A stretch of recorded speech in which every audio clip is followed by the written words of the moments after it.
Oh, hello and welcome back, and thank you so much for clicking on my video, my fellow chess enthusiast. In today's episode, what we're going to be doing is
absolutely dismantling this 1940s position. He's got a lot of question marks in his name, and that is not a good sign. So we have e4, e5, bishop, c3. The bishop's opening, my favorite opening out of every single opening in all of chess. We are really hoping and praying he brings the bishop out. And oh boy, we are like 30 seconds into this video, and I'm about to teach you guys something that you cannot forget. First, we bring the queen out, attacking the pawn that this bishop literally just stopped defending. So this is what we're doing. The most common defense is to bring the queen out here, not only defending the weak pawn, but attacking this spooky check here. And so we are really hoping that he comes out with the queen. If he doesn't come out with the queen, we're still going to win the game. Don't worry about it. And it'll be very instructive. But he doesn't come out with the queen. Oh, sorry, let me get a little bit better situated. Are we getting the audio of the board? Click back. Oh, we're getting the audio. Everything is crisp. So, in this position, what we are afraid of is the pawn push to the center, attacking our bishop, but also unveiling an attack on our queen. So, what we do is we step back with the queen. We yet again reaffirm this attack here. Most likely he will develop the knight, or he will develop the queen, both of which are, I'm pretty sure, fine. I don't know if there's actually like a... I think the knight is actually slightly preferred. But then we're in a little bit of a predicament. We have a completely equal position, but we're afraid of this knight jumping forward, hitting this weak square and our queen at the same time, where we would have to come back with the queen to defend this. And we're not really in the business of undeveloping pieces. So what do we do here? I could just trade and allow this. But I think bringing the knight is actually okay here. We could even step over.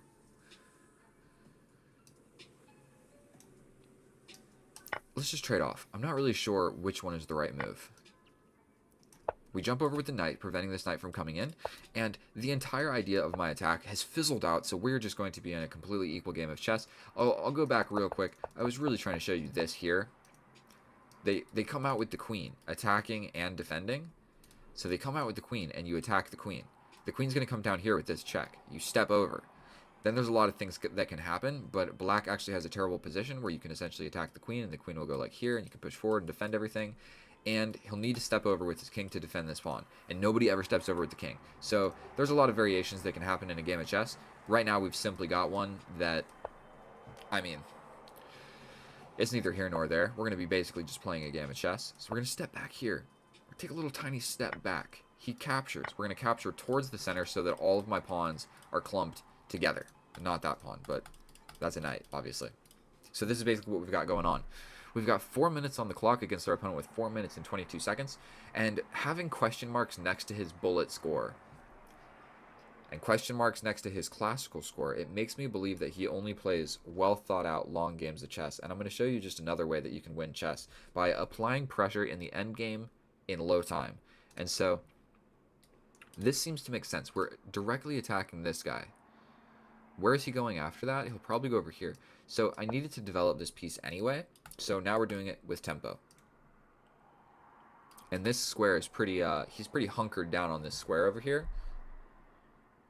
So I will not be jumping into the middle of the board really anytime soon, because he just has too many pieces looking here. Sorry, my mouse is going a little bit crazy.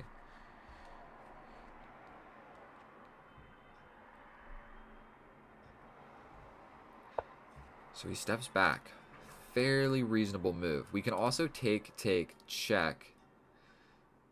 He'll step over here or... Yeah, okay. So, boom, boom, boom. Check. King comes over here. And I could just bring my knight. He'll probably step over. If I take, I can jump in here. Boom, boom, boom. He steps back. It's also probably just about time to castle. I can push this forward. He could push this pawn. I could step back. He could push this pawn. Let's go for a pawn break. I always have this bailout move. I guess he does always just have that, so that's a tad bit unfortunate. We will be stepping back. I don't want to just lose my bishop for no reason. We've both got 3 minutes and 30 seconds, essentially. This generally just brings his knight to the middle, but I'm actually seeing something here. We can capture, knight comes in. We take, attacking both. He'll jump here to threaten this.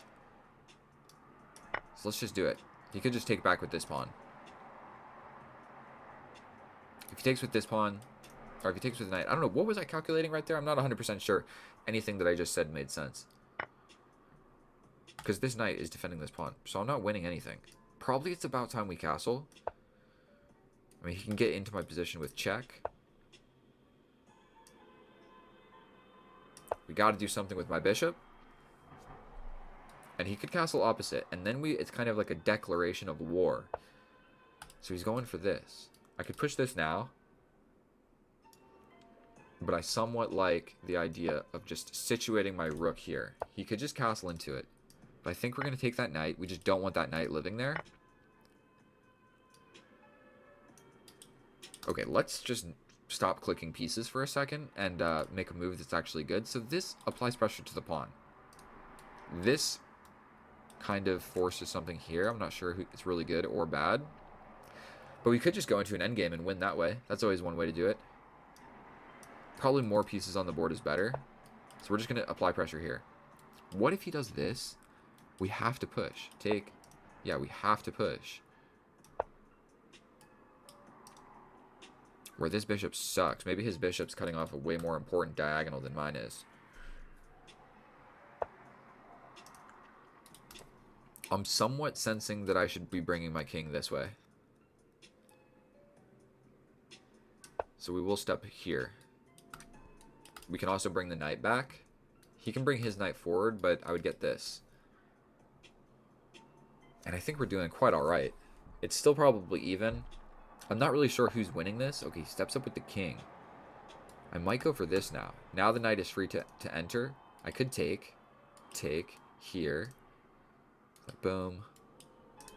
If he takes here, then I jump in with the bishop. Let's do this. We got to get this bishop back into the action. He goes ahead and attacks.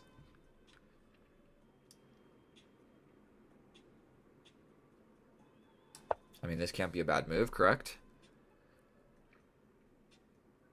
And we kind of have this idea now. So he wants to trade. Let's just trade. Not really sure what else to do here. But I am pretty sure that I want to play this. So like here, we jump in. Let's just go for it. 2 minutes and 38 seconds against 3 minutes and 30 seconds. Probably I need to be playing a tad bit faster. We have like an opposite side castling game, but this is just about as drawish as it gets. So bringing the king somewhere over here and fighting over this open file are the two things that are basically pretty high on my to-do list. Don't want to necessarily let him double these rooks without any sort of benefit. So I mean, I like this. It's just putting my knight in on a good square. We also have this. Yeah, so he's doubling up the rooks. Probably we want to play like this. What about here? Is there anything cool that I can do? I can push here. We kind of don't really want to allow this. So what if we go here? It gives us a check here, here. We step up. So here, check, here, check, I step up. He could go all the way back behind this pawn. We could plug the hole, like attack this guy, come back, plug the hole. We can just plug the hole like this. Attack this guy. I'm actually just like tinkering with these ideas. I'm not sure what's correct.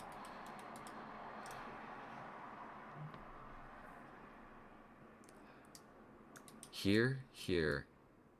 I could drop back, and if he takes, I take. He then gets in, I defend. Don't love that. But I push forward, and it's pretty well defended. Here. Let's just make a move. I'm getting a little bit low on the clock. It's a little bit scary. If he plays this, if I take. What if I step here? If he takes, I go up. Going for this. We're trying to bring this guy over here. That's the new idea. Then we can trap the rook. I'm just kidding. He'll trade like this. But 1 minute and 30 seconds against 3 minutes? Jesus. Okay. Here. Where's the knight going after that? Nowhere useful. We can also just fight over this open file like so. Boom. Looks like he's going for this. Here.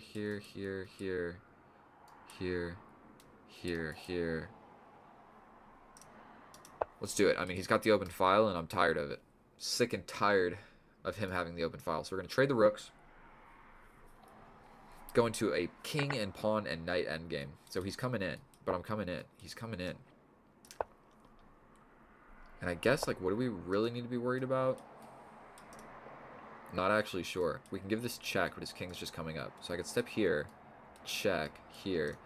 If I get to this pawn, it might be a little bit problematic. And if the king ever tries to go this way, I have this check to win this pawn.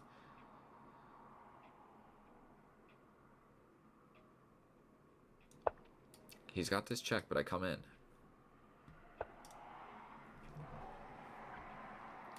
Go here.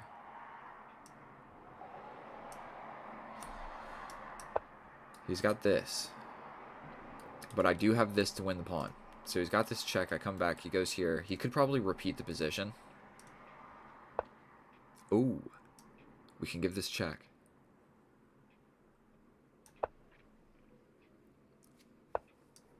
We grab this. The knights are looking at each other. He steps back. We step back. He's going for this. But I have a passed pawn now.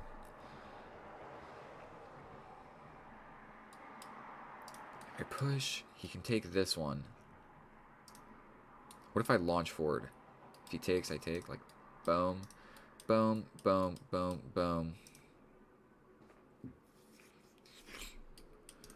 I'm pretty quick to play something along the lines of this. So, let's do this. 49 seconds. Awesome. We're going to take this. Now, this pawn is also weak. I've definitely made some mistakes here. He's going for this. Jeez, bro. Here.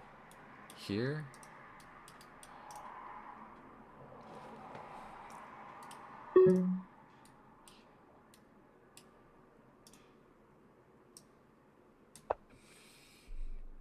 scared.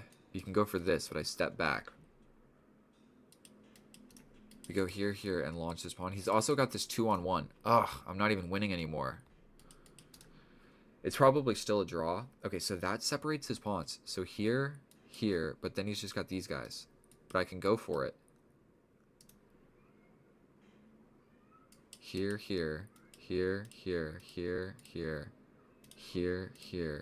Take.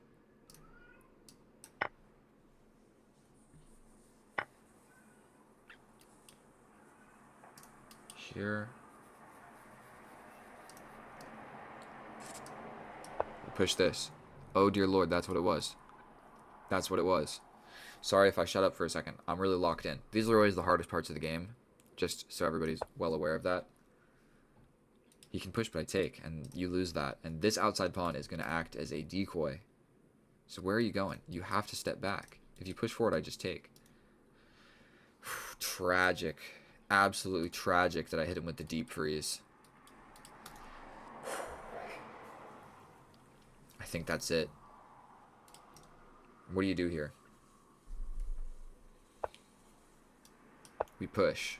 We're now touching his weakness, and we push our passed pawn.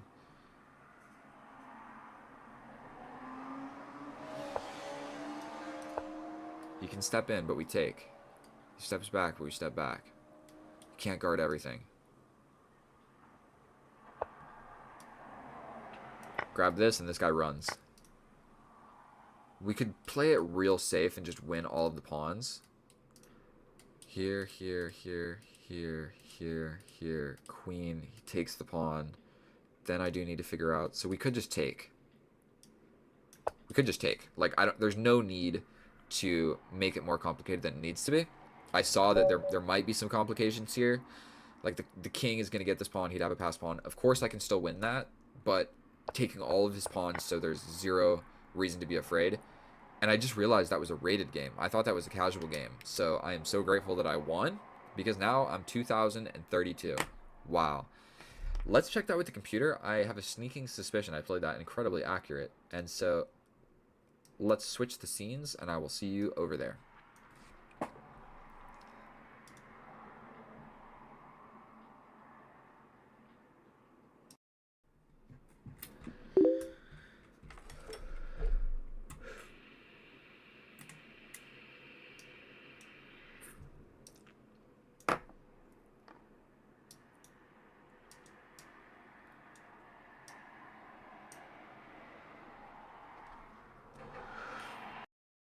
Square, I put him on a weird square. I go e2 instead of f3, with f3 is obviously the natural development square for the knight, and we just get into a completely symmetrical game. None of this really matters all incredibly too much. We develop our piece with tempo. I guess that I had this idea, but that's really never going to work, so we might as well just push a pawn. Completely equal. We step back, trade, castle, and we've made it 15, 16 moves, and it is completely equal. Nothing exciting has happened thus far. He gets the knight in. We take it with our knight. We step up with the bishop, which is an inaccuracy. We have a half a pawn advantage, less than half a pawn, but we do a little fiddling around, and we come back, attack the bishop. We trade. We get the knight in, knight to the middle, and I'm supposed to push this pawn to prevent the knight from getting in. Never in a million years am I playing that. This is basically where I spent the most amount of time in the entire game, and I didn't play the right move. I'm supposed to keep it equal by pushing the pawn up. Oh, maybe I can double? Like here, you attack and I get behind. That's what the idea is. Like this, and I cover like this. That's weird, but yes, it would have worked. Okay.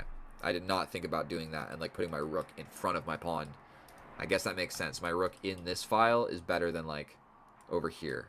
Okay, so either way, I play the wrong move. We step up. We step in with the king. Trade. We go for the open file. It's slightly more accurate to play this. I can't really tell you why, but this is a complete draw. And we just get in. And our opponent never used too much of his time here, but we finally get in here and we get a pawn. It's still a draw because he can get in and still attack our pawn, and we really have not a great way to defend it because even if I push, he just takes. And that is exactly what happened in the game. So we play a blunder here. I'm officially losing. We jump back with the knight and we trade. Now it's still a draw, but I hit him with the deep freeze. Now this is just important to memorize. This pawn is holding two pawns. He can't push forward or I'm going to take, and my pawn is too close to promotion, so you can't do that. So one pawn stops two. You can also do it with three. So imagine if there were three pawns here, you wouldn't be able to push either of them because I just take. If that makes sense. Sorry, I drew this arrow. I meant like pawns here. You can't push either one because I'll just take. So one pawn can actually stop three if you kind of get lucky or strategic. So still a draw. But here, what was he supposed to do? He's supposed to allow it. We get the queen. You get the queen. And it's still a draw. But I'm going to be honest with you. I'm probably going to win this. Because his king is far away from all the checks. So I'm probably going to be able to figure out a way to give a bunch of checks and win at least one of these pawns. And put my queen somewhere not terrible, like on a defended square. So you can give me some checks, but at least my pawns are held. And so, man, he could have just gone for the pawn chase. But we go in here, and then this outside pass pawn simply becomes a decoy. He's got to chase it at some point. And here, I guess probably the easiest idea is to just make a new queen. But I realized that I'm going to do this. And he's going to get in here. And I'll make a queen, and then he'll win my pawn. And then it's a king and a pawn. And I got to stop that with my queen. I had 30 seconds. So I just chose to...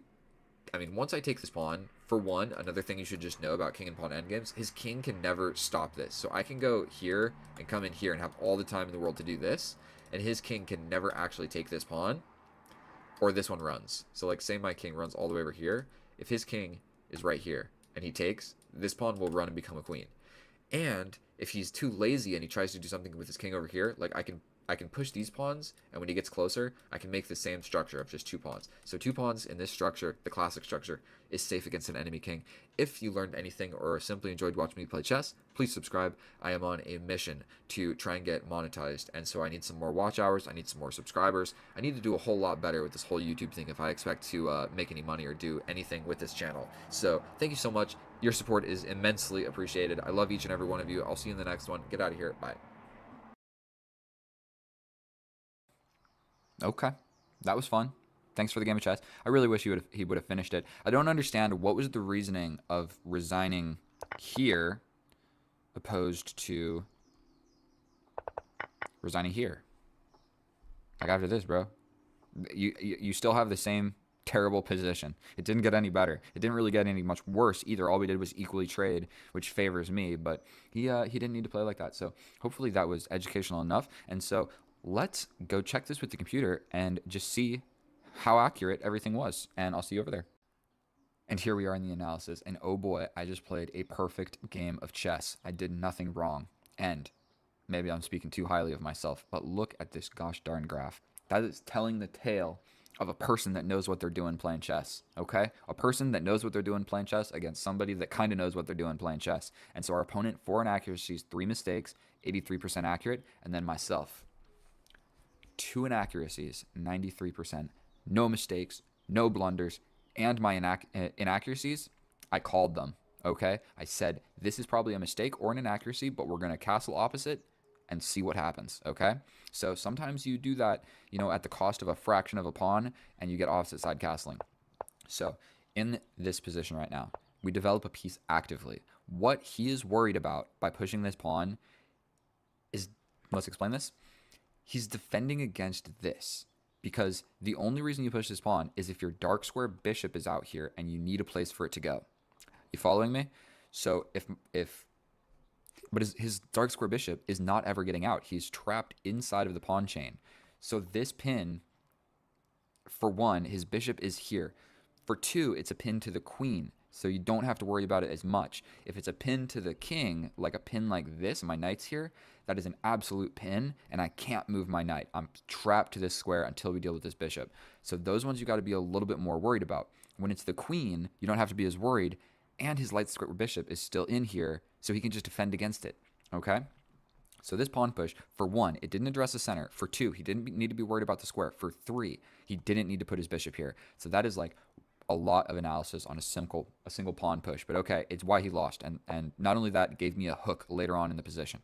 So now my bishop is trapped outside of the pawn chain. So pushing this pawn makes sense so I don't lose my bishop for this knight. Does that make sense? Because if I go here, he can just attack me again. I'd have to sacrifice for this one or let him ruin my pawn structure. Okay, he develops a piece. Now I push this pawn. This is very different. Now I'm not pushing this pawn to prevent this pin because that's not going to happen anyway. He's got 2 pieces in the way. I'm making a place for my bishop because I don't want to lose my bishop for a knight for no reason. Okay. Now we develop another piece.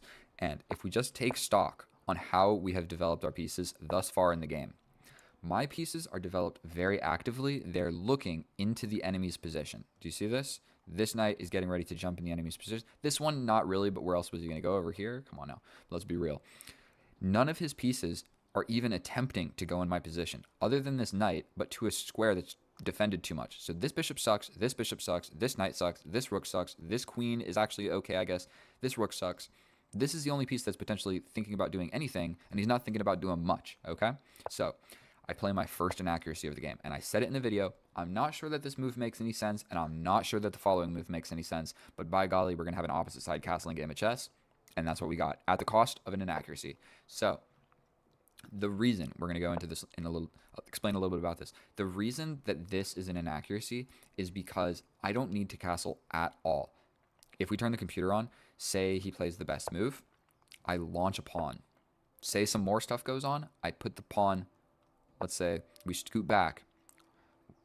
He plays a move. I put my rook here. I don't even care about castling yet. I initiate my attack first, and then if I need to, I castle, and if I don't need to, my king is perfectly safe in the middle of the board. So I needed to realize that thinking that far in advance, I spent 10 seconds on this move. I just realized castle opposite, launch an attack. So I didn't actually calculate what's going to happen with when all the pieces start moving around, and then my king would be just fine staying in the middle.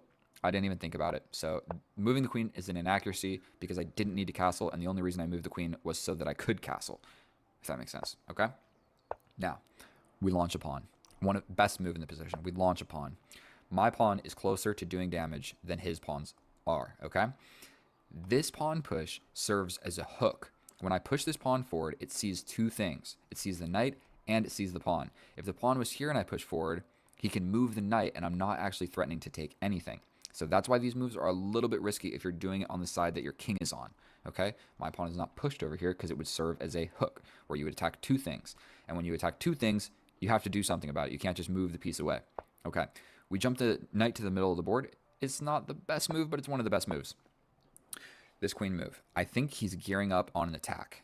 And so what he needed to realize here is my attack is simply going to arrive first. And so this is one of the best moves. It's not the best move. The reason for that is he can put the bishop in front of my pawn advancement, okay? So he has the opportunity to play this, and I can't push the pawn forward. And he's attacking this. So I'd probably have to play something like this, and if he takes, then I got a bunch of pawns in the way. Whatever. He doesn't see it, and we get to push this pawn. Actually, for our opponent, this makes the most sense. Out of all of the moves in the position, that makes the most sense to me. Like, you're getting attacked, so either break in the middle or launch your own attack. Those are the options. And so, look at how passive his pieces are. He's playing defense right now. And these pieces are his attacking pieces, and they're not even really attacking. And so, we push the pawn. We push the pawn.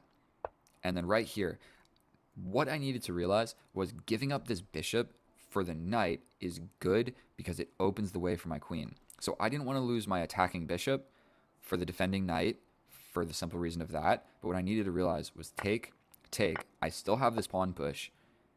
Say he does whatever about it. If he moves the rook, I take this with check. And not only that, it's defended, so you can't even take it back. If you push this pawn, then I just take this with check. So if you move the rook, I get this, I get this.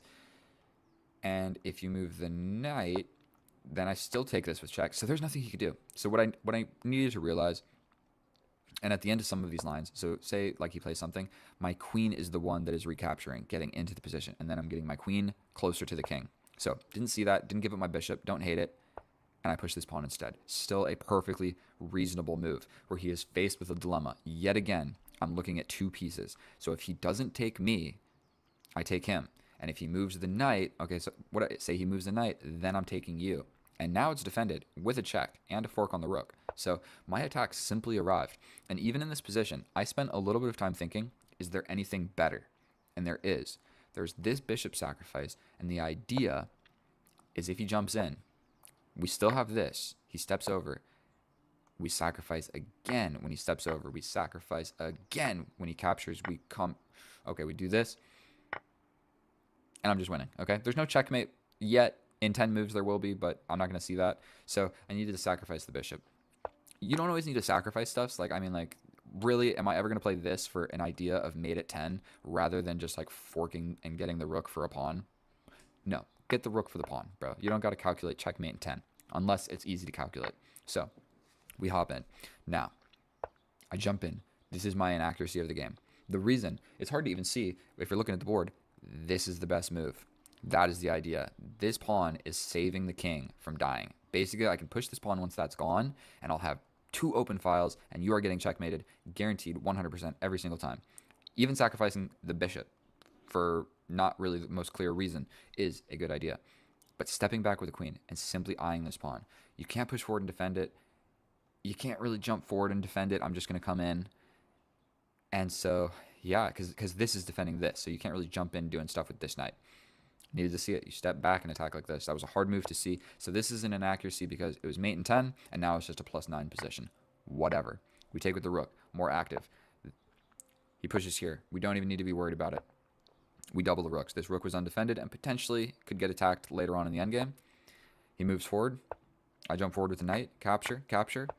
Steps here. I jump in with the middle. I jump into the middle of the board with my knight. He captures. I capture. He doubles his rooks. And now, in this position, our opponent resigned. It's mate in 6. I don't think that I was going to see that. But what I potentially could have seen is this. Very simple idea. We grab this. Or we can even jump back this way, and then we grab. Or I sacrifice. I would just grab the rook. Look, we don't got to be too fancy when you got 2 minutes on the clock. And so there was an absolutely disgusting line. Let me show you. We step over. He steps over. We sacrifice the queen. Not yet, but we're going to. We give this check. He steps up. We sacrifice the queen. He takes. Check here. Checkmate. Disgusting. Stockfish is an absolute maniac. I would have never seen that. I'm not going to even pretend that I would have seen that. It's maybe not too hard to calculate. Yes, it is. I would never calculate that. Never in a million years. Rook sacrifice to sacrifice the queen to get mate with these two pieces. Never in a million years. You could give me this position, and I would have to sit here for 3 hours before I saw that. So, and you'd have to tell me, hey, there's a queen sacrifice for a mate. Either way, thank you guys so much for watching that video. I hope that that was long enough. Our opponent didn't spend enough time. Or he didn't spend, yeah, he should have spent more time, and maybe I should have spent less. That is how you attack in chess. I played a literally perfect game of chess. The only inaccuracies didn't matter. And so going forward from here, I mean, it would have just been operation cleanup. I would have just given this check. He steps over. I get rid of the rook. You can capture this. You can capture this. It doesn't really matter at that point. My king is safe. Your queen's not doing anything. This rook sucks. This bishop sucks. My rooks are amazing. I'm winning the game of chess. So that's how you attack from the black side of the board. Thank you so much for watching my video. If you learned anything or you simply enjoy watching me play chess, I'll be making more videos. I'm going to get better at making videos. I'm going to get better at chess. Thank you so much. I love you. You guys are the best. Subscribe. I'll see you next time. Goodbye.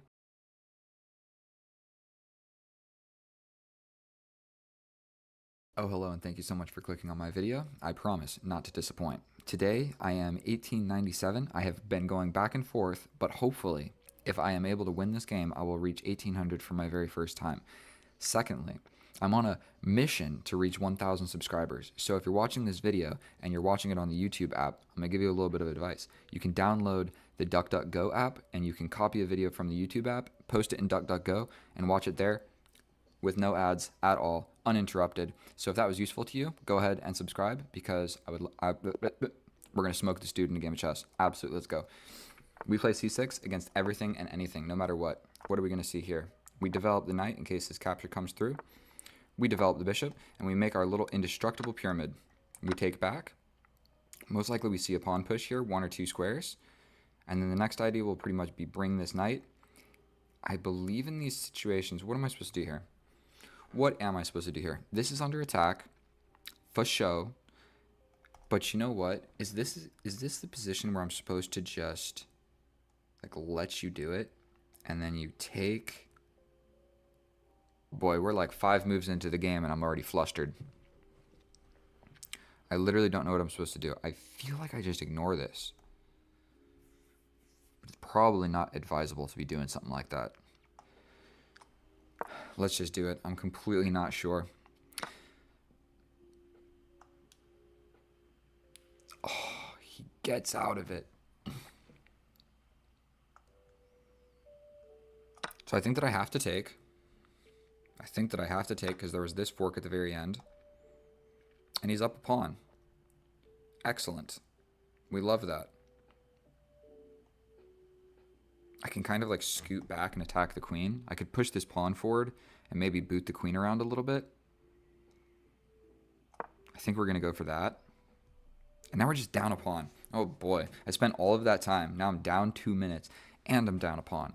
Down on the clock and down material. But you know what? It's just a pawn. I'm not going to freak out about it. We're going for this idea, because if this happens, I can grab this pawn.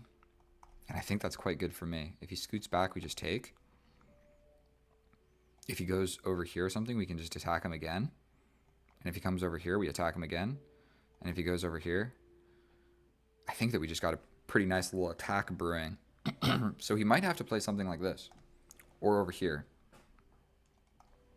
He needs to play in a type of way where he doesn't let me like develop my pieces attacking him. But this is developing with check pretty much no matter what you do. No matter what you do, that is coming. And then I'm just going to take. And if you take with this, I'm getting in. And this is still held. Okay, yeah, so he did have to play something like that. I can also play check still. I can still play that move. He blocks, I take, he takes, I take. It ruins his pawns. We're going for it. We're going for it. If he defends with the knight, that is something that I did not anticipate. But then I grab this. But then he grabs this. Oh boy, chess is so complicated. What's he going to go for? He goes with the knight. I think that I'm just going to be able to take it.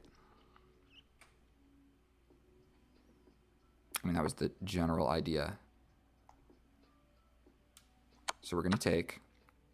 This is hanging. But then this is hanging. And I'm still down a pawn. I want this pawn, bro. If he comes in, what do? I can also just develop and potentially be doing the same thing. Develop the knight and just let him. Or develop the knight here. If he takes, I'm getting at least a piece developed. Here. Here. And it's just not good. I think we're going to do this. And trading the queens is not necessarily advisable for me. But I need to castle. He still needs to castle. We get the knight involved. He could castle this way, but he's still a few moves behind. Not castled yet. This check is also going to come. Maybe we can get him to like advance some pawns in a crazy type way. This check is for show coming. And when it does, I'm not going to spend forever thinking about it. I think I just scoot the king up. And I'm down a pawn, but I'm going to try and like trade the rooks, bro. Really? I don't want to trade the rooks. We're going like this. He gets the castle. Maybe I attack this guy. Okay. We're going to attack this guy. This is not a fun to play position for me. He scoots back. Okay. And if I scoot over, he just gets in.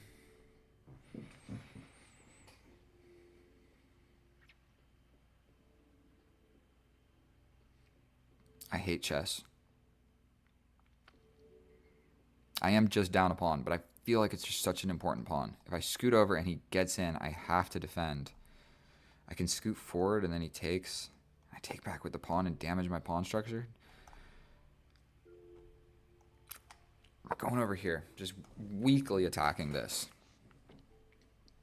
The weakest moves I'm making.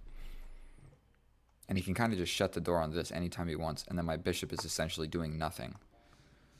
Okay, so he defends. We play this. My bishop can at least reroute like this at some point, is what I'm thinking. If he takes, he just completely destroys my pawn structure over here, that's for sure. But we need a little bit of chaos. I need a little bit of chaos because I'm losing. And I just don't feel like I have enough pieces to like put forth an attack. If he does, I can jump in with check, actually. And I quite like the look of that. And then there's maybe some ideas. If I can jump in with check. Okay. Here, here, here, here. I think we step back. He could just defend. But then I take, he takes. Step back, take, push forward. I feel like I probably have to take here. He pushes forward. Great. He's got this huge wall of pawns defending his king. I don't know if there's going to be a good way to attack it. And I can't just abandon another pawn. I'm so screwed. And if he pushes, what am I going to do? I'm just even more screwed. And if I lock my bishop over here, I'm even more screwed. Everything I do, I'm screwed. No matter what I play. And this rook is just stuck staring this rook in the face. Push my rook forward and potentially double. I'm probably down a pawn, but this is like a minus something huge position. He can just push forward and then I take. So cooked, no matter what I do. Did he just hang his rook, my friend?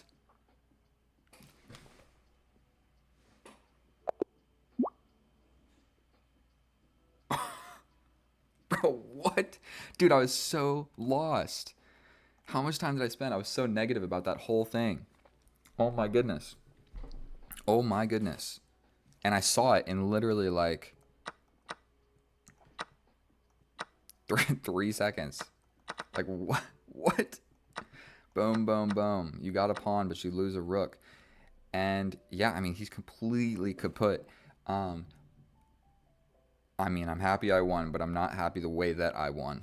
Okay, let's put it like that. So I'm gonna bring it over to the lead chess. I definitely played all of that sloppy, and I am fairly certain. I mean, I can see it on the computer analysis right here. If we look at this position, where am I at? It's actually not as bad as I thought, but still, when you have like a minus 1.6 position, it's hard to defend. So let's bring that over to the analysis. I don't even know what to think about that. I just got saved out of nowhere. We're going to bring it over there. I'll see you over there. And here we are in the analysis. And oh boy, did I just wait for a miracle. I had no business winning that game. I straight up just got lucky to a one move blunder. It was just getting worse and worse and worse. And I got so lucky there in the end. And so it all goes to show that my b7 pawn was weak, and the way to defend it was undeveloping my bishop, because I took the opening the wrong route. And if you see, he played 63% accurate, 2 blunders, 1 inaccuracy, and I played 3 inaccuracies and 1 blunder, 87% accurate. So I played a fair bit more accurate. I guess blundering that rook probably knocked off like 20% accuracy for him, because that's a pretty bad move. But still, I was still fighting back, and I thought my disadvantage was a lot larger than it was. The key thing we need to learn in this opening is we don't bring the bishop out. You don't bring the bishop out because this pawn becomes weak. The bishop is doing a great job defending that. Instead of that, you're supposed to just push. Now, if any of this happens, we don't really care. We can just develop our pieces. We just develop our pieces. Whatever happens, we castle, and then at some point we push this pawn, and it's not just a huge problem. And even if he pushes forward, we can still push. If he captures, we capture back. It's defended by 2 things. We're good to go. What I did was get in a situation where the best move was retreating my bishop. Right here, the best computer line is just bring the bishop back. If he brings the knight, we can still bring our knight. If he trades, we trade with the queen, and everything is held, because this is just a huge problem in my position, and the bishop is the one defending it. And so let's turn the computer on for a second. Basically, that's the best move. That's the only thing that gives me equality. When I scoot forward, he's able to grab the pawn.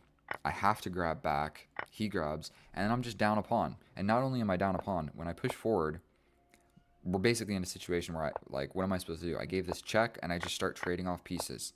And it's terrible. It's terrible for me. And so I didn't need to go into any of that. Didn't need to go in. Just bring the bishop back. Just bring the bishop back. He plays the best move. We defend the pawn in the center. He gets ready to develop. We can even push this pawn and take that idea away. He goes here. We go here. Whatever he does, essentially, we're ready to castle. And then the game goes on. The way I did it is I lost a pawn. And so it's hard to say. It's hard to play a move like this. You can't just put the bishop back right after you develop it. And so after this, I played actually incredibly accurate. We need to take, he takes, attack the queen. Throw in this check is not really a great idea, but it's not bad. We trade this off, bring the knight, we lose the queen, and right now I'm just completely screwed, because now after this move, my bishop gets knocked around, and I can't even castle anymore. He doesn't necessarily even need to castle, and we're fighting over this open file. But the problem is if I ever trade off this rook, I just lose, because I can't go into an endgame where I'm down a pawn. He has the center. My king is here. It's just, I'm lost no matter what I do. So I tried to make a little bit of chaos. We attack. We bring the rook to attack this pawn. He defends it with the king. And then luckily here I do play the best move. I realized I probably just needed to complicate some things. And so we basically just got a miracle here that he goes for this, and it equals the position, because I can push the pawn.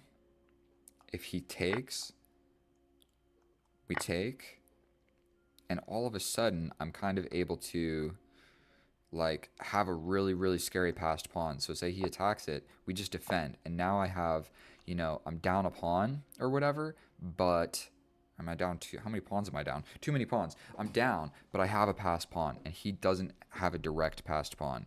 And so the way the game went, I'm not proud of it. And he just hangs the rook. I grab the bishop. I'm supposed to grab the rook first, but I grab this. He grabs the pawn. His rook's just hanging. And then he still could have played on. I mean, it's not completely over. His disadvantage is only 1 point higher than mine, so he could have grabbed this pawn. I'm probably not going to... I mean, I got to put my rook super, super passive. He brings his knight. He's still got 3 pawns in the center. It's not completely over. Like, he could have went for it. And so that's not the game that I wanted to have to reach 1800, but that's the game that we got. So a little bit ashamed to take that man's elo. He deserved it all day. But we're 1800, first time in my life. Congratulate me. Thank you so much for watching this video if you made it this far. I know this wasn't the best game ever. I was kind of just losing, one move blunder.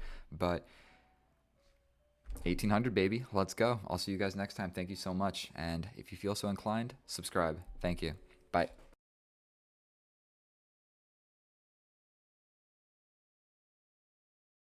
Oh, hello, my fellow chess enthusiasts. We are back at it again with another educational and epic day of chess. We're going to do 10 plus 5 because you know what?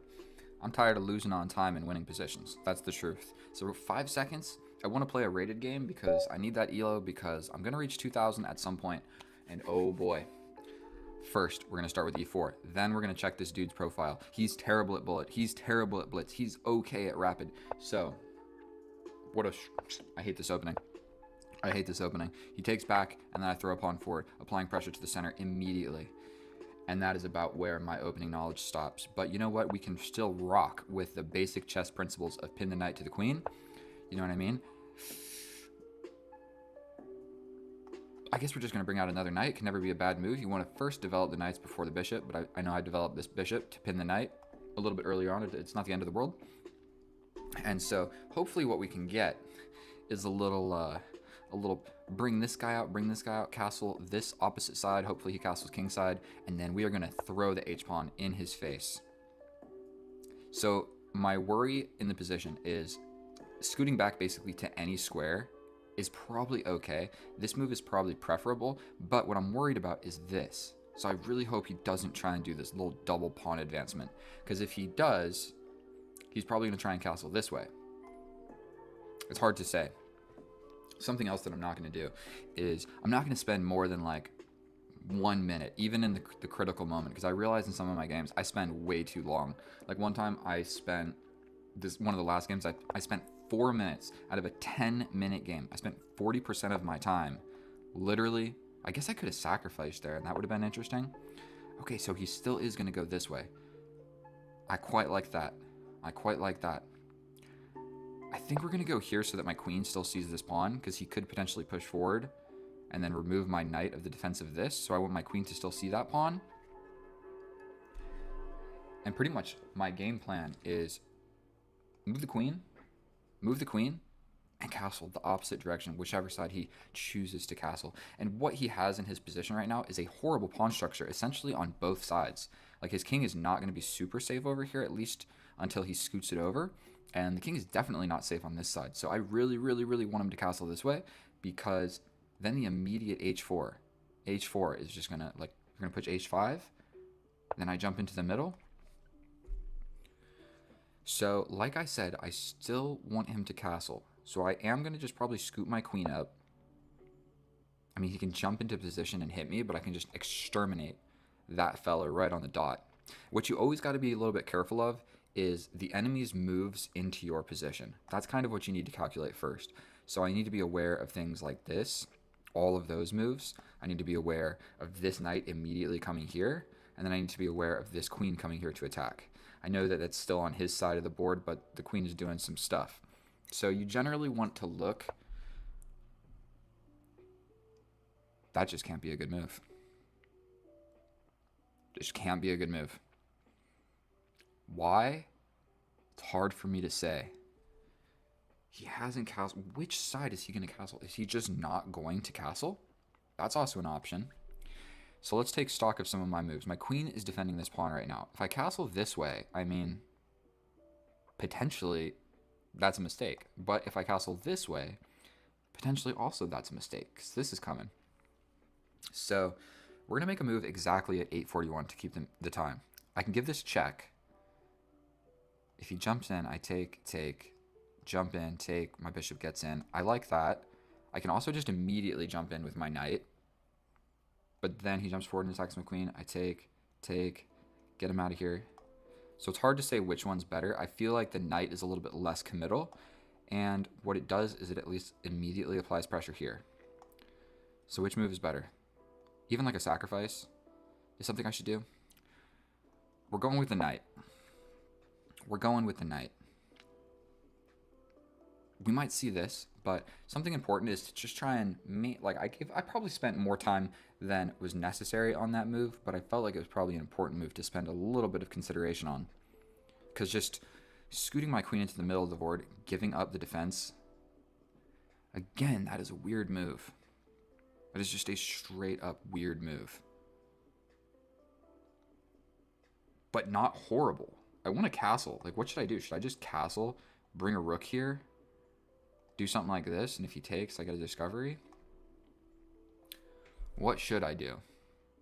I kind of like the idea of pushing forward here as well, but he might just make me do that. Okay, we're not gonna lose my time advantage. We're gonna station my bishop squarely looking at his bishop. My knight is nice and defended. This knight can't immediately jump in. This pawn is definitely defended by two things, so I'm probably never going to win that pawn. He does capture.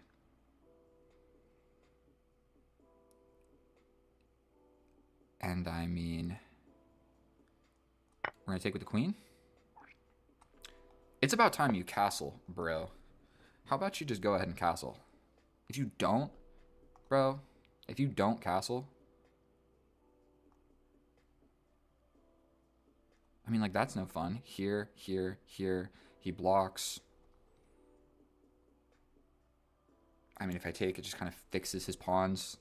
Not that his pawns are ruined or anything. But you know what? I am sick and tired of this nonsense. I'm castling. One of us is going to castle. And it's going to be me. I was really kind of just holding off because I wanted to opposite side castle. But you don't always get what you wish for. Was that the right side to castle to? I mean, he can scoot up and also match me. Something that I do that he might be thinking is I would be considered a higher rated opponent because we have a 100-point difference, 100 elo difference. And something that I try and do when I'm facing higher rated opponents is castle same side because the attacking and calculation is generally going to favor them. Okay. We officially have opposite side castled. How do I make use of that? I want this H file open. If he just pushes forward, maybe I just try and break it open again. Let's do it without too much thinking. Immediately. Because he has A5, which might be a reasonable move. Taking might even not be all that bad for him. And we want to keep the queens on the board as well, because if you trade off the queens, you are trading off 9 points of golden attacking material. And so I don't want to trade the queens, basically, even if it's favorable for me, because I'm going to try and get some sort of attacking game going on. And I feel like I've been playing reasonably quickly, and we still have the same amount of time. Or not reasonably quickly. I feel like I've taken my time. I played not quickly. So let's see. And I'm wearing a tank top. Please forgive me. I can bring my pawn. I mean, this attacks my queen. I have to take back. I basically have to take back. If he jumps in, he's threatening this fork. So if I do take, he probably jumps in. So if I take, and then he jumps in, maybe I just scoot my rook over to defend that.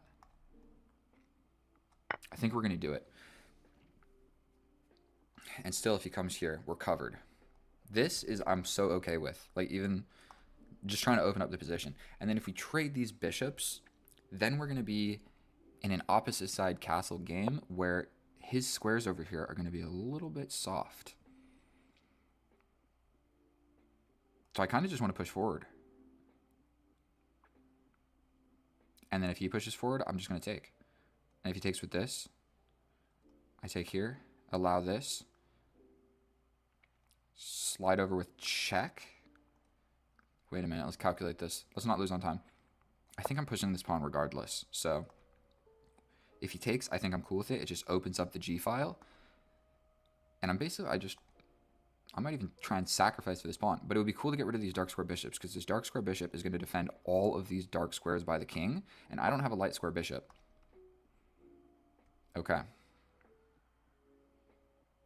We take. Immediate thought, we take. He takes back. We take here. He hits us with this fork. I hit him with a check. Is that a check? Because my bishop is still there. Take here. Take. He comes in. I go here. And he can't take it. He won't be able to take my rook, because if I scoot my bishop back, it's check. He'll scoot in the corner, and then it's checkmate.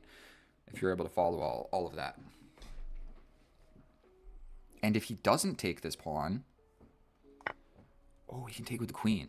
See, that's what I'm saying. Sometimes I'm just bad at chess. I almost said you're bad at chess. Sometimes I'm just simply bad at chess. This is hanging, but I think I want to just slide in here. And go ahead and take any of my pawns, bro.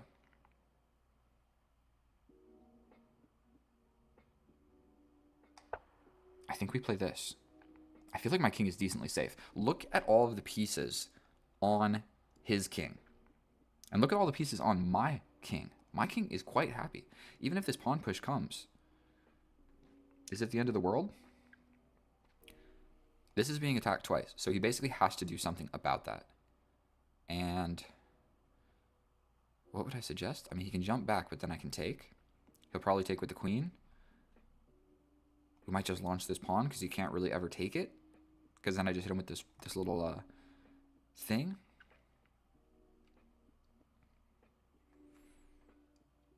We're just Ahmed 380. We have been taking the exact same amount of time. You are my bro, and we get 5 minutes. So when you get into these end games, they can get a little less hectic than 3+2. That's for sure. And I do play a lot of just 0+1 in my shorts. If you want to see a lot of like fast chess, like check out some of my shorts. None of them are very accurate, but they are definitely entertaining. What are you doing about this, bro? What would I do? What would Jesus do? What would Elon Musk do?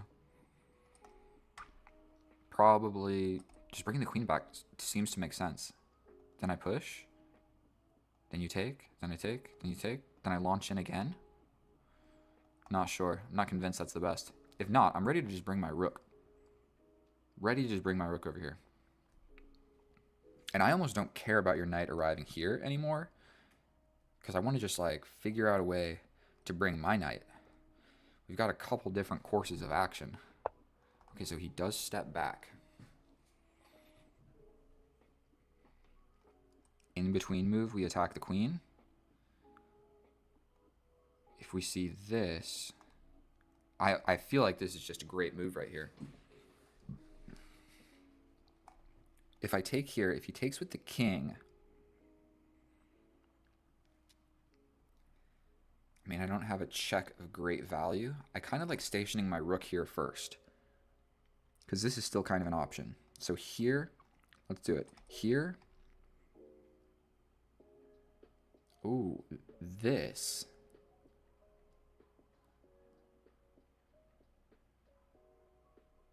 If I take, he can take this with check. And that's no fun for anybody. So here, here. Then I slide over here. I don't want to trade off too many pieces. And my knight doesn't have the easiest route to like participate in this game. But I think going here and him attacking, it's not going to work out beautifully for me. Pushing this pawn forward, I think we have to do this. We're going to check with the computer. I feel like maybe just forcing something like this would have been the correct idea, but I just don't know. I just don't know. Okay, so he takes with the king.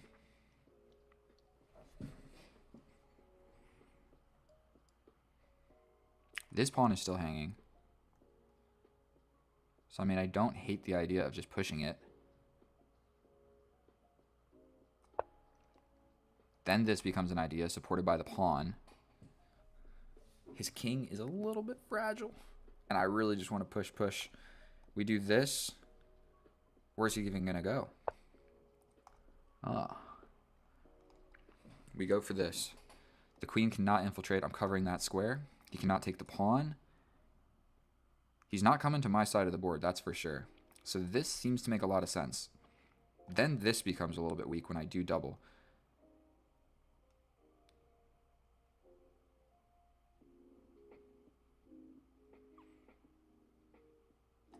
We're going for it.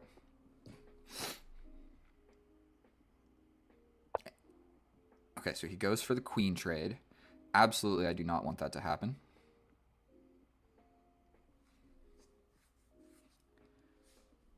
I feel just like, doesn't that make a lot of sense? Doesn't that move just make a lot of sense? My knight is actually doing a pretty good job of defending some stuff. So we're sliding in, still defended. We have ideas of like tripling up and making some stuff happen. Also still pushing these pawns is an option. Attacking here, I don't know how terrified of it I am.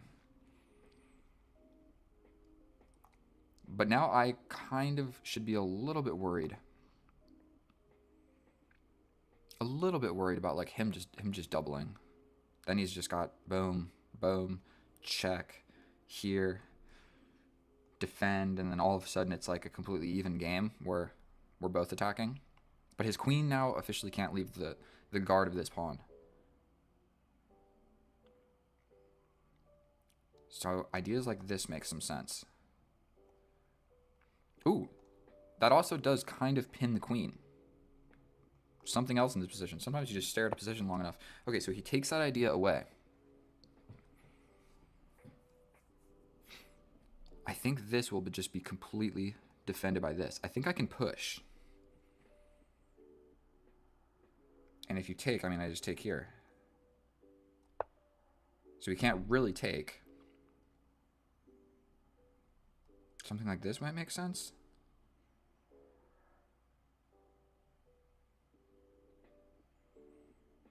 Maintain defense of this pawn. But once I open this up, once I open that up, you are in a world of trouble because your king is a little bit naked. Okay.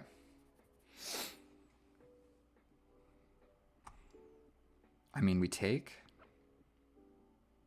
Then his rook gets involved. Ooh. We take, the rook gets involved. We pin the queen. So also this is removing the defender of pinning the queen. So if I take this, if he takes with the queen,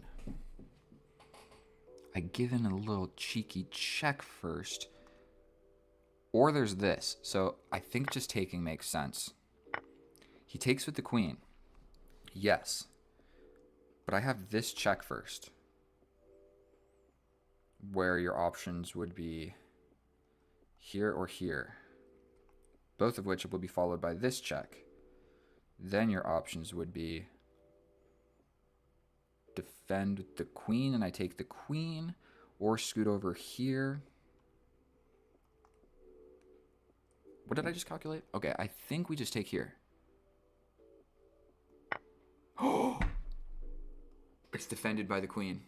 Oh dear Lord. Oh dear Lord. Mistakes have been made.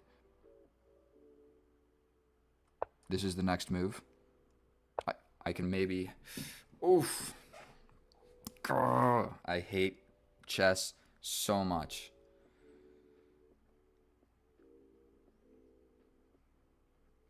Why did I do that?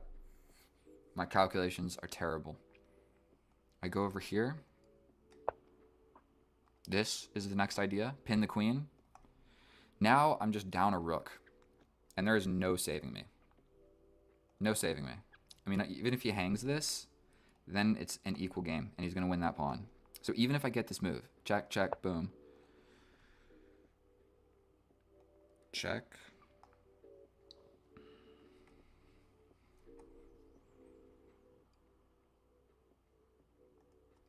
We attack the queen.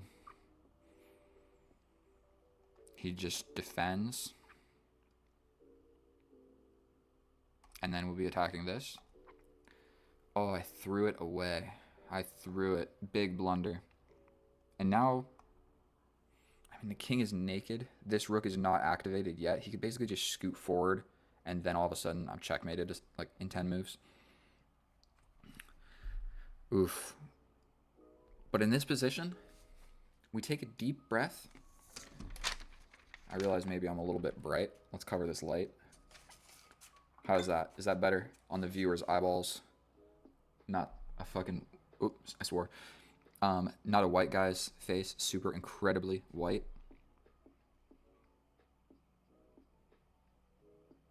And I'm not even winning on time. We need to pray that his bullet skills are not that great. That is what we are going for here. That's the only saving grace that we have.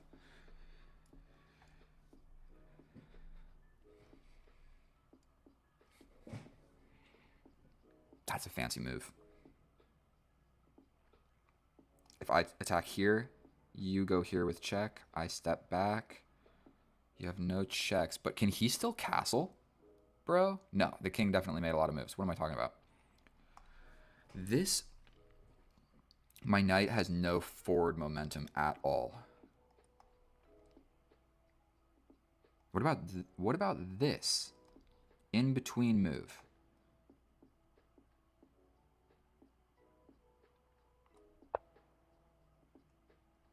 Now my rook is not under attack. Your rook is still under attack. And that seems to make a lot of sense. But then I hit you with a check. And I essentially trade my knight.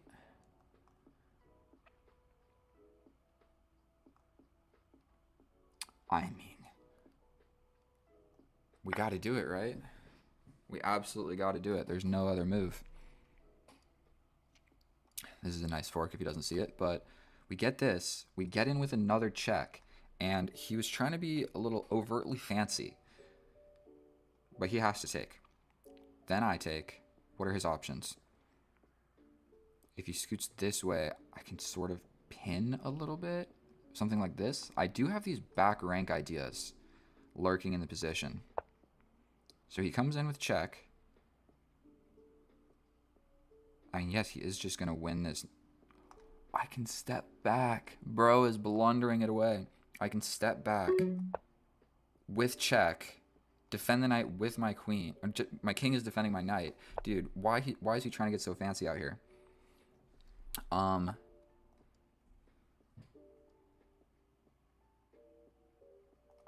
We slide in with check. 59 seconds.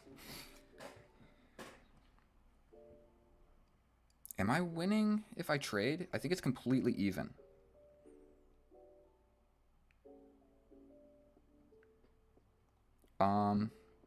Let's just give this check.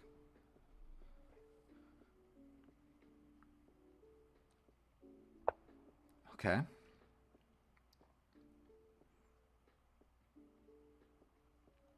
We want my knight here. Potentially this makes sense. I maybe should have just traded the queens. Now things are going to get a little bit complicated. But again, we're really rooting on the fact that maybe he's not that great at bullet. We push this and just greatly weaken my king.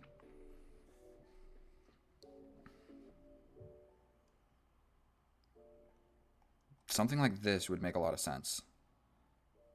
And then just get in. I think we're going to just defend like that. He could just push. Hard to say who that really benefits. If he pushes, if I take here, he pushes here, I take here. His rook gets involved. I could just step forward. He hits me with this check. Things are going to get complicated. Make no mistake about it. Please don't let me blunder. This is going to make an exceptional video. So he wants to trade the rooks.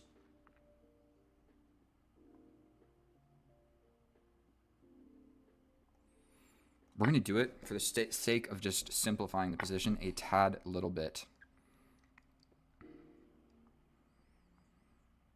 I think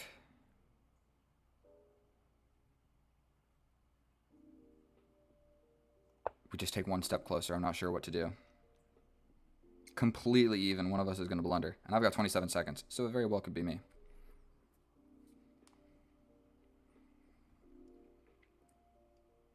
This check, I mean, I just step forward.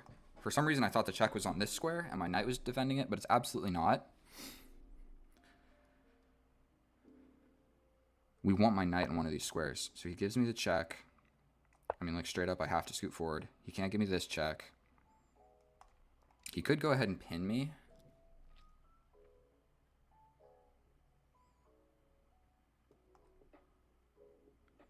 I mean, his knight can't get forward either. Would love to give this check. If his knight moves, I give that check in a heartbeat. And we just, like, rattle off some checks real quick would be the idea. This whole diagonal. Okay, so he wants to scoot around. I think I'm just going to make a move. Okay. Reasonable.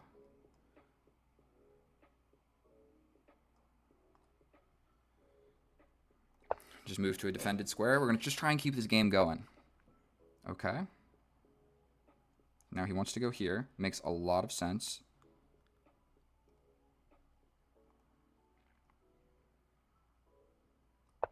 Step forward again. He can't really do it. He goes for it. I'm going to take. If he takes with the queen, I think I win the endgame. If he takes with the pawn, then I have to do operation take the pawn with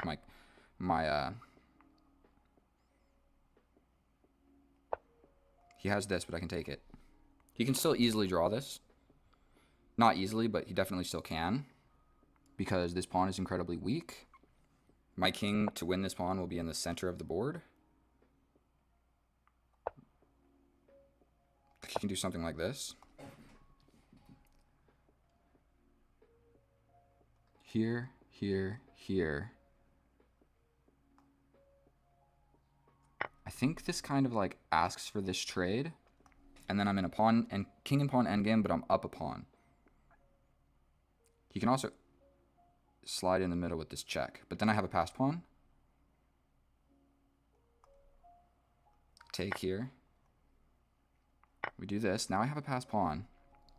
He's probably got a fair bit of checks that he can get. I think we're going to step over. We step back. We can push the pawn now.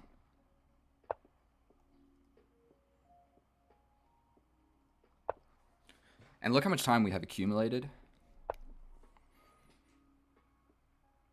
We step back. The pawn is defended. Checks are somewhat defended. Queen trade. He hangs the queen. Tragic with check. That was a serious game of chess. Essentially what we did there was we played on the opponent's weakness, and I didn't despair. When I made that fatal blunder against another player, I would easily lose, but I was 100 rating points higher, so I knew if I just kept the game going on and we just kept doing things, if I make a blunder, he's bound to make a blunder. Although that game was completely lost. Absolutely, I had like a -8 or 9 position. And then he just tried to get fancy 2 different times. Don't get fancy. When you're winning, you don't have to get fancy. You have to get fancy when you're losing. So I think my accuracy for that game was probably like pretty low. So probably like 83%. We're going to go check it with the computer, and I will see you over there. And here we are in the analysis, and I don't necessarily know what to think of that game. I mean, I came out the victor, but he definitely could have pressed harder. And so I can tell you, the way that I was able to win that game was I made a blunder from a winning position. So instead of going from like a equal 0-0 position to like -6, I went from a +3.5 to a -3. And if it's -3, there's still some hope. There's still some hope. And so the reason for that was his king was pretty naked, and my pieces were on good squares, and my king was generally safer than his. And so, I mean, he still should have definitely punished me. And I had 1 inaccuracy that literally didn't matter, 1 mistake that also didn't matter, and then I had 3 blunders that very much did matter. And so one of them, if we scoot a little further down and take a gander at this chart, we can obviously see what happened here when I hung my rook with check for literally no reason. Don't know how I didn't see that, but it is what it is. Chess is hard. And so that was one of my blunders. Another one of them was a crazy computer line that neither of us were really going to see. And our opponent here, 79% accurate, 3 blunders, 3 mistakes, 6 inaccuracies. I'm so sorry to our opponent for him losing that game, but let's go ahead and fly through this. And so I mentioned that in this position you're supposed to take, they take, and then you bring the knight. That's not actually what you're supposed to do. You're supposed to just bring the knight, and then if they take, you take back with the knight. Okay? I didn't know that. I've just played this so many times, and it's worked out generally okay. Like this game, it worked out generally okay, but it gives you an absolutely equal position after like 4 moves. And so that is not what you want in chess. You want to maintain, your little advantage you start with as white. And so we go ahead, we get the pieces developed. This sacrifice, I checked it with the computer, it does not work. So all of these moves, everything's good. Everything's good. Best move, putting the knight in the middle. This little trade, taking with the queen, was correct. Castling opposite was a minor inaccuracy, but I did it for the sake of the video. And we got an attacking game where our opponent, he definitely got the pressure put on him, and then I blundered it away. But we have an opposite side castling game. I immediately push this pawn. He takes here, and this was his blunder and my blunder. The reason for this, if I take with the bishop, this fork becomes an idea. So immediately, something like this can happen, where I need to like scoot back and defend this. It's just not super great. So what happened in the game? But if I take with the pawn, if he comes here, we just trade, and I'm up a pawn. Cool. If he goes over here, we can simply just take this, and his knight is kind of not in a good square. He can't really like get back into the game easily, other than taking my bishop. And then if he goes here, we can also still just take, because this fork does not exist because my bishop is defending my f2 pawn. And so that is what we both missed. And so I can go into further lines, but there was even like a capture, a queen sacrifice, and then bringing in the rook all the way down here to get the checkmate. Neither of us saw that. It was a crazy computer line. So we keep going. He takes with the queen. I didn't see that coming. And then here's where my advantage starts. I'm supposed to just kind of not care about this pawn because I can push my rook. If he does take, then this fork would exist. I guess it's still called a fork when it's like this. So that would have existed. So I could have tactically defended this pawn and prepped for the attack. And this would still threaten this same exact thing over here. Don't see it, so I push the pawn. We defend the pawn simply. We go ahead and we push forward. He scoots back. I scoot over. He pushes the pawn. I push this forward. And this is where I just completely blundered everything away. What I was looking for in this position was a checkmate. Yes, this would have worked, and what I calculated did generally make sense. However, it's defended by the queen. So what I did didn't make any sense. And I was really looking for a checkmate in this position, but it doesn't really exist because he can bring the knight back and defend this file, and then his king slips out this way, no matter what I go for. So we go ahead and we blunder the rook. It's awesome. And so if you see, I went from a plus 3.5 to a minus 3.5. So it's not the end of the world. It sucks, but it's not the end of the world. We give some checks. We're trying to set up some tricky traps. We're going for something like this. His knight can still block, but it's better than nothing. He scoots over. We attack the queen, and he makes a blunder. He's still winning, but he does make a blunder because I get to give this check. He has to do something, or else I'm just going to take you. And so now he's down the exchange. Immediately after this blunder, he makes another blunder where the best move is to just step over. What happens then? He takes, and I ignore it, but I'm still going to win because I'm going to... I can get in and win the rook at some point? I think that's what the idea was. I'm supposed to just let him grab it, whatever. I could have gone for a crazy attack. But you know what? How is this a blunder? This counts as a blunder. Defending my knight with check, so I guess he just goes to an equal position. I was supposed to just scoot over. He takes the knight. I attack the queen. Say the queen goes back. We just get in. We just get in with a lot of checks, and I win the rook. So I was supposed to see that. I did see this general idea, but not in this position. I saw that this rook is over here undefended, so a back rank check would basically win the rook. I saw it at some point, but I didn't go for it. Can you really blame me, though? Making a move like this, I mean, it just looks natural. I had 1 minute on the clock. But now we have a completely even position. We go for this check. Correctly, I keep the queens on the board because it's completely even now, but I'm playing on my opponent's weakness. And so I'm really going for continuing the game, just making the game continue at an equal position and hoping for him to blunder. So we solidify our center, we push this pawn, we have exactly a mirroring pawn structure over here. We take, we get the rooks off, he gives a check, we scoot forward, and we're kind of straying away, but everything we do is still a draw. And so I'm literally just making moves because I had 15 seconds. So sometimes you just got to make a couple moves that keep the position like more or less similar. It doesn't change things too much. So here, he gets a passed pawn, but it's alone. And so I'm going to bring my king, and I'm going to take it.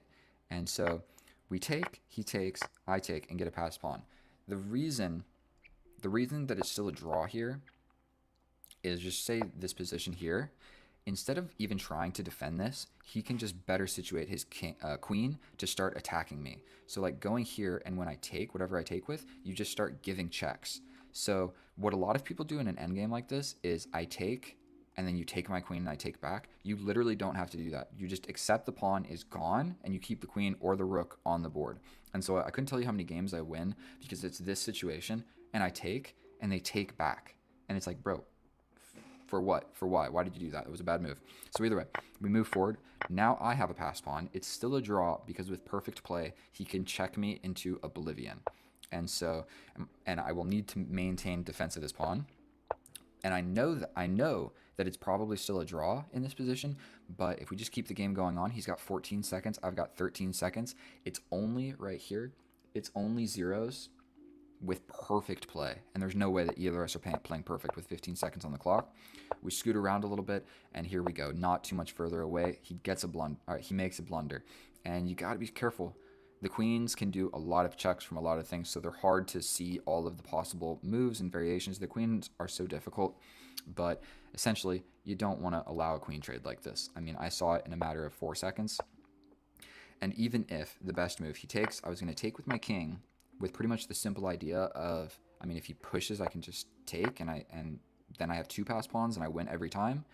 If what I thought he would do is step away, I step in, and then he's basically stuck with opposition here, where I can stay touching the pawn. He goes for this one. He's going to win a pawn, but I'm going to win both of these ones, and I'm just going to win this endgame. And so, not the cleanest, not the most this straightforward win, but we did get the win. He was rated 100 points lower than us, so can't really blame our opponent there. I think that was enough of your time. Thank you so much if you've made it this far in this video. If you learned anything or you simply enjoy watching me play these games, please subscribe. I'm trying to reach 1,000 subscribers. I think I'm at like 460 now, and so you guys are literally the best. Thank you so much. Leave a comment if I missed some stuff. I'm sure I did. Thank you so much. I love you. Get out of here. Oh, hello, my fellow chess enthusiast, back at it again in front of the 64 squares, and I intend to show you in this video, facing a 1960 with a question mark, playing a nonsense opening. Because sometimes people put way too much pressure of the game of chess on memorizing and learning openings. So we've given him the center. What we're literally going to do is maybe put my knight like this. He has a huge center. He is completely winning by maybe +1, but I'm trying to show you in this video that it really does not matter. What matters is the middle game, and more so importantly, the end game. So I think we can just trade that off. Not the end of the world. I feel like we're going to go ahead and pin this knight, and maybe we'll make one more like nonsense move. I'll just put the knight here or something, or maybe like slide the queen over. Do something I know that this is a bad move. Absolutely, that is a bad move. And with that, I think we have avoided really any opening theory. We'll step back. This pin is still active. The pawn push, it's a little something to pay attention to. But yeah, my rook is locked in over here, and my queen kind of definitely sucks. My knight can get over here. You know what? We have to free up this bishop. So that kind of just offers a trade immediately, where the bishop comes. I can attack this bishop and potentially go onto this diagonal, which is actually a decent diagonal for my knight. I mean, for my queen. I'm kind of preventing this queen from developing naturally over here, and I also have this crazy idea of bringing my bishop. So that's defended many different times, so I don't think that that's really going to work. What if I try and crack open the center? He pushes, I capture. Not even going to think about it, let's just do it. Okay. Also, this is not a bullet game. I need to be playing a tad bit faster. This comes with check. He can't defend it. This would come with this, but I still think we need to kind of prioritize plain and simple development. And so, like I said, we've completely avoided opening theory. None of this game has anything to do with like actually memorizing openings. What it kind of did, so we're going to do this. It kind of questions this trade here. This bishop's nice and active over here. My queen is also nice and active. Dude, I could even maybe take with the king.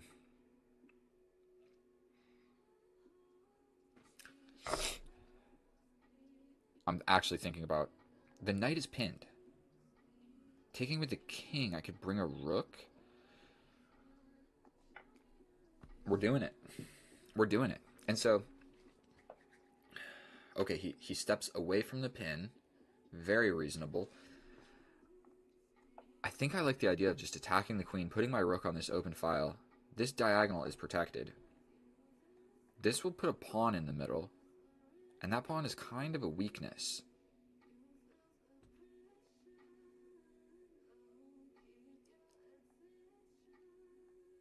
This music sucks, by the way.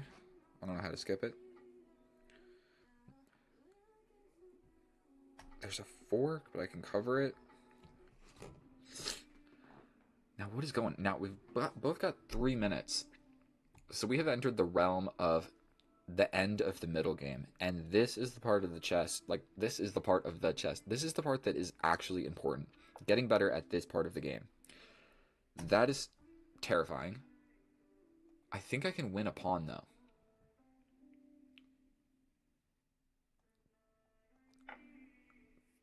This is covered. This doesn't work. This also doesn't work. This grabs here. If he decides to step in, I can get this check first.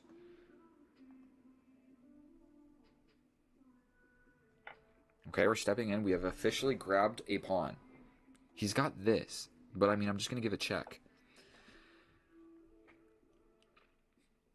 I think he's putting too much reliance on this right here. Like, I give this check first. Yes, these guys are looking at each other, but if I defend and he captures, I just step up. And, like, yeah, I have a weird pawn structure or whatever. I'm also attacking this pawn at the end of the day. If, like, nothing forces my queen to move from here, we go for this queen trade. Immediately, I'm up 2 pawns. I start thinking queens are on the same diagonal. We go for a queen trade. If I play this and he captures, I capture the queen. He steps up. Then I capture back. And if he goes for this, I just capture, and then the pin is even worse. And if he captures back like this, I bring the rook, with the idea of doubling here on the only open file in the position.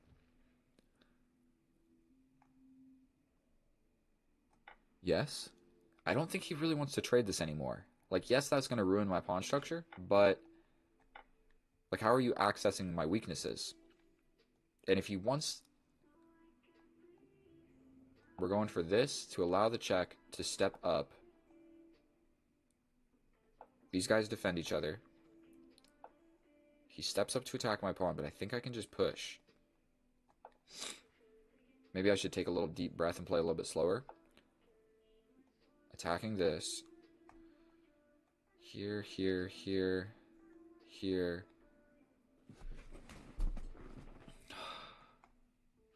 So you can do 2 things when a pawn is being attacked. You can push the pawn or you can defend the pawn.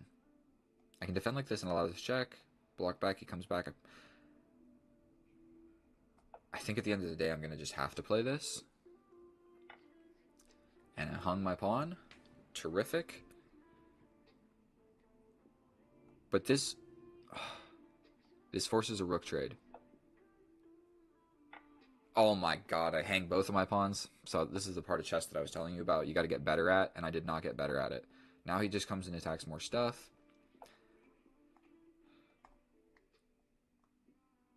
Check up here, here. Check. That hangs this. We got to go for this. Check. We're We're going for this check.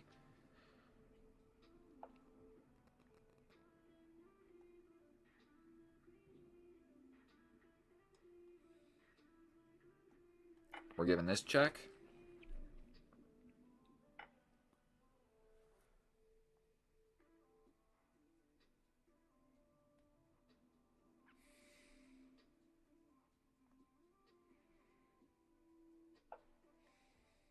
What I'm going for is grabbing this pawn. It's completely even now. It's got a 2-on-1 versus a 2-on-1. Why did I make things way more complicated than they need to be? This check is actually really scary, but I touched these guys. So we're going to just be bold. We touch both of these rooks. He can give... It actually makes things kind of weird. He's got to step back. And all of a sudden, I have two passed pawns. He still just has these guys. And if I'm able to, like, figure out... I mean, we have to take that, no?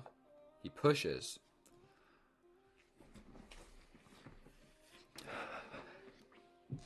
Ay, ay, ay. Check. He comes closer. Here, here. This, this, this.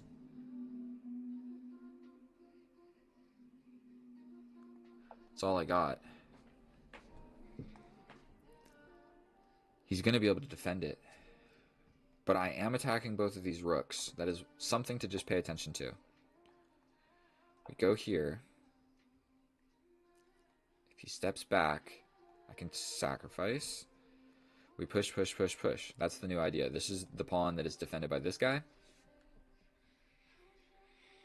He can tickle my guy.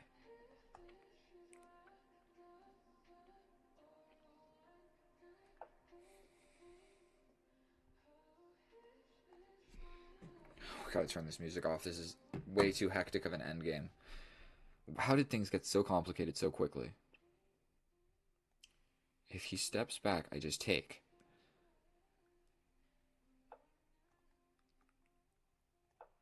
I'm not even going to think about it. We're going forward. He can go for this pawn. But like I said, I'm touching this guy. So he can take.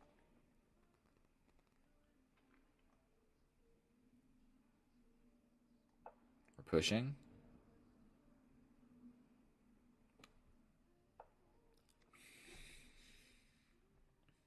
Check. Oh, God. Check. Where does he go then? Here. No, check. He goes here. Then I give a check. He steps over here. Then I give this check. He has to step up. I sacrifice for this pawn. I think it works. That is going to be an absolutely ridiculous endgame. He steps up. We give this check. He steps over. Check here. And I grab this. Oh my goodness. Did you see that? That was crazy. Absolutely, that was crazy. With 12 seconds on the board. Unbelievable. And I'm pretty sure even if he left this rook over here, it gets hard. It gets hard to stop these guys. I just need one more push. Like if I could find the time to make one pawn push, two pawns on the 6th rank defended. Like right now, this is not going to make it. But if the two pawns are on the 6th rank, one rook, no matter where it is on the board, cannot stop them. And that's just something you need to know. Oh my goodness, that was an exhilarating game of chess. Let's check it with the computer, see how accurate that was. What did I say in the beginning of this video? Bro, we played the most nonsense opening that you could imagine. Got into a winning endgame that I screwed up by losing two pawns, and then had to make a crazy tactical thing. The opening didn't matter at all, and that is the most important thing that you can learn from this video, is like getting better at chess is not memorizing openings. Opening theory or like opening principles are good. Opening theory, learn some of it, but don't like spend all of your, just focus tactics, endgame, and that's what you need to get better at. So we have more or less a weird opening. None of these moves made a whole lot of sense. We capture, capture. This move made sense. I like it a lot. We're going for this diagonal castle. These pawns are a little bit weak. Capturing back like this is also decent. The knight gets involved. We step forward. And it's showing that taking with the bishop is actually the best move. I guess they're equal. 0.8 and 0.7, if you can see that over there. So they're pretty much equal. We then bring a rook, capture. No, no, no. Now I capture to win this pawn. And he put too much reliance on this whole idea of getting in like this, removing the defender of this like very scary checkmate. But you don't have to freak out. Also, I could have got in with check. Oh, that's good. There's just that. I went for a queen trade. That's what I saw first. Okay, so the check would have been better. Trade, trade, trade, trade. Double up the rooks. Here we go. He's attacking my pawns. And then pushing this allows this rook to see this pawn. So I'm supposed to just allow this, this, this, check. I step up. He could grab this, but then I'm getting in and grabbing these guys. So you'd have to defend, but then same idea. You could attack this one. I can defend. Okay, so that would have made more sense. That would have made more sense. Instead, I push the pawn. He grabs my pawn. Then I push my rook, and he grabs another pawn. And now it's just a complete draw. We're stepping around, making some moves. We get in.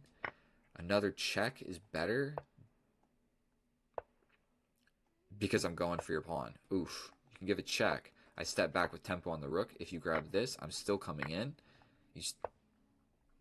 We had to grab with this one. Oh, now when the king moves, we're grabbing this rook. Oof. Okay, okay. Okay. Instead, I make a blunder and I grab a pawn on the side of the board. He grabs a pawn. I grab a pawn. He pushes his pawn. I grab another pawn. I'm touching both the rooks. King fork, baby. Capture, capture. And then here, white is slightly losing. For one, I can just grab here, and if he takes back, I take this rook. That's not that hard to see. The whole reason of doing this is so that these rooks have to stay guarding each other. That was the whole idea of doing this. Like, it wasn't just to look cool. And so, okay, could have just taken the pawn, for sure. Then here, still same idea, I could have just taken, so it's not playing the most accurate. We step back, and he's going for this. Whoa, what did I just do there? We're going for this shielding technique, but it doesn't work because I am the greatest chess player who has ever lived. Check here, check here, check here, grab the rook while it's defended. Even if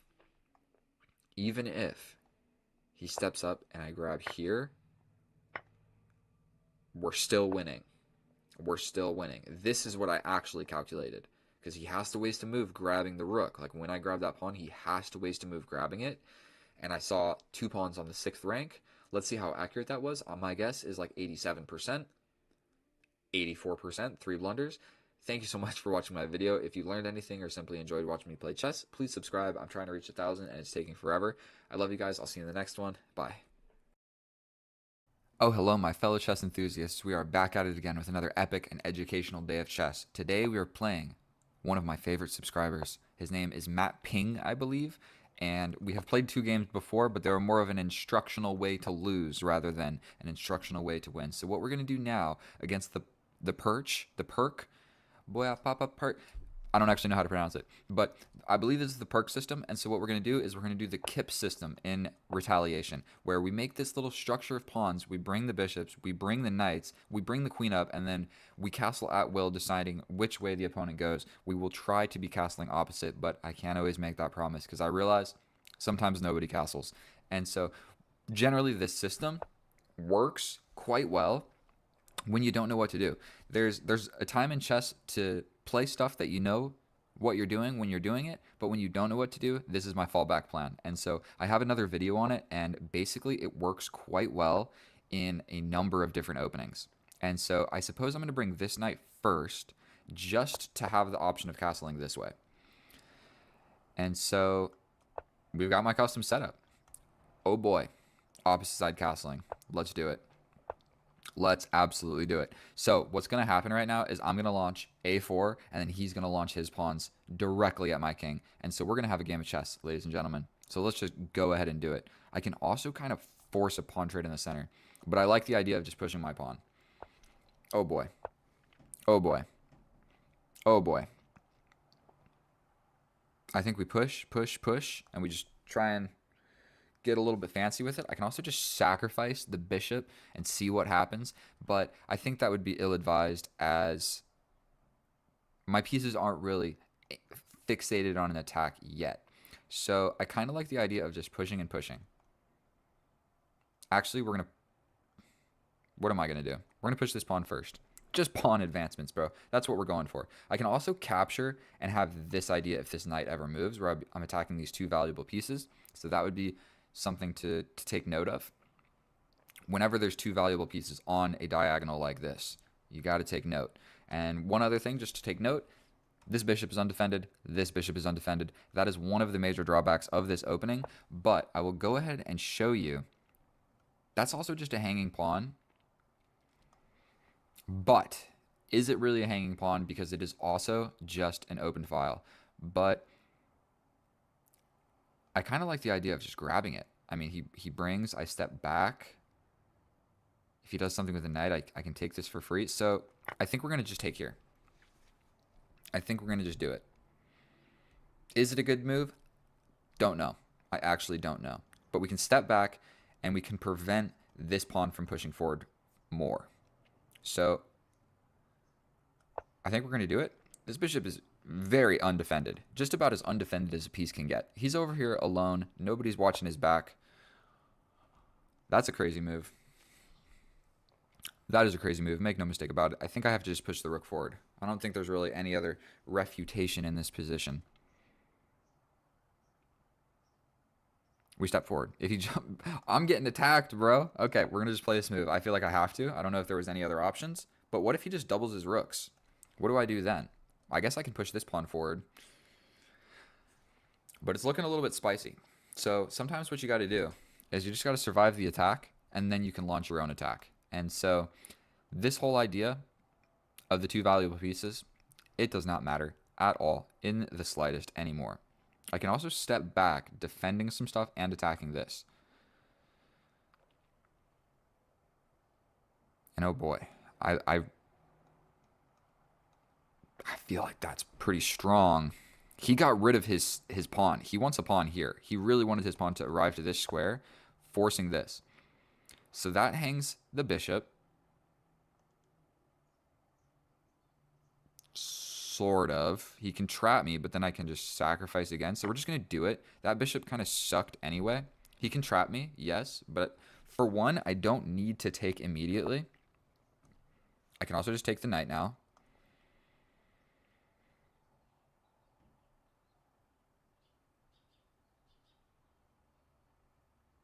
I mean, I'm scared to do it, but we're going to just do it.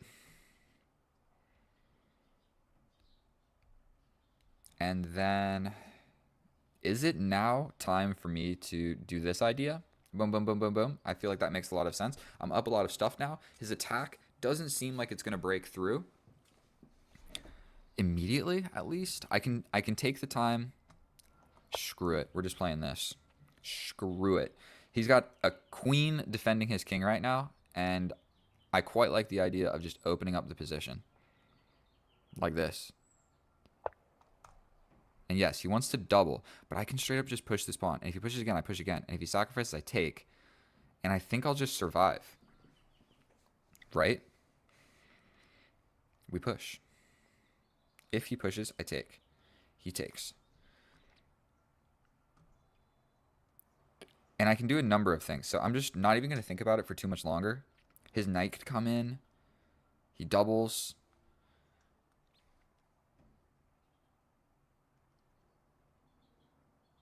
Like, yeah, if he does double, I probably have to react to that.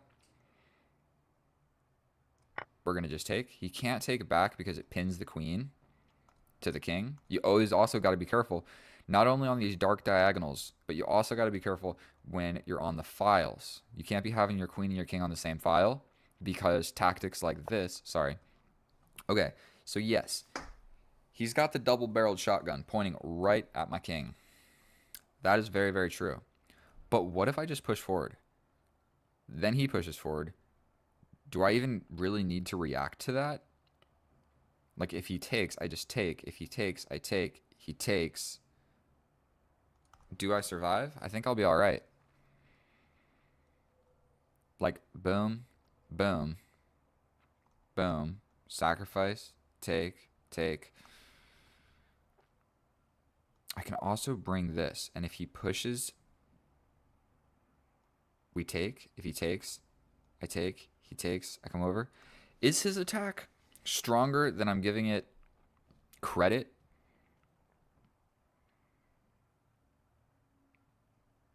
I might have to do some defensive stuff right here. I can also defend with the queen, but that's not something that I love to do. I could also step over at some point, but what's better? We bring the knight, he just kicks us out, correct? So that's not going to work. So I think we push. He will then push again. But in that time, I step back and defend with another knight. So I think we're going to just go for this. Could he sacrifice? Then I take with the knight. Then he takes with the rook. I would take the rook. Key component here is I am defending. Hardly, but I am defending. Right. But now do I jump back here and defend with another piece? So if we push, I'm fairly certain a sacrifice will come. Then I take. Then he takes. Then I'm just a little bit cooked. So what if I step back and defend this with another piece? If he takes, I take. I think we'd survive. We're going for it. This is no fun. I'm getting absolutely pressured, bro. I'm getting pressured. I'm up a knight.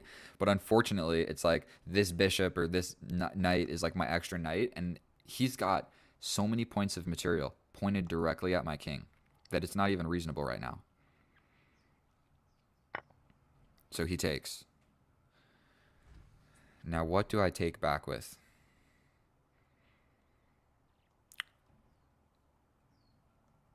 If I take, he jumps in with the knight. But then I step up. He takes with the knight. I take. I think we survive. So the idea, I believe, we take. If he jumps in with the knight, we push. If he takes, we take. He gives us a check. Bro.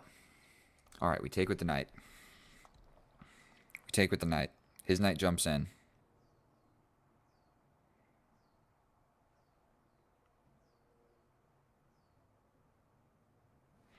We make some chaos on this side of the board.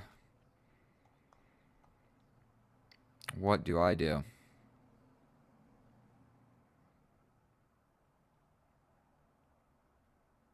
So I think I take with this knight, because this knight is defending this pawn. And if I move this knight, then I... So we're just going to go for this. Right. But take, and I think I'm all right.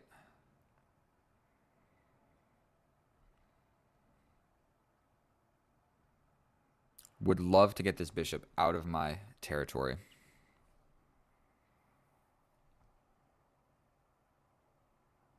What if I step over? Or what if I just capture? That also makes sense. What if I push? Then he takes, then I take. I think maybe pushing now would be key. Because if I do this, yes, I have this check, but what does that really accomplish? Not a whole lot. So I kind of like the idea of pushing. If he pushes, I just push again. So we push here, here. Or with the rook. Now we need to double check if I'm safe on this side of the board. Take, here, take. I step over. He gets my queen at the end of all of that. So here. If he sacrifices with the rook, I take. He takes with my rook. And I'm trapped, bro.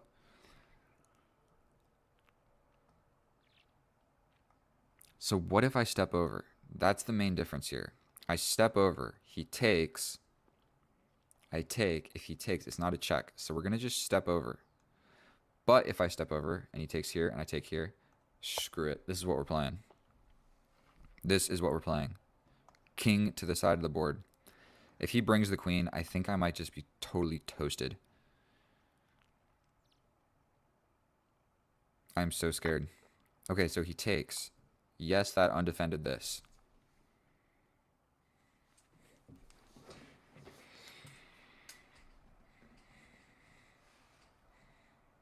For one, I can take here.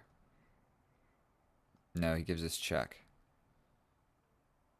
So if I take here, here, here, here, this, check, I step over, you double again. So I think I'll be all right taking with the queen. We take with the queen. He takes the knight. I take back. He takes. I step over.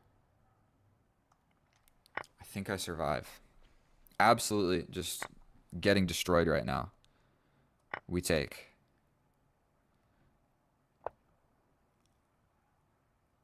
That's scary. Do I block like this?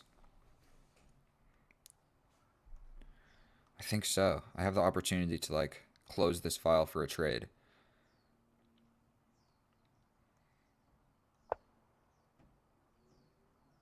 So scared. What if he steps back?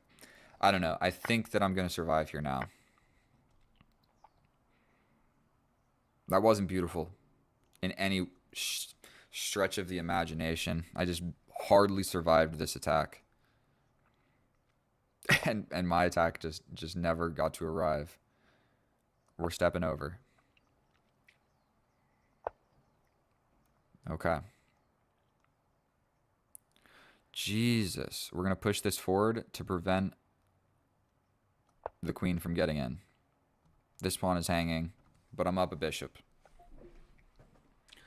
Jesus. I can also make this pass pawn at some point, which I would like to do. He can also just take, so he can get some of my pawns, which actually becomes a little bit bothersome for me. So what does that do? Is his idea to come over here? I might come here, here, here, here, here. If he hits me with the check, I block here. So I think I have time. Boom, boom, boom. Then if that comes in, I have this. I guess there's this check as well now. Gosh darn it. There's this check. Didn't look at that. And if I step up and the queen comes, I think I'm just going to get checkmated. So if this happens, I step over. If that happens, if I step up, then essentially this is checkmate. If I step back, then this becomes really scary.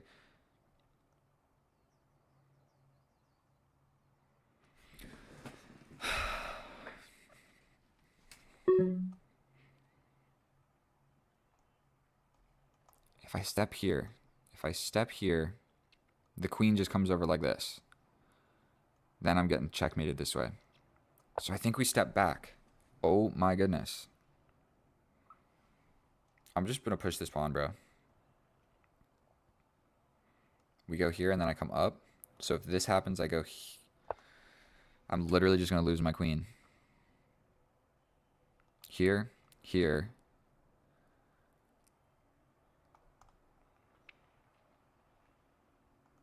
We're pushing this. Will I survive? I don't know. There's also this check, which is actually quite scary. Right, but I'm going to push here. This check is blocked by this. If take, take. I think we push.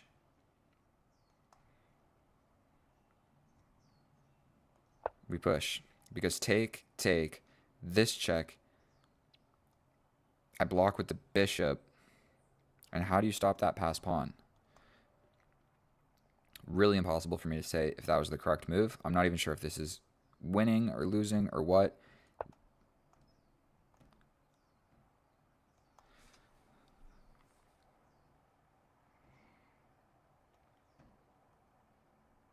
I step up here. If take.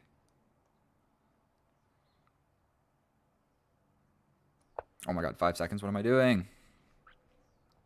He takes here, but I get this check.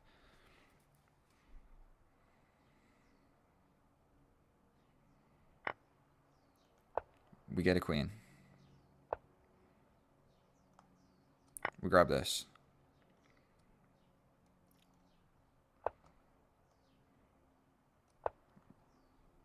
There's this check. Oh my god. I think he can get a draw here if he really wants.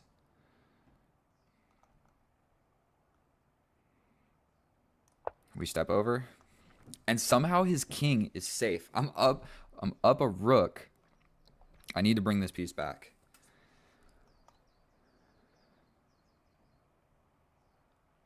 I need to bring my queen back.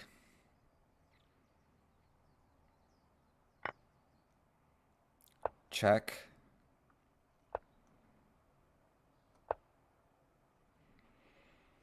Jesus Christ. I got a lot of pawns hanging. He's up so many pawns.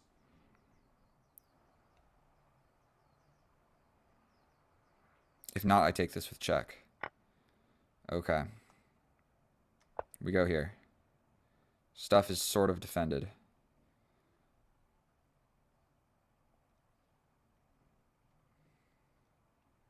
What a just absolutely wild, wild, wild west position this is. Like, I'm completely winning, but I have 9 seconds against like 5 pawn islands, essentially. Like, look at his pawns. Look at this structure. This is the most ridiculous endgame. I don't even know what to think. I can take this with check. I can take this. So I think we take this with check. If he comes this way, I trade the queens. Yeah, if he goes here, I trade the queens. If he goes here, I trap the queen. We trade the queens. We get the queen. We get the queen. By golly. I don't even know what to think about that game. That was wild. That was absolutely wild. And he still has 4 minutes. I have 13 seconds. I don't know what to think about that game. Was I winning? Was I losing? Was my defense all right? Was that sound? Let's check with the computer, and all of those answers will be answered. All of those questions will be answered over there. And here we are in the analysis. And oh boy, I said at the end of the video that I don't know how I feel about this game. Well, now I have looked at it with the computer, and I know how I feel about this game, and I don't feel too strongly. So let's just take a gander at this graph, Mr. Jagged Tooth cryptocurrency valuation graph. So I played 5 inaccuracies, 1 mistake, and 8 blunders. 8 blunders in 1 game of chess. Oh my god. Oh my god. And 66% accurate. So like half of my moves are pretty bad. Now my opponent, less blunders, but more mistakes and inaccuracies. 56% accurate. And if the graph is horrendous. So let's just hop right into this. The first portion of this game is beautiful. So just take note of my structure here. This structure of pawns with the bishops here and the knights here. Then you can move the queen up and castle either way at will. This is my custom opening. And if we look at up here, you guys can't see my mouse, but 0.3. This opening works against literally anything, bro. Anything. Sometimes it's zeros and sometimes you have a slight advantage. And so if you don't know, like I have not played this structure very often. I'm going to be just straight up with you. And so you do this. It's not an opening. It's a setup. Like it's a structural setup. Okay. So this is another example of my custom opening and it's sort of working. So I castle. It's an inaccuracy, but I wanted to castle opposite to get an interesting game of chess. And oh boy, did we. Now, he develops his last minor piece and I launch a pawn. When he sees me launch a pawn, oh boy, he starts to launch a pawn. Then I push, I advance slightly more. He prevents it from pushing any further. And I'm advancing this pawn because I want this pawn to, I want my B pawn to force this trade. And so once my B pawn is here, it's looking at 2 different things. You either have to take or let me take either one, okay? Now, the best move for our opponent is to take here, not for the simple idea of trading these 2 pawns. That's not necessarily what's so important. What's important is what can happen later. And so he advances here. I'm supposed to ignore this because I have this idea that's pretty straightforward. I trap the bishop. The only way to free the bishop is to jump forward with the knight, attacking my bishop, but I can step back. Now your bishop can escape. So let's go with the idea. That's what we're trying to do here. Escape the bishop. But then the knight is trapped. The bishop took away the square for the knight, and he can't retreat anywhere. Okay? So what the computer is generally saying is, forget about it. This is going to happen. So go with the attack. That's why it's suggesting these pawn pushes. But I'm trying to show you, like, I trap the bishop. I trap the bishop, you take, and then the knight is getting trapped regardless. And you can't go back because the bishop is there. That was the escaping square for the bishop. So I miss it. So this pawn capture in it of itself is not a terrible move, but this was better. I could have won a piece. So this move isn't bad. It was just there was a better move that was better. Now, explain something to me right here. I scoot back. Look at the valuation. 0.7. Then it goes to 0.6. That is slightly over a point, slightly over a pawn. Slightly over a pawn. Remember this. And this is classified as a blunder. Slightly over a pawn. Long story short, I step back. He comes in. I'm supposed to defend with the knight, but whatever. I defend like this, and he's supposed to, now that the rook is here, he can sacrifice the knight because it's looking at my rook, and if he takes my rook, he's looking at my queen. So I basically will have to take. Or I take here, he takes here, I step up, then there's this. No way I'm doing any of that, okay?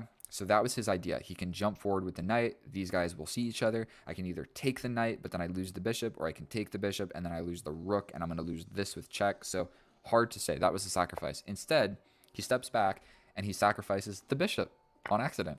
And so here, what he's supposed to do is sacrifice the knight, because when I take, he takes with the queen. So we trade evenly, but his queen will be closer to coming in on this side of the board. So that's why what I said in the game, this pawn push doesn't work because my bishop is not attacked immediately. So I have time to push this pawn and then potentially push and then save myself, or you take and then I get out and it's defended. So pushing the pawn didn't work as well. Now the computer thought about it long enough and it's like, okay, push the pawn, whatever. We take. I'm up a piece. I'm completely up a piece, but he is up an attack. Now, I'm supposed to take a deep breath here and say, okay, the rooks are getting doubled and I'm going to get absolutely obliterated. So I'm supposed to step over. If I step over right now, that attacks the bishop, and the bishop has to go somewhere, which is good for me because right now the bishop is an attacker of this square, and when the rook comes here, that's another attacker of this square. And even if I push my pawn, still the bishop's here attacking this square. So if the pawn ever trades or dies or whatever, then the rooks see this square, and that means the rook is getting to my 7th rank, or he goes with the bishop and hits me with a check. I step over, and then he takes with another check. It's a really big deal. So I'm supposed to step over for the simple idea of it attacks this. And right now there's only 2 attackers on this, and I have 2 defenders. So the bishop would have to move. Don't see it. I get greedy, and I push a pawn. I say, you know what? You're going to attack me. I'm going to attack you. Unfortunately, we take. Now the rooks are doubled. Now stepping over is no longer an option because he has 3 attackers, and I have 2 defenders. So stepping over doesn't work anymore. And I play the right move. I push the pawn, but I should have just stepped over. I'm completely winning. A +3 advantage, completely winning. He takes, taking with the knights is kind of interchangeable. He then attacks this piece. It's essentially my pinned piece because of these rooks. And I step over with the king. And now it's an inaccuracy, but look at the valuation right now. It's 3.5, goes to 2.1. That's more than the other one, and this is an inaccuracy, but the other one is a blunder. I am never going to understand what to think about that, okay? Whatever. Or maybe because it went from winning to losing. I don't know how they do their classification here. So he's supposed to sacrifice the rook, because if he sacrifices the rook and I take, he hits me with this devastating fork. So that's what he needed to see. I'm still winning because I don't have to take back. I can just take over here, and we're going to just play a game of chess. So he basically could have got that piece back for free. I'm still winning because I'm positionally winning, and I'm up a piece. But he could have just taken here. If I take back, there's the fork. So essentially, he would take, and I'm not going to take back. I would just do something else, okay? So he takes with the wrong piece. Now I take, and there is no more fork available. The best move is to step over with the king, I presume, because this is going to become an idea, and you need the king to stop that, okay? So if the king is here, this pawn push won't work later on down the line. If you remember, my pawn gets here, and it prevents the king from getting over to stop it. I think he needs to step over now to realize that's a problem. But also grabbing here would be a good idea. You can just grab this pawn, then you're up a pawn. And then not only that, this check becomes scarier because I block, and then you can do something else. I don't know. He gives this check. Gives me time to block with my rook. He takes, I take. He gives me a check. I step over. Now this pawn is defended. What I'm worried about here is the queen coming in. I'm supposed to just be brave and push this pawn and allow this check and say, okay, you give me another check. Okay. You give me another check. Okay. You give me another check. Okay. I'll survive. I will survive. And the reason for that is the queen is blocking the infiltration of the rook. Okay? So if the queen comes here with a check, The queen is kind of the tip of the spear instead of the rook being the tip of the spear. And the reason that's important is because it's my king and my queen over here. So if the rook comes first, then losing my queen becomes an actual serious problem. I'm supposed to just ignore this and push a pawn because this is more scary than this check. I'm up a piece. I got pushed really close to passed pawns. I play a very human move. I cut off this infiltration idea. The queen comes here. Now, what both of us are thinking is over here and over here.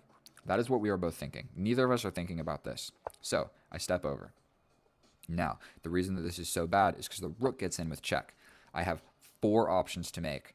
3 of them lose tremendously. If I come up here, I walk into this check. If that happens, I have to push here. You hit me with this check. I step over. The rook hits me here. I step back. You hit me with another check. I step up. The queen can get in somehow with a check. I'm getting cooked. If I step up here, it's bad. If I step here, you're really, really quick with this idea. I'll have to sacrifice this pawn to come up, to go here. It's not going to work. So if I go here, it's bad. If I go here, it's bad. If I go here, well, it gets real bad. And if I go here, I barely survive. I'm still losing because I'm going to lose a lot of stuff, but I'm still surviving, okay? But I choose the worst of the 4 options. The reason it's the worst of the 4 options is because this idea here. The queen comes in. Say that I step back. This is an idea. If I step over, I'm losing the rook with check. I step up. You can trade the queens. I can't even take this back because there's a pin with the rook. If, where's my move? If I do anything with my queen, I lose my queen. If I step up here, I lose my rook. If I step over like here per se, well then I get hit with checkmate. Check here. If I step over, checkmate. Okay? So I step back, but it's only bad if you switch gears and you bring your queen over here, which is actually kind of hard to do. Kind of hard to do. Then I hang mate in 1. But it's hard to play that because we're not looking for mate in 1. He's looking to win my queen. But unfortunately, I can step up. Or I can push my pawn. I'm still losing after this. Make no mistake about it. You give me this check, then I'm stepping over. You take. I'm getting cooked. Absolutely. But again, he gives the wrong check. I step up, and he takes my queen. But it's not a check. I have time to make a new queen. So I lost my queen, but I made a new one. Look at the switch here. Look at the switch here. If he gives this, it's minus 2.4. If he gives this check, it's plus 10. That is a blunder. We step up. He takes the queen. I make a new queen. I take the rook. He gives me a check. I block. Oh, no, I step up. I should have blocked with the bishop. Why did I step up? That walks directly into this. Now, he takes this pawn.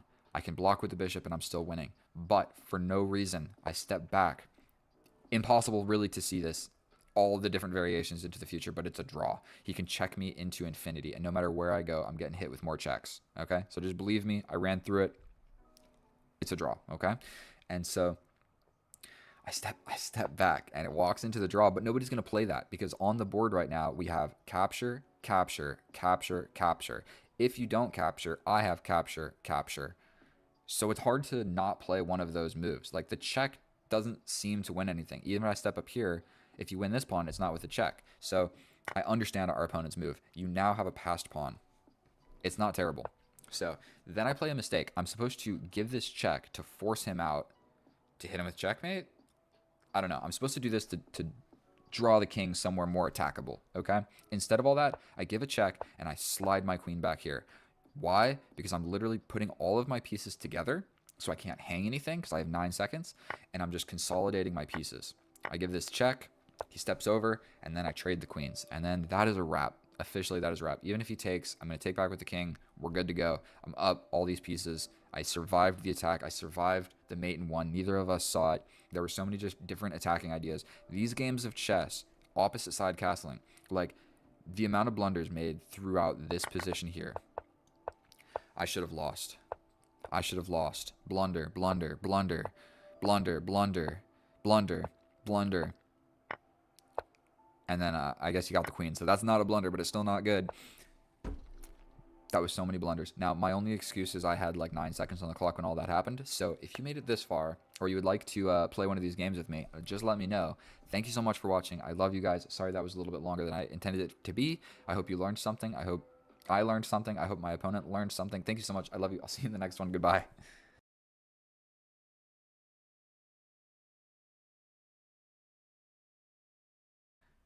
Hey YouTube, and thank you so much for clicking on my video. In today's episode, I'm doing an intro, which I never do. I don't think I've done it for any other videos, but this one is something special to me. You need to watch the entire video to get the entire idea of everything going on, because there's stuff in the middle and in the end that you need to see. So if you don't have the 20 minutes or whatever it is to watch a video, just watch another video. This video, I want you to watch the entire thing, please. And so it's going to be one of my favorites. This was an epic game of chess for me. It was so cool, and there were some coincidences about studying stuff, and it just worked out perfectly. And I think my presentation and everything, and I show a picture of a pretty girl. So just keep watching. You'll see a pretty girl. You'll see some chess. That was like 35 seconds, something like that. Thank you so much. Let's get to the video. Oh, hello, and welcome back, and thank you so much for clicking on my video. In today's episode, what we're going to be doing is playing a chill game of chess with the Caro Kann against a 1944. Before we get going, Caro Kann is c6. Will we have the exchange or the advance? Or will he play something completely random? We have the fantasy variation, which is the least fun to play as black because it means we're going to be getting attacked, and we are not going to be having a chill game of chess like I had mentioned previously. You can't develop your bishop, so that sucks. You can't develop your knight because he pushes forward, and that sucks. You can't really jump over here because that sucks, and you can't get in the way of the bishop. So you know what you do? You make a concession, and you push a pawn in the middle of the board. It hurts, and it sucks to play, but here we are playing chess. So that's what happens. You know, you get to a certain level, and people just know their openings. And so, we developed the queen, okay? We're pressuring this pawn. Now, I want to show you something. First of all, I tried this for my first time ever. A kumato. Kumato, tomato, I don't know. But check out how this thing looks. It's like a green, funky tomato. So what he just did is weakened the dark squares on the queen side of the board. So we're going to take note of that my dark square bishop can definitely maybe do some plundering over there in the near future. This pawn push is available as an option. The check is not too incredibly scary because we just jump out, and he does not have a knight that's going to jump. Bad arrows, bad arrows. He's not going to be able to do this because this pawn is here, and I have not captured. That is essentially the reason we are not going to be capturing there. You're going to push or capture. And then we have like a back, I don't know, weird Caro Kann going on. So we're going for a pawn push. Then, in my personal life, is the audio and everything working? Oh, we're locked in, boys. First of all, no girls watch my videos because girls don't watch me play chess. The bros do. So there we go. So I shot a shot, right? So I've shot 2 shots. I started going to a new gym. I met one girl. She said, I'm only going on a date with you if you take me to this super expensive restaurant. So we went, okay? It was like $140, so not super expensive. But that's far more than you should spend on a first date for an average looking girl. I did it. I'm a simp. Say what you want. And then I didn't want to take her on a second date to another expensive restaurant. She's like, I like men with houses, properties. And I was like, where is your property? What are you talking about? I like girls with, I'm going to show you in just a gosh darn second. So I think we're just going to snap capture back. I'm not sure what else I was supposed to do in that situation. This is a little scary, but now I can at least develop my light square bishop. So actually, I'm quite happy with this. So either way, that was shot number 1. Shot the shot, went on a date. It was a complete dud. Thing number 2, there's a girl that works at the gym. She's a Latina, and she's gorgeous. And we have had some good conversations. So we had 2 conversations, and at the last one, she kind of approached me and kind of solicited my Instagram. Okay, so we're waiting on a response. I'm not explaining anything about chess, but you know what? We're still going to win the game. Okay, check this out. Look at this picture. Get the chessboard out of the way. Sorry, what am I doing? Let me show you what we're looking at here.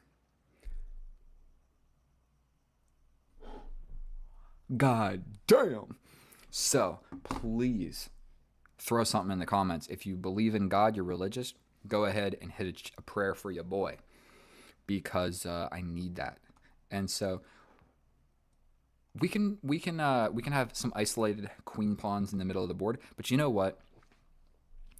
I do have this. If the knight comes, I take. He'll take here. I'll develop. He'll hit me. I'll hit that. The pawn will be defended. Is there attack? What if he just takes back? I hit him with this check. He develops a knight like this. Then I develop my knight. Some isolated queen pawns in the middle of the board might not be such a terrible idea. Unless I move this and he hits me with a check at some point. We're just going to snap capture. Queen is under fire right now, so everything that I said is going to happen. So as you get better... Check. Don't even care, bro.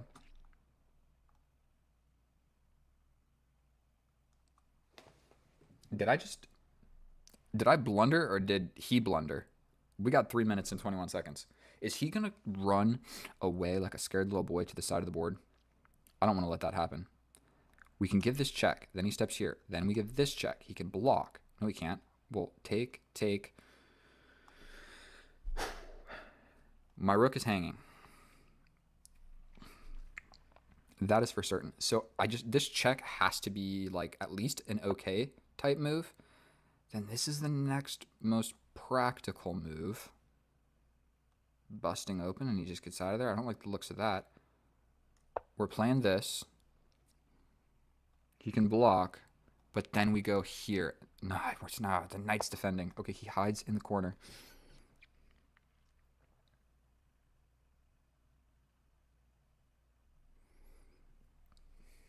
Moment of silence for my rook. Moment of silence. But we're not going to need him where we're going. We're not going to need him. This is also hanging. I don't know if I care. Is there any good move? I can take the knight. He'll take this. I quite like covering this diagonal. We can go here, threatening this. So we can go here.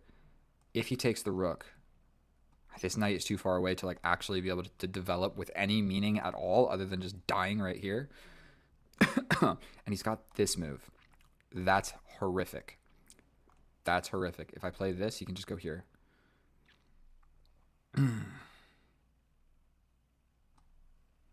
Here. Oh, I blundered. Blundered bad. Do we just push? We push, he gets out. Oh my god, this is defended by that bishop.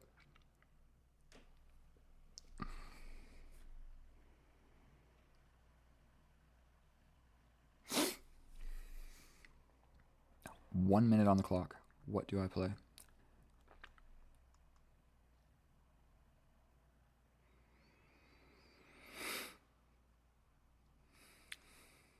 This might be one of those moments where I can't find a good move because there are no good moves. I'm about to go straight up a rook down and a pawn because on the way to kill my rook, he grabbed a pawn for free. I literally just hung my rook.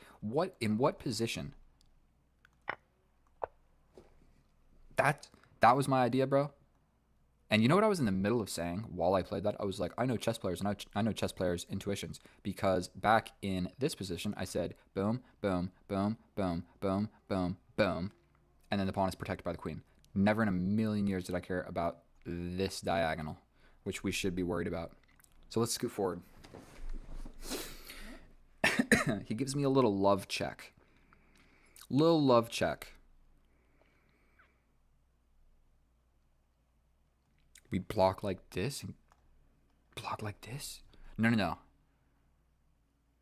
Oh, if I play this, he takes and then comes back attacking it? Bro, are you serious? Do I just step up? Is that insane? Is that an insane maneuver? Just step up. Bring the knight. We're stepping up. 38 seconds. I'm so cooked. I'm beyond cooked. There is no salvaging this. 1944, not a chance. Not a chance. It's rather unfortunate that I'm even recording right now. Okay.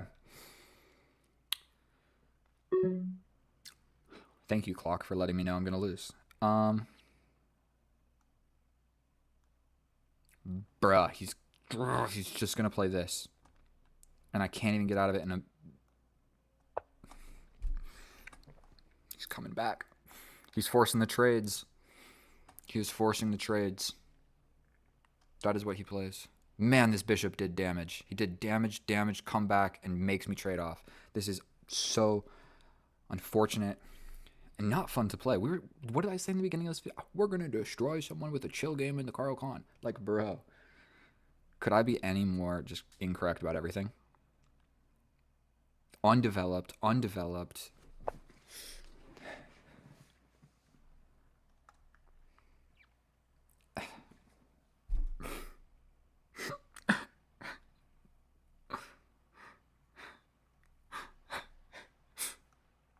All right. We're going to lose the queen. I don't think this is I know this is not possible. He has to make a serious blunder. And I'm the one with 15 seconds because I just took 3 seconds crying about that. But you know what we're going to get? Open file, baby. Checks when the knight moves. You know what? If the knight goes here, and this is an open file, this is checkmate because Chris cross applesauce. So there might be a small sliver of hope.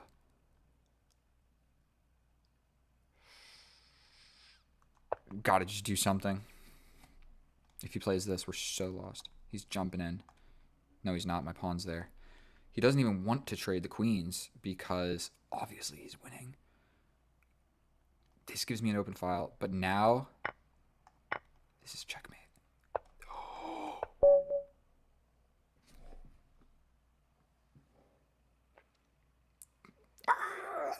Bro. Let's go. Do you need a queen? Do you need a rook? No. What do you need? 2 bishops. And you know what is insane about this? Am I going to be able to show you? So I know we just finished the game. We need to do some stuff with this. Look, we're going to go back. We're going to go back. Look what I was studying. Can you see it? All right. Let's not make this full screen. Literally, this is what I was studying 5 seconds ago. Do you see this? Boom. Are you ready? I was literally studying double bishop mates, and here we go. Like, this is to show you I'm not making stuff up. I was literally studying this, and that's the one. That's the one right here.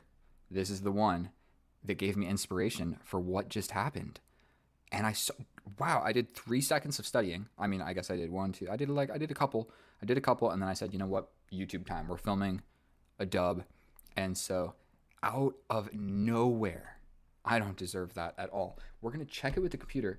I obviously played like 60% accurate. The only good move I played was that 1 bishop move in the end that saved me. And if that wasn't there, there was no hope. Let's go to the analysis and see how bad that actually was. That was probably a minus like 9 position for me. So we're going to check it out. And here we are in the analysis. And I am blown away because 2 things. I was literally just studying double bishop mates. Just in the top right here, you can do learn, and one of them is basic checkmates. Double bishop mate. The other crazy thing, I have never done that before. Ever. Never in any of my games of chess, unless it was like a double bishop mate with other stuff involved. Like an example is like this file is cut off and there's a pawn here and the king is here, or like this square is cut off by this, I don't know, and then give a mate, but there's other stuff involved. This is a straight up real double bishop mate. Mated behind all his everything. Crazy. And the fact that I was studying that, I'm going to stop yapping about it. That was 50 seconds of yapping. That is, my mind is blown. What else is crazy about this is, are you ready? Dude, I played 80% accurate. That's not that bad. I've won games where I play like 65% accurate. So I made 1 blunder. What? Oh, yeah. So my blunder, him getting in. Remember I said in the video, I said, what did I say? I said, did he blunder or did I blunder? And nobody did. It was about even because, yes, he was going to get my rook, but I was going to get a crazy attack. The idea behind all of it, I should probably start explaining stuff because I did play 80% accurate. The opponent, 43. That is the lowest I've ever seen. This game has so many new things. So many new things. And before we get started, should I show you one more picture of that girl? Just for good measure. Look at that. Unbelievable. I'm in love with her. I'll pull up her not right now. Okay, let's hop into it. Chess. Okay, so I'm thinking these moves are a little bit interchangeable because we get to the same position. Okay, don't hate it. Best move. Not the best move, but everything's still equal, so I'm happy about it. Now, we trade back. He's slightly winning after bringing this knight. He doesn't do it. He brings the wrong knight. Obviously, every move he makes is going to be not the best because he played 43% accurate, which is insane. We capture, and then realistically, what I needed to think about here was, hey, bro, you've got 2 pieces developed. I've got 2 pieces sort of developed, but he's got discovery ideas on my queen. So realistically, my queen is a liability here, not like a developed piece. I'm not actually like doing a lot of damage. And yes, the bishop's hanging. Just develop something. Even like going here would have been fine. Scooting back with queen would have been fine. So it doesn't happen. I go for this. I go for this. And my calculation skills are okay because what I calculated could have happened. I calculated this. Boom, boom, boom, boom, boom. Capture. Queen comes here, defending the pawn. You can't get my pawn. Great calculation. Except I didn't see this. So horrible calculation. And so sometimes that happens. I played this move in 3 seconds. Boom. And it's not a blunder because look at the evaluation. Boom. Like, yes, you're getting my rook, but you're only up that pawn because my attack is about to be vicious if I play the right moves. So one thing in chess is when you're trying to checkmate your opponent, you want to go back and forth through their pieces. Go like check with the bishop, check with the queen, check with another bishop, check with the knight. There's cases where you don't do that, of course, where you like check, check, check 3 times with the queen. The queen is different. Rooks can be different. But if you're doing like a group effort, it's normally back and forth. Check with the bishop, check with the knight, check with the queen, and then you get a checkmate. I needed to give a double check with the bishop, and it's not clear why. I'm going to show you the best computer lines. We develop the bishop. He attacks the bishop. We step back, and look at this bishop move to the side of the board. Nobody is playing that in a million years. Then the important part about this is we're pushing this pawn. You get my rook, but you do not get to defend this and get back into the action trading everything. So this knight is hanging onto this pawn. You're trapped temporarily. I'm never going to actually kill you with anything because I have nothing that can get over here to attack you, but you are stuck. And so you killed a rook. You still have the bishop, but the bishop's not active. And if you look, the valuation is only +1. And so I'm stepping over with the king. You're coming over. Our computer's giving me different ideas. Before it was bring the rook. We're stepping back. We're going for this. You step away. We're coming in and just hanging this. Don't even care. We're taking this. And it's equal because my queen's doing damage. If your king really goes this way, we got ideas of this. We got this. We got this stuff. Can win a pawn. And this bishop is locked out of the game. All relying off of another bishop check. Now, can you blame me? I'm losing, in my mind. I'm losing, completely losing. So bring my most powerful piece to literally touch the king. Seems like a good idea to me. I guess not. He steps away. And not only that, it's a 2-move sequence. Check here. You got 1 move, and I get another check. Then he goes here, and that's about like where my calculation really was stopping. But, I mean, we definitely... Did you see? Did you see my pieces mobilized? Like, we gave a check with this. Now we bring the queen. Now we bring another bishop. So I'm following my own chess principles. Nobody told me that. I just started doing that. And it makes sense most of the time. So now we've got, 3 pieces in the attack because we did a little back and forth action. So I need to get out of here with the queen because this is just an immediate trade the queens. So I undevelop my queen. And that's bad for a lot of reasons. For one, he can give this check. We go to the middle of the board. He gets the rook. And it's really bad because he's getting out to a defended square attacking both of my pieces. So even when this happens, like if I take, he just takes. And I hit him with a check and he just develops. Like he's not sad about that. That's for sure. He gets the queen trade. I step up and I noticed here, if the knight moves and he takes, this file opens up and this check with the bishop becomes possible. It's given a lot of other best moves. What did I play? I developed a knight because it leaves the option for this. Okay, you gotta hope for something. +5, capture, +4. He can literally do anything.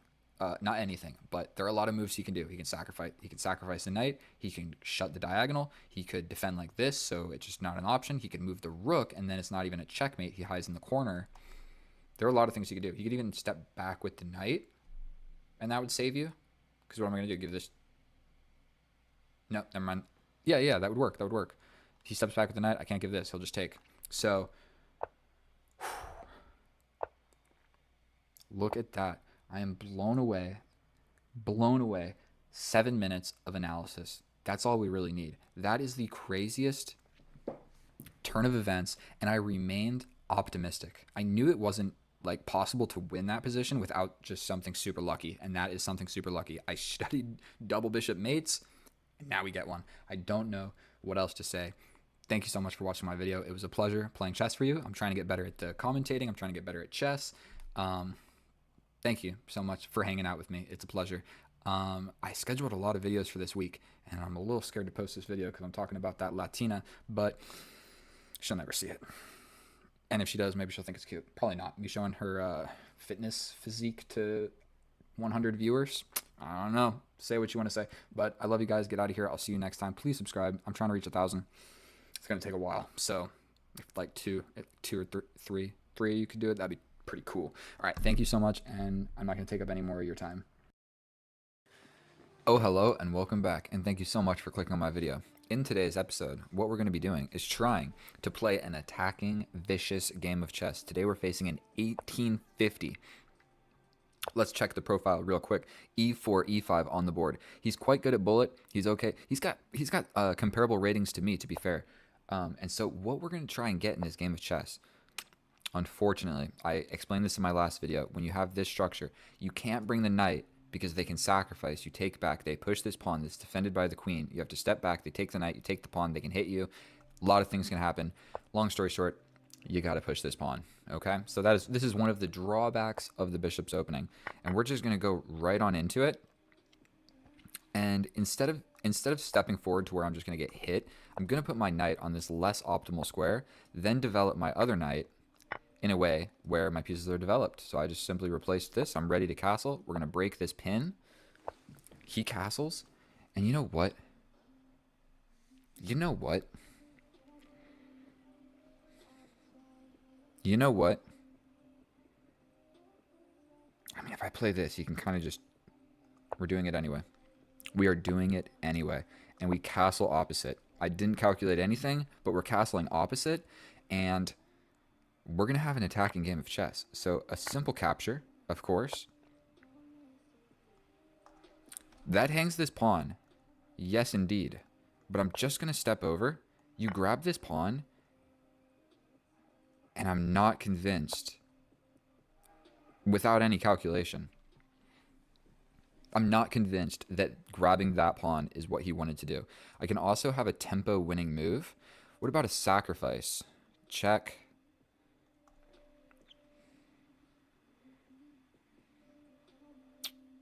I kind of like the idea of just attacking this queen.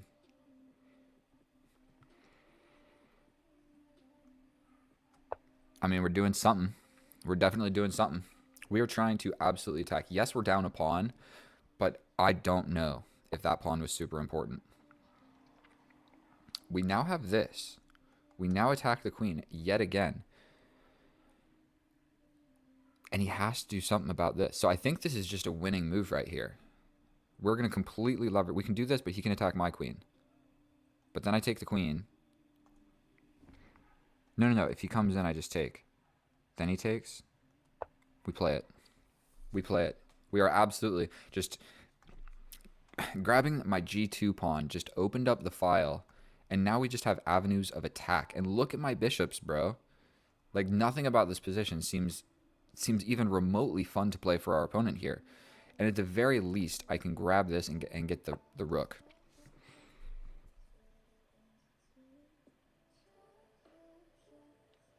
I mean, this is pretty forcing. Do I win the game after that? So one thing to note is I can't take with the rook first. Sometimes you want to do that. But I feel, I mean, like, you know, an attack... I'll give him the take back. I'll give him the take back. Okay.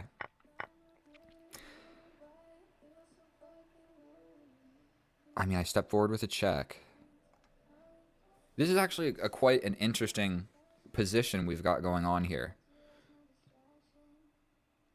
I can hit him with a check, but then he just steps back. Then do I bring my rook? I think I probably want to bring this first. And then at some point, we're going to launch these pawns.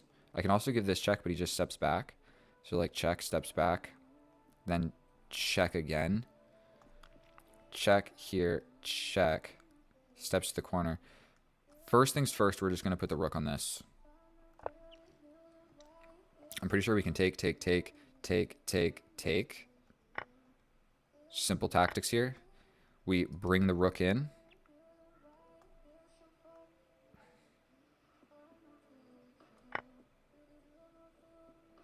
I mean, he can try and hang on to it. We grab this. There's no discovery check. And now this is just completely a rough situation. It might even be worth it to like scoot my king over a tiny little bit just to avoid all the nonsense. So he's going for this, but when he does, I'm going to hit him with this check. So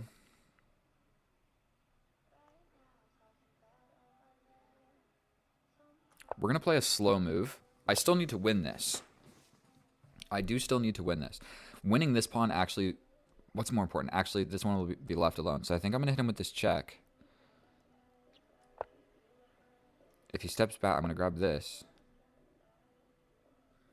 You always want to look how can you grab the most amount of pieces. So this is a tempo on the bishop.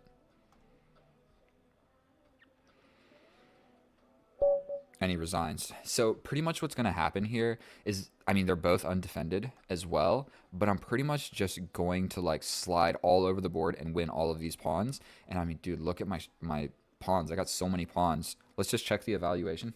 8 minutes, good enough. We put him down quick. He didn't have to suffer long on that one. Let's check this position. How much?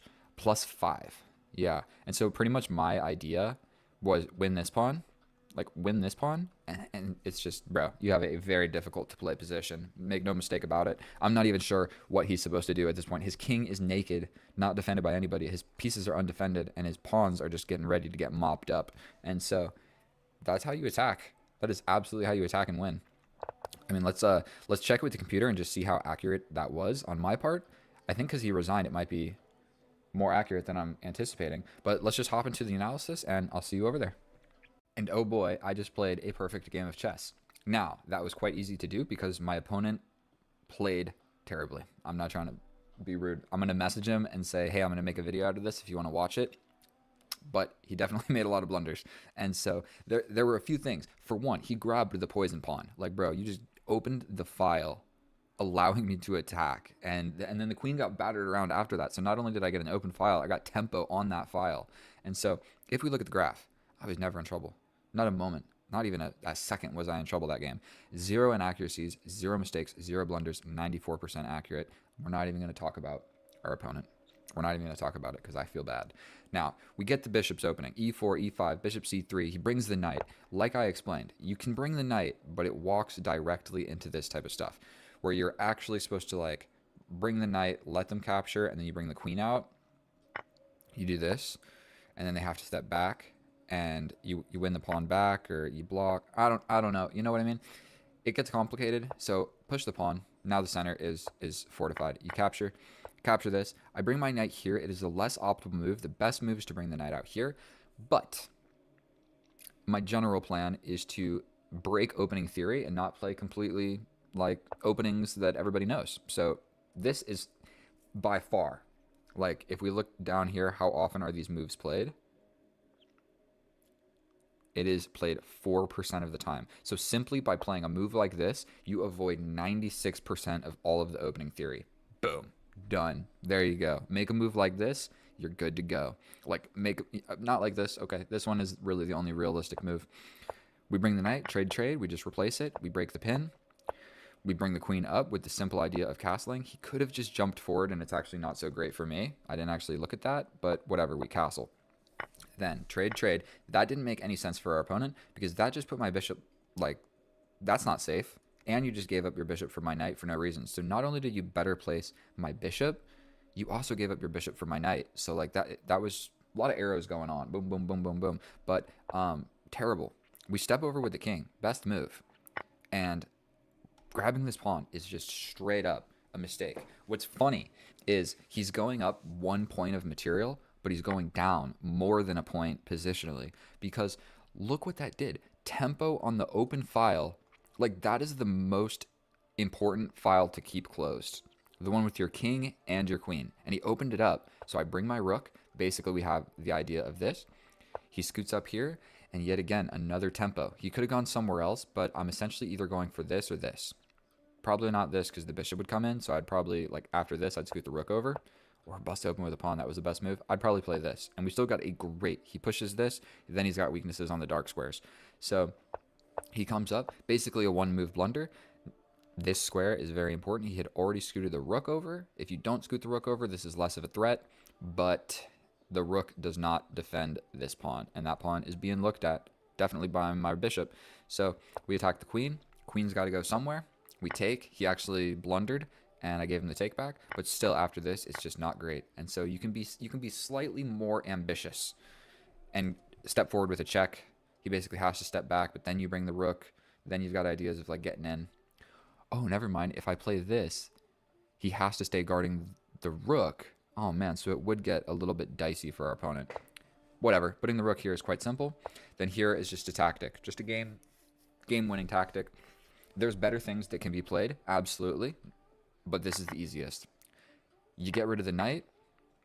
You sacrifice the rook, because if he lets go of the rook, then simply I take it. So if he plays something like this, I mean, what if he does play this? I can just force it. I can just force it. You have to take it. Or if you move out of the way, then I'm going to win your rook for free.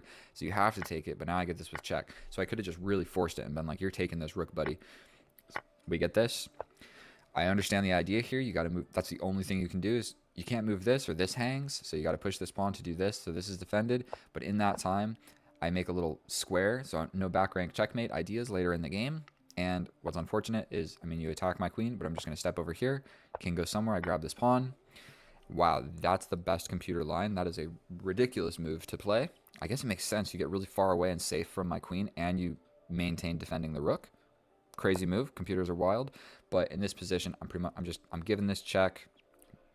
Wherever you go, there's opportunities of me getting this at some point. So the rook is undefended, the bishop is undefended, the pawn is undefended. I'm going to mop everything up and completely destroy him. And so, long story short, if you're going to learn anything, look at this position. Opposite side castling. What do you not want to do? Take this pawn with your queen. That's it. That's it. That's the major pitfall in this position. Any other move would be fine. Any other move, essentially. Like, even if you play this, it's still... Okay, never mind. Whatever. You got to play something. But taking this pawn absolutely just lost him the game. Then, I just wanted to take a look at this tactic here. I mean, we're attacking the queen. The queen's got to move somewhere, but we are just applying pressure to this. And the f7 square is always the weakest square in the enemy's position, generally before castling, because it's only defended by the king. And it's still weak in this position. We take. That's a wrap. Then this tactic here, I guess, is worth taking a little look at. Stuff like this does happen. Boom, boom. Then you sacrifice the rook, basically for a pawn. We get the pawn. You have to grab, let go of this. You can find stuff like this when there's a piece only defended by a king or a queen or something like that. And you can sacrifice a piece close to it so they step away and let go of whatever piece they're defending. Because, like, the king and the queen suck at defending pieces because stuff like this happens. And so, either way, thank you so much for watching my video. I know that one was a little bit shorter, but I sure hope you enjoyed. That's how you attack and win. If you learned anything, please subscribe. And I'm going to schedule more videos to come out pretty consistently is the plan. Like once every 2 days or something. So thank you so much for watching. I'll see you guys next time. I love you and get out of here. Oh, hello and welcome back, and thank you so much for clicking on my video, my fellow chess enthusiast. If you are trying to get better at chess, you are in the right place, because what we are doing right now is facing the Sicilian against a 2000 rated opponent, where we have the open Sicilian on the board, basically characterized by this capture in the middle. Now, there's a few things that can happen in this position. There's a lot of different lines. You can push here, you can push here, you can push here, you can push here, you can push here. And I think that's pretty much all of the main lines right there. But that's too much stuff to be memorizing. This is called the Accelerated Dragon. And so what we're going to do is just bring our knight here. So essentially he's going to come through and apply pressure to this knight. So we're going to develop our bishop, adding another defender to this knight in the center of the board. That is attacking our pawn over here. But what I have learned is actually going and defending it with the bishop is not what you want to do. You put your bishop to an active square. This will sort itself out later. We then want to do something with our queen. We have to keep it here, essentially. Not anymore, because now the bishop doesn't see. The bishop no longer sees my knights. Look at this. We got 4 knights. Nothing. This can only happen coming out of the Sicilian defense. And now this is probably what's coming next, where it's going to be hard to hang on to this guy. But we're going to step back with this bishop over here, eyeing this super long diagonal on the side of the board. He pushes over here, eyeing to put his bishop here. But it looks like I could take a step forward, a step over here. But then where's my bishop going? So we don't love that. So we're going to castle this way. And so we have just said to our opponent, Someone is winning and losing this game, and it ain't your boy. Okay, that's a weird move.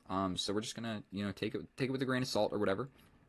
This knight is undefended, so there could potentially be some tactics that unwind in doing something. I would love to just push this pawn forward, but then he jumps in and attacks me. So I think we're gonna push this pawn first, so then we can push this pawn. And he put his bishop. He put his bishop in front of his pawn over here, the a pawn, and the a pawn is kind of the javelin that he's going to want to throw at the heart of my position by getting it here. Does that sound good? Okay, so a lot of stuff's being forked right now. I can just take, but then the bishop unblocks the javelin, so I don't love that. If I step over and he captures and I capture, that gets scary. It walks into ideas like this. What if I just pin the knight? You take my dude, I take your dude, you take my dude. No, none of that's good. None of that is even slightly good. If I step over here and he sacrifices, let's do this.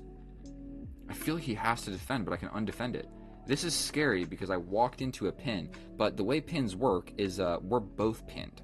So when the knight moves, we see each other. So it's all about who moves first. And right now what I'm doing is adding an attacker to that knight. And so I have definitely slipped a little bit further behind in the clock than I would like to do so. This attacks my queen, so we step up. Also, we're defending here.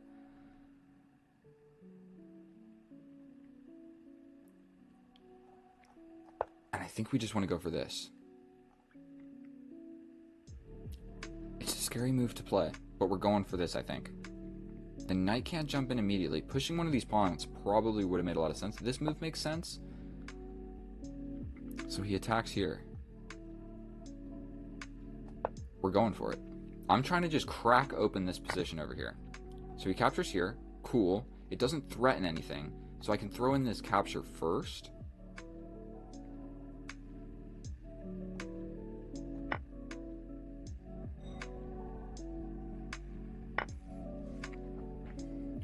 We can also double attack the queen. Does that win? Like, yes, I lost the pawn. We jump in and attack the queen. You have to do something with the queen because I'm attacking it with two different pieces. I'm also attacking the rook. Is there anything meaningful that he can do with the queen? This is a crazy looking move. He could just double attack on the queen, right? That's the move that needed to be played right there, I think. And if you capture, well, for one, I can throw in a check first and then take the queen. So not only that, it just makes matters even worse. So now I think it is probably time to cash out on the rook. You capture like that. I'm capturing like this. I'm going to look at this guy. That's scary. We go here. No other move to play. If he moves the knight, we have a check.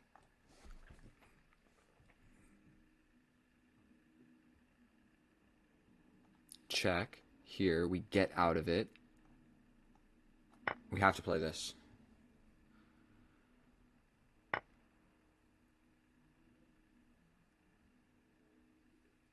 That was fancy. I get your queen. So now it looks like we have just greatly simplified the position right now. Is there anything cool that I can do? Alright, we're going for it. He gets out. Oh, it's with check. Freaking heck. Now it's like really even.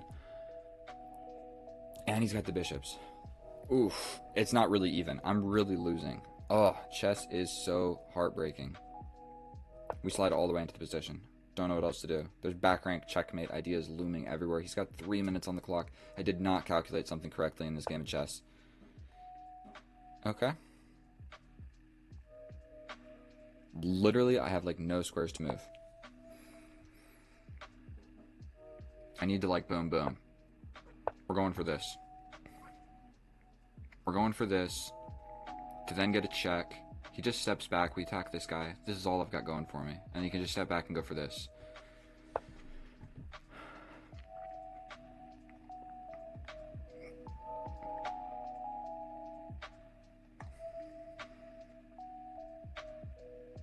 Okay, we gotta do something.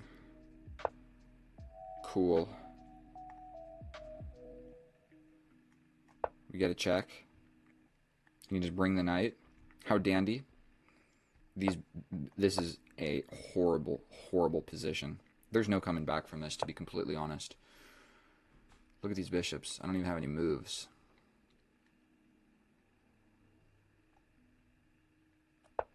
Step forward? Like, what on earth did that accomplish? You can just bring the rook at some point. Like, step back and bring the rook.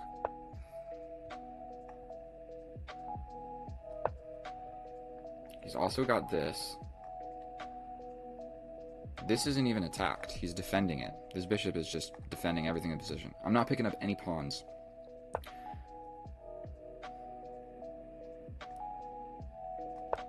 We step forward.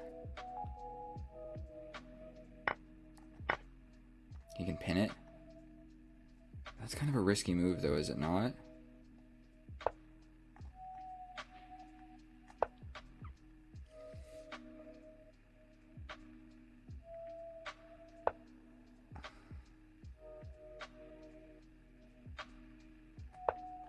Going for this. I'm so lost. I'm so completely and utterly lost.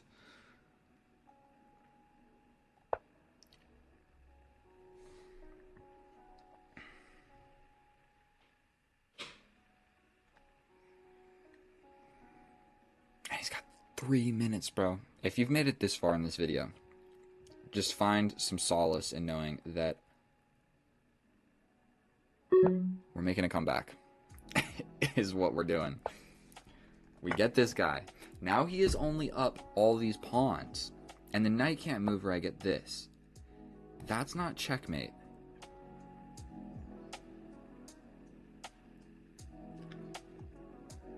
There might be a way that I can trap this rook. I mean, not rook, knight. What if I go here?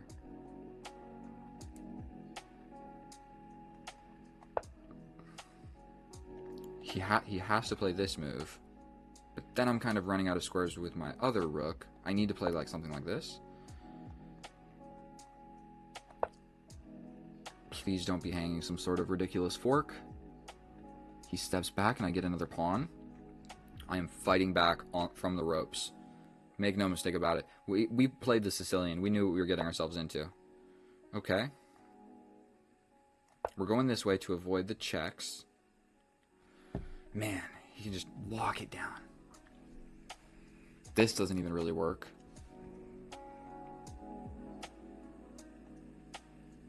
Let's shuffle around maybe a little bit.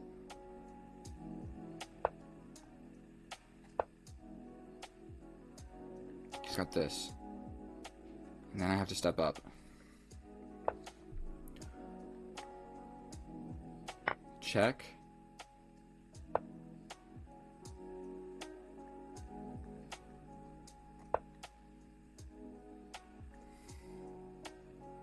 What on earth is happening? This is checkmate.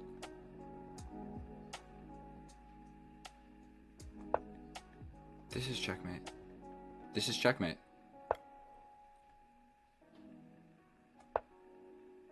Is it not? Am I ridiculous? What did I tell you, boys? We make comebacks. We get those. Never give up. Even when you're in a bad position, keep making moves. Maybe I lost a little bit of my enthusiasm while I was playing that game of chess because I realized how bad it was. So forgive me for that if I got a little bit less entertaining as the game went on. Because sometimes, I just give up mentally. But for the camera, I'm still like, we got this. But mentally, I'm thinking there is no possible chance. It's minus like 8 position. I don't know if it was that bad. So we're going to check it with the computer. We're going to see how accurate that was. We're going to go bada boom. And here we are in the analysis, and that was not the cleanest performance ever. If we take a look at this graph, it shows a tale of someone that knows the opening decently, played a wonderful middle game, made a horrible tactical blunder, and then had to come back from the graveyard. If we look here, there was a mate in 9 on the board, and I had a -6 position. And so, arguably, I had a -9 position, okay? We had mate in 9 on the board, and it didn't happen, and I made a comeback. And so never give up. You know what I'm saying? Never give up. Just try and pose problems. If you blundered, there's a chance your opponent blunders. And so we hop into the open Sicilian, capture, and this is the accelerated dragon. Yes, I know my openings. Check it out. And so the best move is going ahead and throwing your pawn forward, trying to really clamp down on this d5 square. But I don't know the structure very well, and the difference between playing the best move and like the second best move is 20% of a pawn, 1/5 of a pawn, however you want to look at it. So I choose to play the structure that I am more familiar with rather than going for the best computer line into something that I don't really know all that much about. Okay, so we develop our pieces. We develop this guy because he's being attacked twice. He develops the knight. Now the bishop no longer sees my knight. We develop our bishop here because it's the best move. And if you take stock of my moves, I know the best move. I know the best move. I don't know the best move here. But it is what it is. You know, I made it out of the opening. We've got an equal position. I'm ready to castle opposite, and we're ready to just have an attacking game of chess on our hands. And so my bishop is attacked, so I simply step back. And then I believe what my game plan is to launch these pawns, is generally what I'm going for here. And so I push this, which is an inaccuracy. But the reason I'm pushing this is because I want to launch my f pawn. But when I launch my f pawn, I don't want this knight jumping over here attacking this guy, because I don't really have a great place to put him other than here that's not being attacked by this knight. I know that's a lot of arrows, but long story short, we don't want this knight going here, so I put the pawn there, so the knight's not going there anymore. Instead, the knight comes over here, where the best move is to give up my light square bishop for the knight. I don't want to do that because right now my bishop is, for one, defending this square, which is kind of a weak square for my king, and then for two, we're hitting this diagonal where the enemy's king is. So I step over into this pin, but it's really kind of a situation of who's pinning who, because you can't move the knight or I take your bishop. And so as long as he doesn't have like a check with this guy, then my queen is safe. And so it's a scary move to play, but you can make moves like this when you are like okay at chess. So he captures. This is attacking my queen, but just like we talked about, I can step up. We're all good to go. Then I go ahead and I stick with my plan. We're ready to start launching these pawns. I feel like in this position, he's got this hook, and I feel like I'm able to crack open the position better than he is able to crack open my position. Plus, I have like a lot of defenders over here and sort of an attacker defender. So in this position, I make my first mistake of the game. I'm supposed to push this pawn. If he plays the best computer line and jumps over here, he straight up just gets trapped and has to sacrifice for this pawn. If he pushes this pawn, I simply just grab a knight for my pawn and we're happy. So the two best computer lines, nobody was ever going to play. He was going to step back, in which case I can attack the queen. If he steps over, cool, we're coming in and getting this pawn. If he comes forward, we yet again attack the queen, defending my knight tactically by this fork right here. So he can't take, or I fork these guys, and get the queen. And so, was I going to see all of that? No. There's no possible way that any of us, that I see this. So, instead, I go with the more forcing move. Maybe not the more forcing move, but my pawn is confronting the structure in front of your king, okay? So, capture, boom, and then knight sacrifice, not really, but a double attack on the queen. It's a fork, double attack on the queen. This is the most fancy move of the game by far. The knight is hanging, but the queen is hanging. I'm also hitting the fork. There's a lot of stuff going on. He has to slide over, and at which point we grab the rook. Then things get a little bit out of hand. For one, I did not see this diagonal pinning my queen to the king. Didn't see that, but you always need to be worried about this. When you castle this way, it's very common that this actually happens, and your queen and king are on the same diagonal, and I don't even have a dark square bishop to confront his dark square bishop. So when you have time, stepping over with the king is generally one of the best things that you can do, simply so stuff like this doesn't happen, and you're a little bit safer here than you are here, okay? And so we have to block with the knight.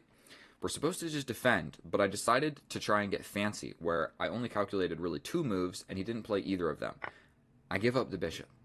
Now, what I had calculated was if he steps forward, we're good to go with this check. He has to block with the knight. We can defend. We can bring another thing. Okay, not like that, but we're going to have a really comfortable position, and we got a pawn and just a huge attack in the position.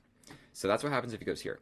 If he steps over, boom, I could still try to do something, but I guess the best move is to push this pawn. I guess you don't want to do this because the bishop comes in, so I could have just locked it down, and I still have an absolutely crushing position. If you take, I can take like this, opening my rook up, so he takes back, but then I'm going to give checks, and I'm going to figure out how to get in here. I'm like really applying pressure. Unfortunately, neither of those moves happened, and he took with the queen, because if I take his queen, he takes my queen with check, because I'm still on that same diagonal. None of that changed, and so I completely just screwed up this part of the game, essentially. Then I'm supposed to just defend. That would have been the better move, but then the queen comes in, could have happened. I feel like he probably would have just like taken, step back, step over with the king, We got an equal position, so I should have just defended. Instead, I kind of accepted my fate, which made no sense because I'm losing the knight, so it's not a fair trade. Like, yes, we're trading the queens, but I'm not getting this bishop because take with check, I step over, you get the knight, and I didn't get the bishop. And so now, look at this. He's got 3 minor pieces for my rook, and my rook hasn't even moved yet. And so we're sliding around. Really don't have a lot of great moves. I'm trying to make this wall to prevent this bishop from seeing this square so I can give this check. That is the whole idea here. So we slide over. We give a check. This is hanging. Then I push the pawn because I don't want the bishop to grab it. But there still is just this move where these are pretty common actually, where you go ahead and you attack me, and I can't slide back over to defend this pawn because the bishop cuts off all of these light squares. Okay? So this kind of like forking thing and getting a pawn is pretty common with the bishops. So we start moving around, making some moves. I'm completely lost. Trade. It's saying to take. I'm not taking. Not in a million years. Mate in 10 on the board. Yet again, the computer's suggesting that I take the knight. I'm not doing it because I need both of my rooks or I'm losing guaranteed. Now my rook is kind of active. We're like doing some stuff. And finally he makes a blunder and throws it back to complete equality. I'm hardly losing anymore because he straight up just hung the bishop. So basically the way we have it is 3 pawns versus 3 pawns, rook versus rook, and then bishop and knight versus my rook. So it's completely equal, but I would say better and easier to play from the black side. So we're sliding around, we make some moves, we step over, and in this position, he could have just locked it down. He plays this, and arguably my rooks are separated, so my rooks can't see each other or defend each other or really work together, and this rook has a hard journey of like getting into the game. The king is here, so even if I say like bring my rook here, I still can't even really get into the position. All of the squares are covered. Like all of the squares are covered. Look at that. Every single square. Boom, boom, boom, boom, boom. Okay. And so he didn't play it. Instead, we tickle the bishop around. The bishop moves, and we get this skewer. What is this called? I'm not really sure. Where I attack the bishop has to move, and then I get the pawn. I don't know what those are called, but that's what happened. We get the check. He steps over. I'm threatening checkmate at this point. He comes in with a check. My king hides on the side of the board. We come over here. Best move in the position. All of a sudden, I am winning. Came back from nothing. Mate in 9 was on the board, and now we got plus 2.7, where essentially I'm threatening checkmate and I'm also threatening this pawn. So the best move is to come back with the rook, but then at that point I'm kind of just going to grab this pawn and then say he plays the best move. I grab this pawn. I guess it doesn't really matter which way, but in this position I have a 2-on-1, which is good, but it's not that good. Once I win this pawn, either way, it doesn't matter. Then I have a 2-on-0, and then I promise you I'm winning this game because the 2-on-0 is very valuable. The 2-on-1 is valuable, but not that valuable. I'm not sure how like you can calculate it or whatever, but I would say that this is like plus 2.5, and then getting rid of this pawn is like plus 6. Like two connected pass pawns are powerful. Definitely when the king is close and the rooks are close. Like it might even be more than that. And so if that was to happen, then the game would have switched to pushing these 2 pass pawns. That's what everything would have been about. Even if he wins this pawn, I think mine are just faster. And so unfortunately he doesn't see that. He steps back, or fortunate for me, unfortunate for him. He doesn't step back. We give the checkmate. The only move is to block with the rook. I simply capture, and then it's a ladder mate, plain and simple, on the back of the board. So thank you so much for watching my video. If you learned anything or simply watched, and if you simply enjoyed watching me play chess, please subscribe. I'll see you in the next one, and thank you so much. Bye. I love you.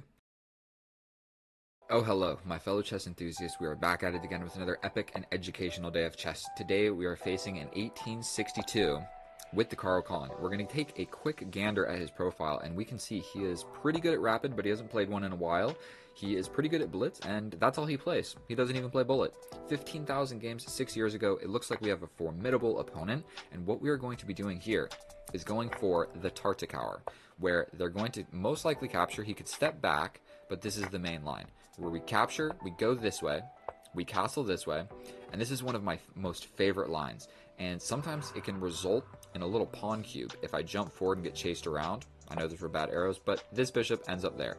So we're going to castle. We're going to be putting our rook on the open file. We will be pinning the knight. We'll be doing a zigzag with our knight this way. So, like I said, I think actually the best move was to step over. That was a little premature, but it is what it is. We step back.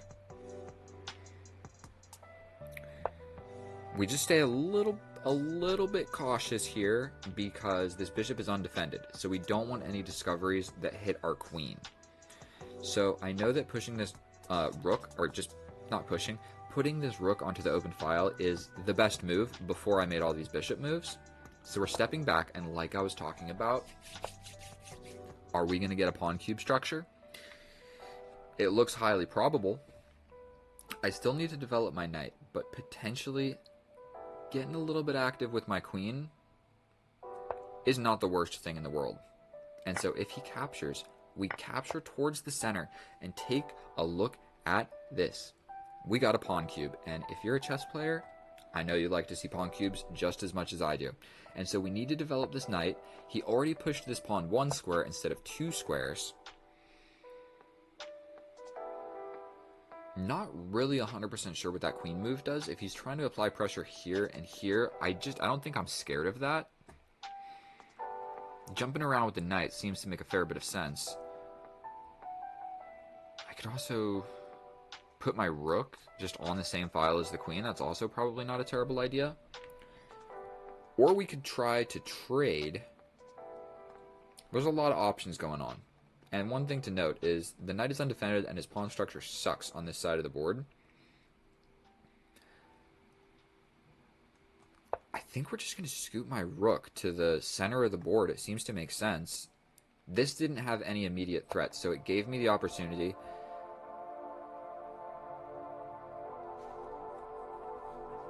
What on earth was that move? What is the idea behind that? Capturing here because it's pinned. But I can push forward, locking down the pawn structure. Like, push forward. If he jumps in, like, yes, it's scary, but did that really accomplish anything good? Probably not. I could just step forward or step over, and then that takes away all these ideas, but I kind of like pushing. No, I don't like pushing.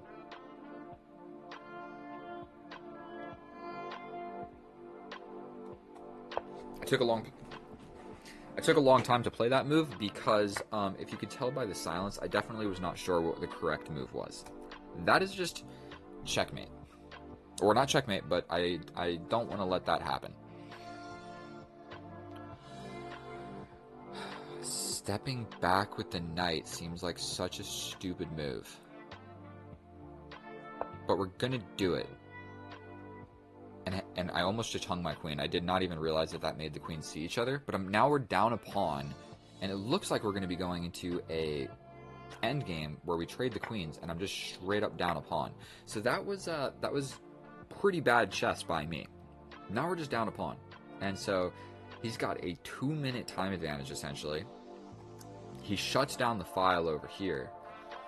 We probably got to get active with this knight, or we're just going to lose the game. This pawn push also attacks here, so I think we're just going to make a weak move, and we're going to try and go into an endgame where we can find some tactics. And one thing to note is, just because you lost a pawn, don't give up. You know what I mean? I got a worse position. It's probably like minus whatever. I want some space for my rook. I can also like get a tempo winning move on this knight. No, I can't. He just jumps to the center.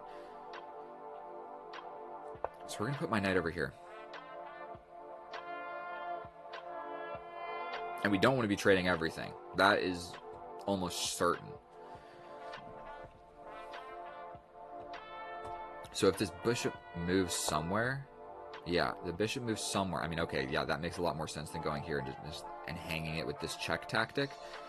But I don't want to trade the rooks. But if I step over, then his rook is really quick to just get into the position. And that's really not a lot of fun for me.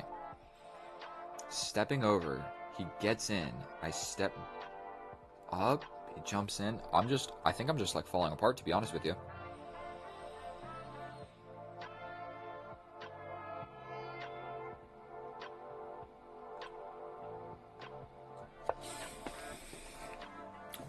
This sucks. This absolutely sucks.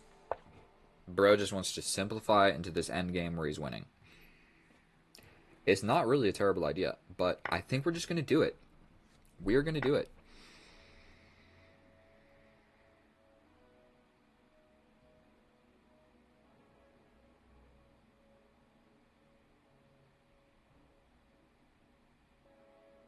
I feel like this is better.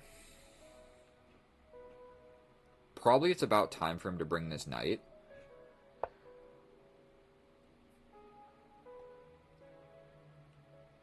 We're trying to get active with my knight. I got 45 seconds, but... Oh, I got no... There's no increment. This is a no increment game of chess. Oh, dear lord. I can jump in and fork and grab this pawn. I'm attacking this pawn, and I'm also sort of attacking this pawn.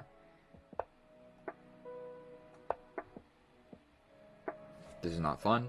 I'm attacking the bishop, and then we are in an endgame where his knight steps back. We're doing this. He can just push, but then I push.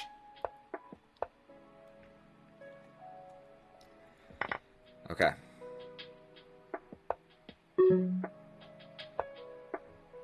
Squares are covered. The jumping in squares. He can fork us, so that's a little bit inconvenient. We're going to step forward over like this. We're going to step forward like this, maybe. Going for this. He can jump in, but I can take. We're jumping in. Take. Okay. We touch the knight. 28 seconds. He can't step forward. He could go here, but then I just take. So I think, finally, I might be grabbing this pawn with a little king fork. Take note that you can fork with every single piece in chess. All of them can do it. They do it in different ways. That's part of why chess is so hard. But you can do it with the king. Okay, we're grabbing this. He can get in, but we're locking it down over here, and I'm literally trying to wiggle into this position, baby. Here, here, here, here, here, here, here.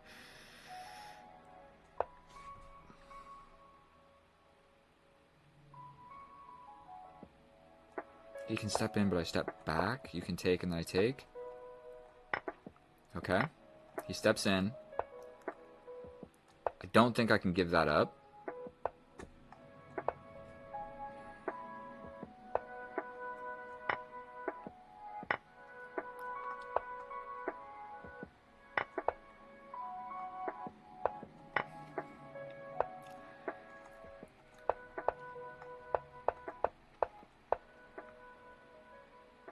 He can flag me.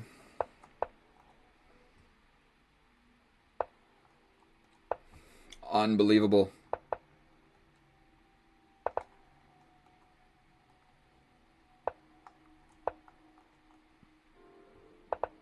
Yes, we got it. Yikes. Oh, bro. I put the mouse down. I put the mouse down. Never put the mouse down when you have that low in time. Are you kidding me? All I needed to do was capture. He's a genius. He's a genius for playing that move, and I let my guard down. The reason that I'm playing this move is obvious. It forces the queen trade, but he stepped forward, and I pre-moved this. I'll get better in the future. I'm sorry that happened. In my hearts of hearts, that's a draw. We could check it with the computer. There's really no need because I played a perfect game of chess, but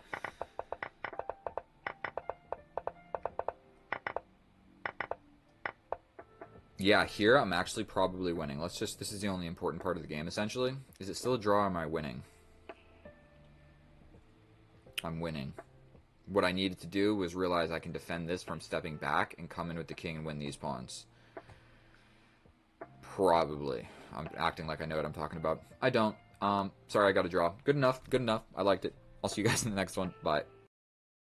Oh, hello, my fellow chess enthusiasts. We are back at it again with another epic and educational day of chess. Today we are facing the Ready, I believe that is called, against King 27, and it looks like he is a little bit lower rated in all categories. And so one thing that is back by popular demand is what chess opening to play and how to play chess openings. So when you play the black pieces, bro, I play c6 every single time. If I'm rated like 19, 2000, 1700, whatever you want to call it, you know, you can play it too. And it's a pretty simple structure. What we're trying to do here is, I mean, if this happens, we're cool with it. If they push forward, then we're still going to just do the same exact structure. But what we're going for, strange move by our opponent, we're going to develop this knight first. He's made a lot of pawn moves, so it'd probably be smart for him to, at some point, move some pieces instead of pawns. But So he's locked it down. We're going to get a little bit of a sandwiched position, but we're going to develop the knight so that his knight can't jump in here. And this indestructible pawn structure is so much fun to play. So I think we can just push, correct? And if he takes, we take. Am I calculating something just horrendous? I mean, he can play this, but then we just take and we're chilling. And we got the open file. So this move probably makes sense. We're going to just take back. The rook, he has to take. So we're going to take back over here. If he takes like this, we come over here. If the knight comes in, we pin this guy with the idea of this maybe, or something like that. And so we're doing a casual game, for one, because I feel like in rated games, people cheat a lot. Maybe I'm the only one, but I want to show you something else. Check out this mouse pad. That's right. Chess mouse pad. Where's the mouse? I need that to make my moves. Okay, so we're going to just take. We're going to just take. My bishop is locked in jail, which is no fun. We don't really want this guy being able to jump forward, so I think we should maybe invest. Well, I mean, we're going to need a castle, so that's probably more important than pinning his knight, which isn't even pinned yet, because this pawn hasn't moved, so that's what I was talking about. I was going to do this pin. This pawn hasn't even moved yet, so we need to be worried. We need to be slightly worried about this pawn. We need to be a little bit aware of we do have this check, but we're ready to castle. We are ready to castle. So he does want to play this. I think we can just take and we're chilling. But first we're going to just tickle this guy. We're going to give him a little tickle. If he takes, then it's probably just a bad move for him. If he steps back, what we're worried about is castling. Then the knight comes in, and then this guy all of a sudden becomes real undefended. So should we just get crazy? What if I slide all the way over with my queen? No, because then he can get the open file. Don't love that. What if I jump forward and he takes and I step up with my king? So like this, this, this, this, this. I actually quite like that. We jump forward. He's essentially, this is hanging. So he's probably going to, if he takes this, I can take this first, attacking the queen. Then he attacks this. And then I win this. So I think we're going to do it. I think we're going to do it. I might not get to castle, but in this structure, I'm not sure. Like, I'm just not convinced how important that actually is. Like, these guys see each other. These guys see each other. So if he takes here, I think I grab this first. He's got to do something with the queen. I could even desperado. But then he would get his bishop to this square, so we're just not going to do that. So if he takes, and we take, and he takes, I step forward, and we're chilling. So we're going to go like this. Now, this would be a very reasonable move. I also have this check. He could step forward with the queen. Then I just take. He'd probably step back like this. Let's not be fancy. We don't got to be fancy here.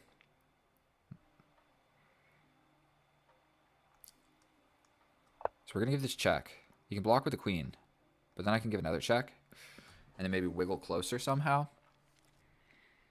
And if the queen leaves here, I could take the knight. Okay, so the knight's here. I think that's the cue to bring the rook to the open file. He has still not castled yet, and so I intend to make use of that. So I think bringing the rook to the open file makes a huge amount of sense.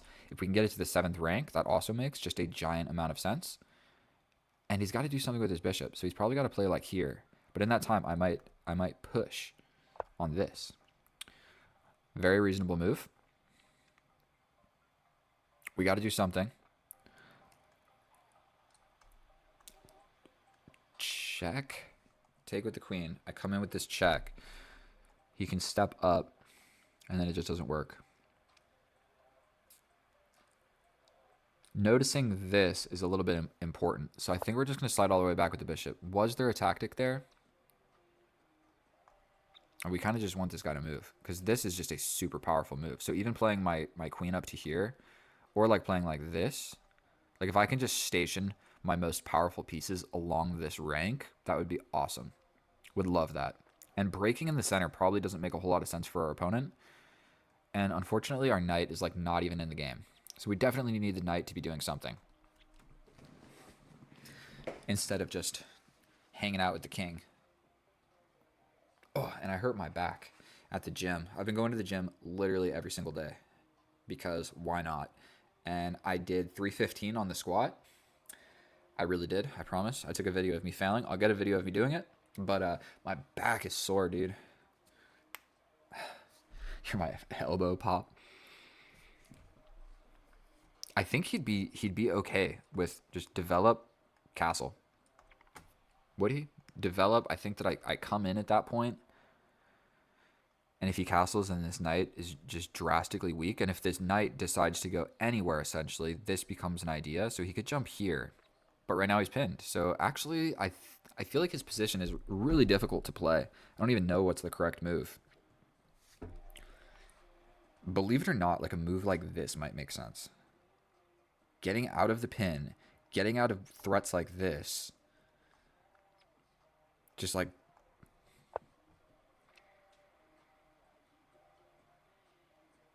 what we don't need to take is the first thing. Like take. I mean, I guess we can win a pawn doing that. We take, and if he takes back, I just take. It's not the most beautiful thing, but I can win this pawn. I just win this pawn. Then what does he want to do? He's got no check with his queen. He can't take. It's pinned to the king.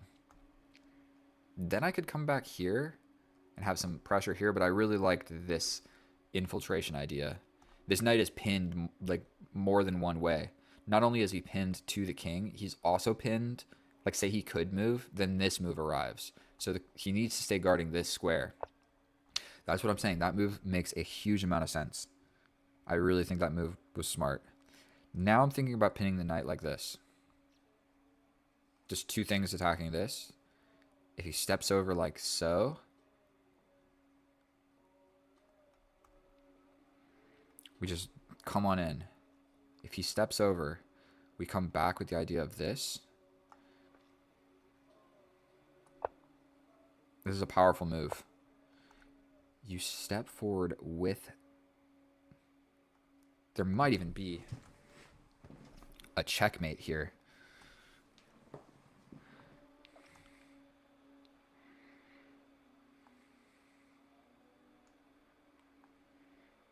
I can lock it down like this. What if I give this check? You take. I take attacking the queen. Boom, boom, check. Does that make any sense? Here. You take. I hit you with a check with the knight. At the very least, I grab this. So that's a risky type move to play. But I might be able to grab this pawn in one of the lines. Check. Here. Take. Also threatening this. I really hope I'm not calculating something horrendous. I can also bring my knight. So when he takes this, I jump forward with the knight. Ah, no, I don't, because he defends this. So we have to play this first. We're attacking the queen, and we're attacking this. He still has no check on us, so I think we're chilling. And now we're just up a pawn, but we're really threatening this. Is the separation tactic. The queen is doing a job of defending the king. And look at where the king is at. Look at the state of this king. He's in the middle of the board.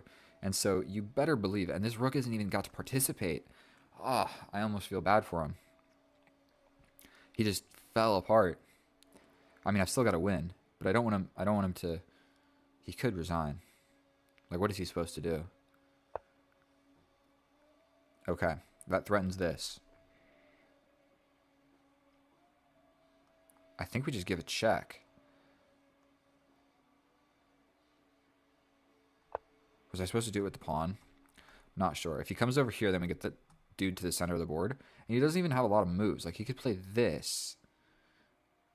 But then I'm going to hit you with this check. Yikes. And that's mate. So if he runs forward, I think I just kill him.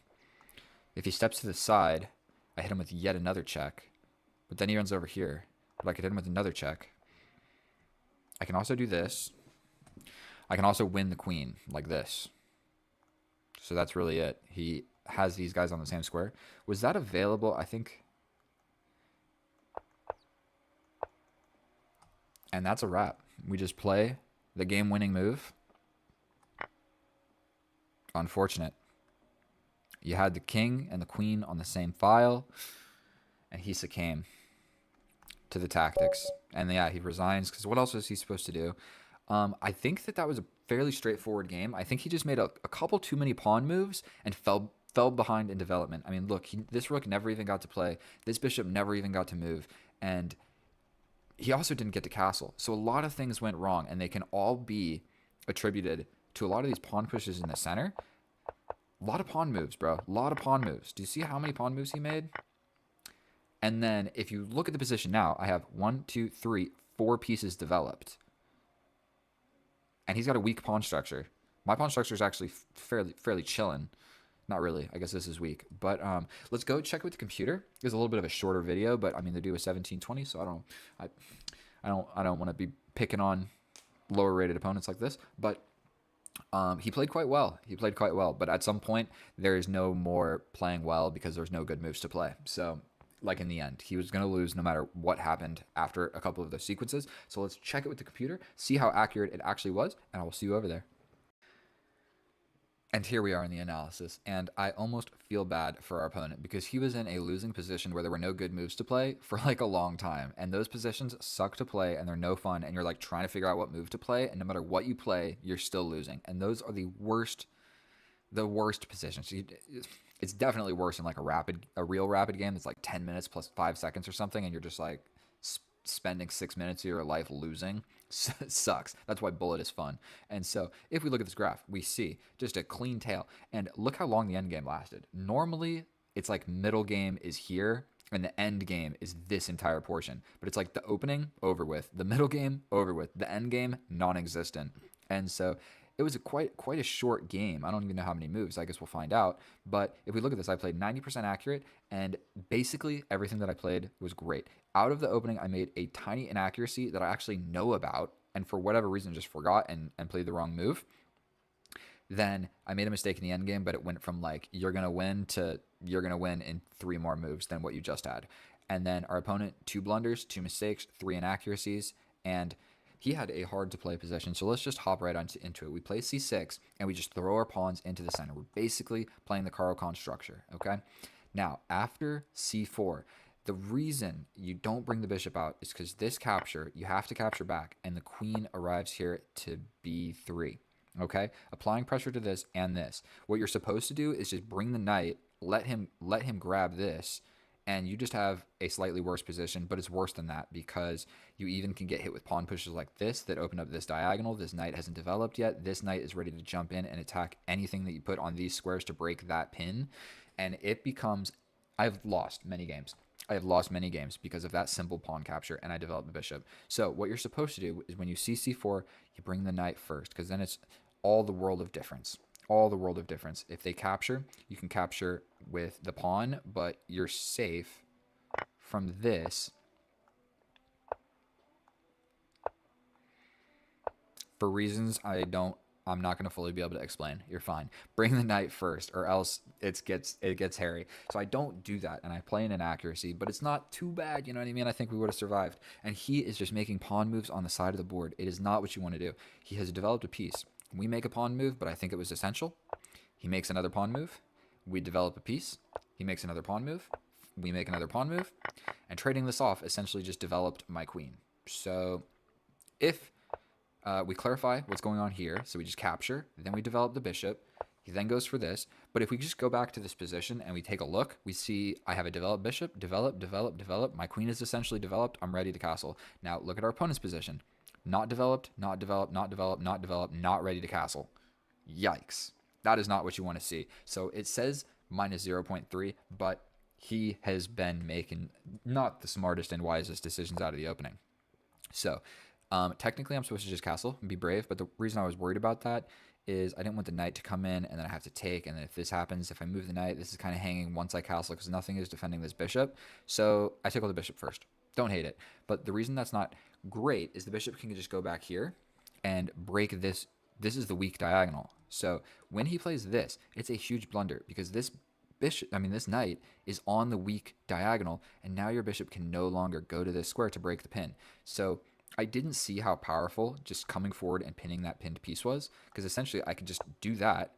You got to do something to defend it. If you defend it with the queen, you're just getting hit with check immediately. If you defend like this, I'm still just coming forward, and there's no way to defend this. So, say, I mean, if you move this knight, I can for one just take, and then these are hanging. If you move the bishop, I mean, I just take this. I could even take with the queen and force this. There was just no way to defend this knight. And so the reason that I missed that is because normally you're attacking pinned pieces with ferocity with the bishops. You're not doing it so much with the queens. Like this idea is pretty easy to find with any piece, I guess, but normally you're doing it with a bishop, so I wasn't looking at like pin and attacking the pinned piece coming from a queen. Okay, I missed it. Don't hate it. We jump forward, and essentially what this is doing is trading off his developed pieces. Now I still have developed pieces. If you see, my queen's developed, and he's got one developed piece. So I'm still winning on development because we traded off 2 of my developed pieces for 2 of his developed pieces, but I still got more developed pieces. Okay? Not to mention, that developed my rook as well. So like I didn't castle, but it did the same purpose. All that matters is the rook being able to get to this open file. So he goes ahead and pushes.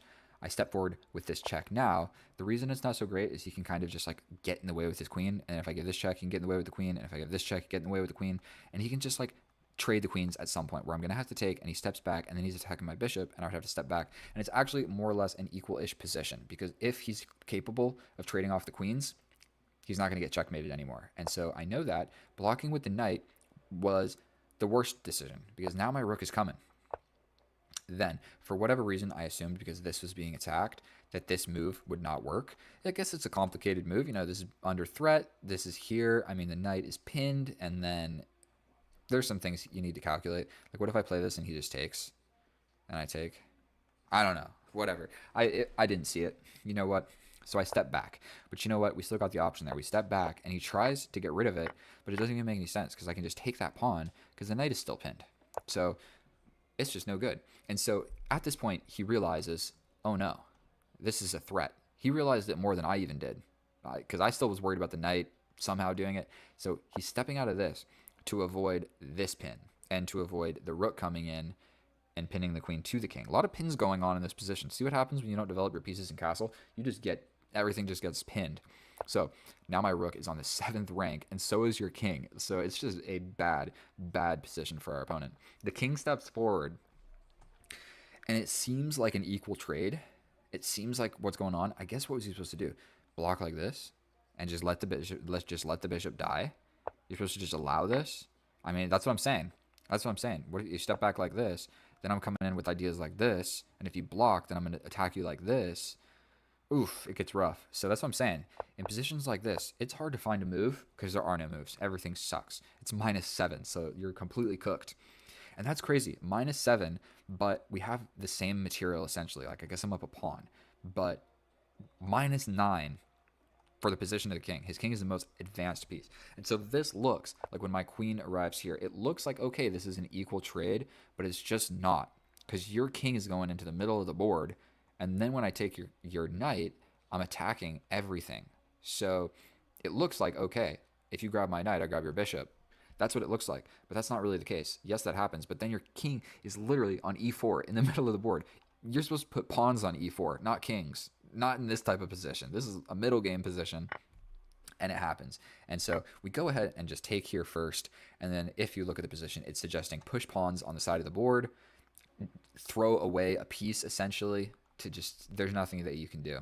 So he develops the queen, and unfortunately, this is coming. So the idea here is make the king move away from touching this pawn. And there's a couple different ways you can do that. I mean, he can't even move here. He can't even move here. So all you got to do is touch the king. So I play this. And like I said, if he plays this, he's just getting checkmated. Okay? If he plays this, then that is what happened. Then I just take the pawn. Then you're just losing the queen. This is going to happen. The king steps back. There's a lot of different things I can do. He comes here. Oh boy. I hit you with another check. You run in the corner, you're getting checkmated like this. If you run this way, probably I would start pushing some pawns. I'd probably push this pawn and try and like wiggle the king out somehow and checkmate him. I feel terrible for our opponent. If you enjoyed watching that video, I hope that it was long enough. The game was like 10 minutes, and analysis was like 10 minutes. So what can be learned from this? The main 2 things, okay? If you're playing the c6 opening, if you're playing the c6 opening and you see c4, develop the knight first, then bring the bishop. It's complicated why that is better, but you play that. Okay, let's just look into it. If they capture, capture. If the queen comes out, then you develop. Oh, it's not that complicated. It's not that complicated. This is not hanging. That is why. That is the entire difference. If you develop the bishop, then this gets attacked with queen b3. It attacks this pawn with tempo. That's the simple explanation. So if you play the bishop when he captures, when the queen comes out, this is immediately threatened. Immediately this is threatened. And if you come up, then you're just getting hit. And you come over here, then it's getting spicy. So that is why. That is why. You see c4, do this. Then, in the beginning, don't push a pawn on the side of the board. Develop a piece, okay? And then not only that, the pawns are what are like make the structure of the game. And so after he has pushed these pawns, this square and this square, these two squares became incredibly weak. And, I mean, if we look forward, that was important. Those weak squares, because all those pawn pushes. Look at these squares. Look at these squares that got weak because of all of this. And so there we go. One other thing, tactics. Just play the most powerful forcing move first. Just because you attack my bishop doesn't mean I have to move it. I can attack your queen. And so it was complicated because it looks, there's the pin going on. I wasn't sure. You know what I mean? I had 4 minutes. I have no excuse why I missed that. So either way, if you learned anything or you simply enjoyed watching my chess videos, thank you for watching them. Please subscribe if you haven't. Or don't. It's okay. Some people just watch and don't subscribe. But, leave a comment and let me know. Or else I'll never know you were here. So thank you guys so much for watching. That was the best. I love you guys. I'll see you in the next one. Get out of here. Bye. Oh, hello, my fellow chess enthusiast. Welcome back, and thank you so much for clicking on my video. Whether this is your first time seeing me or your 100th time seeing me, just kidding, nobody's watched 100 of my videos. So, what I have learned is we're just going to take.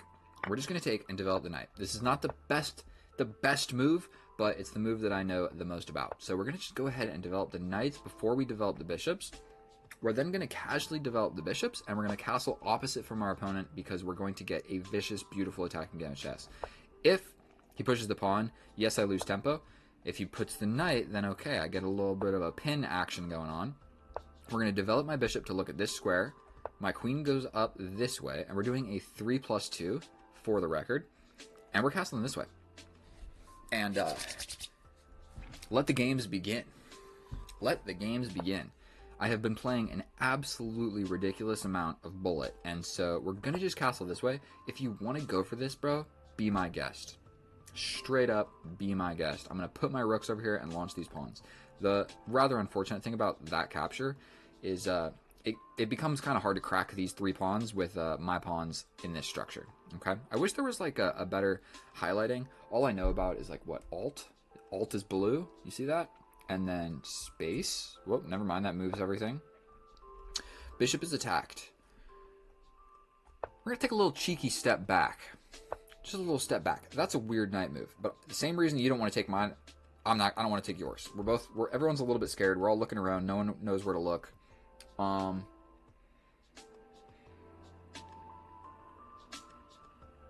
we got to start pushing these pawns, do we not?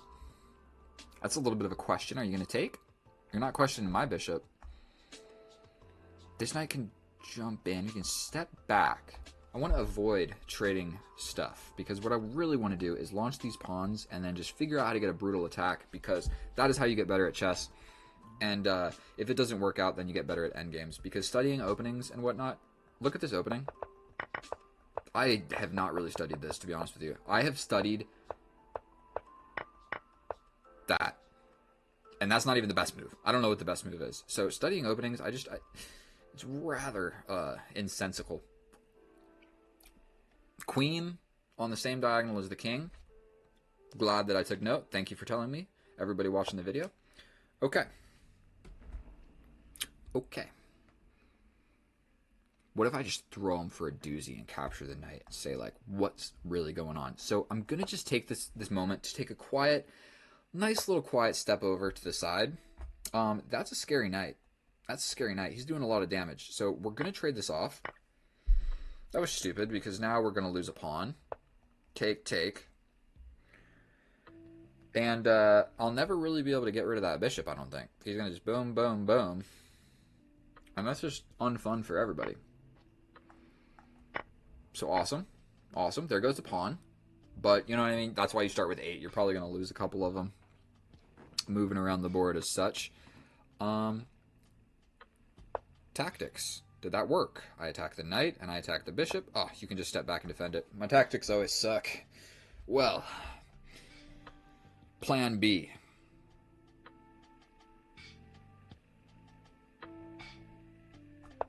Plan B. You take my knight, I got your bishop for a knight. If you don't, I have this fork. If you just put your rook on the open file, okay? We step in. This doesn't work anymore, buddy. So we are going to be getting this fork. So all of a sudden, from the depths of despair, it seems to me that my knight has made a journey. He could have just ignored. He could have not ignored it, but there were a lot of different moves. You know what I mean? All he had to do was avoid the forking squares, and I only had one square. So it's rather unfortunate that our opponent didn't think about all of that. And I feel a lot better that my king's over here. We're defending this. We're defending this. He's going for a checkmate. That's clever. Check over and then just checkmate, and that's all she wrote. So it turns out that our friend is much better at chess than I am. But what if I mean, like, I have to play this move, correct? Is there some sort of crazy tactic that I don't see? He's going for my knight, but I can take here. Give me a gosh darn second. This is getting really complicated. Okay, not that complicated, but I can take the knight. You take.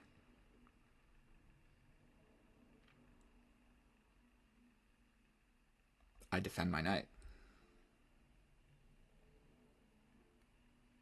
I mean, he literally just steps forward. I step over. He can capture. I think. I mean, it's worth playing with 57 seconds on the clock. We step over. Undefended queen. Undefended queen.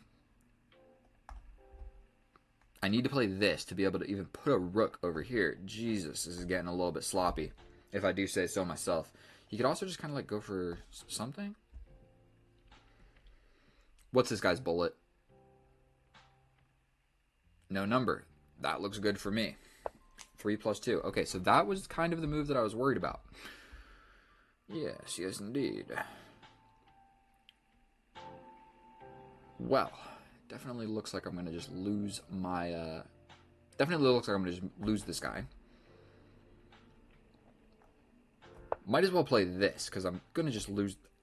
Could I have stepped out? I could have at least stepped out with check and ruined his pawn structure. And had at least like a little bit of something. I can step like this, defending this, and attacking this pawn. This is getting good. 29 seconds? How did I use that much time? Gosh darn it. Gosh darn it. Okay, do something with the bishop. I grab this pawn. Don't hate it. Don't hate it. We're playing chess. Let's go. 26 seconds. What you got, bro? All you got to do is don't lose on time. We're grabbing this. That's all I thought. That's all I considered. We're grabbing this. We then come in here and hit this wicked fork. That threatens a wicked fork. I like it. We're going here.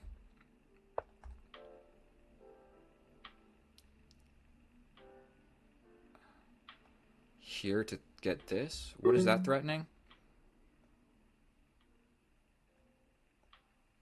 What was I looking at? Jesus Christ. We're going here with check. He probably just pushes forward. Okay, so that worked. I didn't even look at what I was playing there. I think he could probably just hit me with this sacrifice at some point. Okay. Here, and this. Okay, he's hitting me with the sacrifice. I'm stepping over. That walked right into this check. We're stepping up.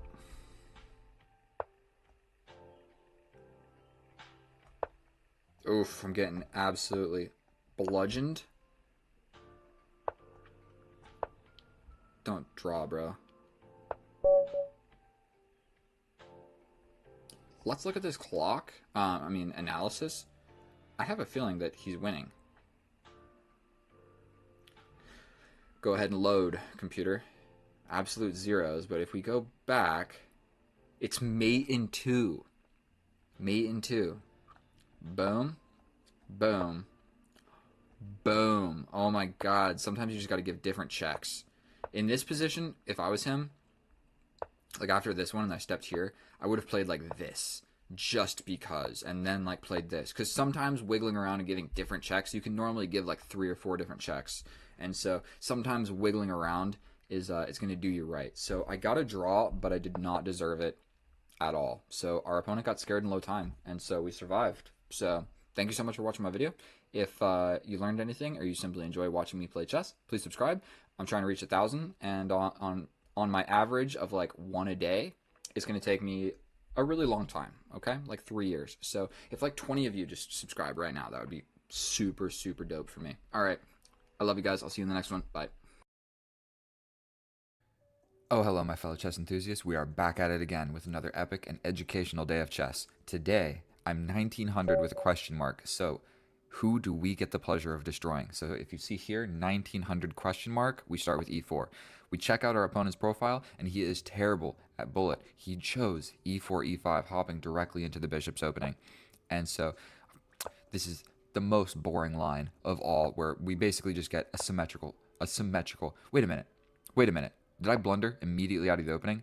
Yes, I did, because I brought the knight out, and we can go into this line. And I have made videos on this, and I have studied this, and I know exactly what to do in this position. The knight comes out, and I push the pawn, because what can happen is he takes, I take, he forks us with the pawn, the queen is defending the pawn, I have to step back, he takes the knight, I take here, he takes here, black gets the center. It's not good for me, okay? So I am actually just terrible at chess. Straight up. There's no excuse for that. I have studied the opening, and I still play the wrong moves and just give him complete chances out of the opening. I don't want him grabbing my light square bishop, so I'm going to push this pawn. And then I don't want my knight to get pinned, so we're going to push this pawn. He tickles me, and now I've got a place for this bishop. We'll do the ziggity zag with the bishop. That's how the bishops move. So he's just copying me, and we have a 1000% symmetrical position going on. Completely symmetrical. And so let's dive right on into this middle game, where I did not fight for an advantage with white whatsoever. So you know what we might do? You know,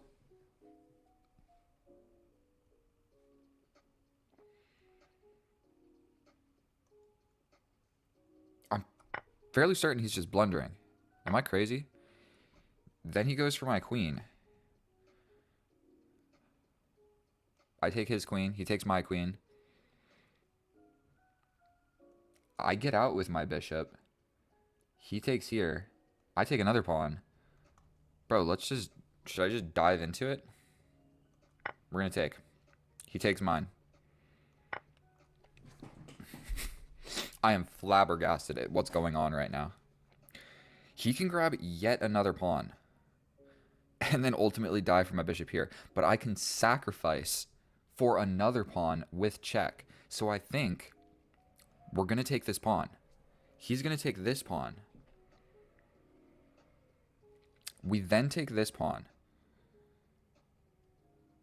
If he attacks me,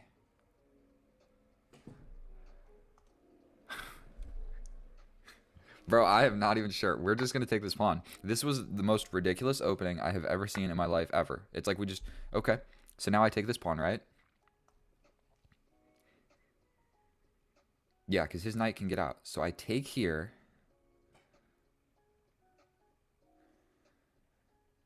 I mean, I'm not even going to calculate it, bro. Like, we have an absolute slugfest of a game going on right now. Okay?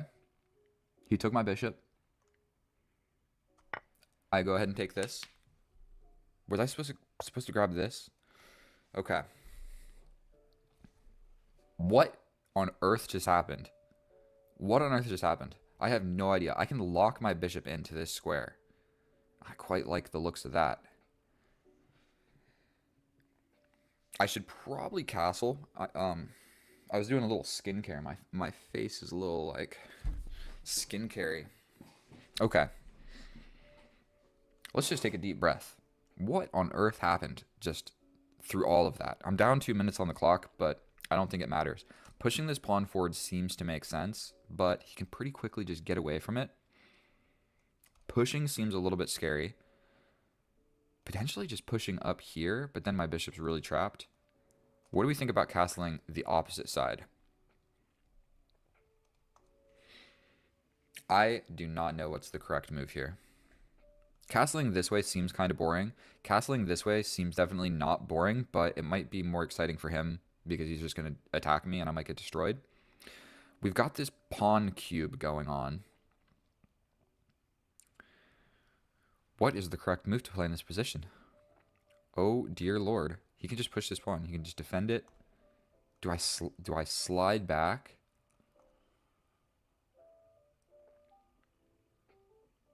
I think castling this way might be all right. But then castling this way is way, way safer.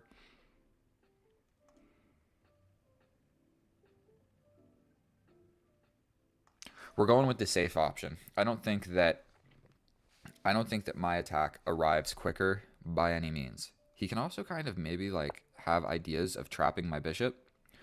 Okay, so he wants to just attack my knight. Cool.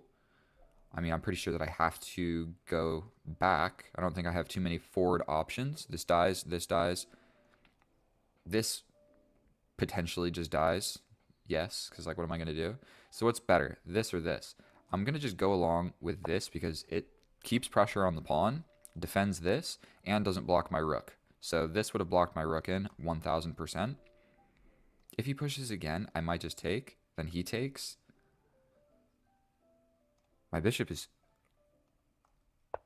I think, hold up a gosh darn second. I think he just had this move. No, I could have defended geometrically. Or I could have locked it in like this.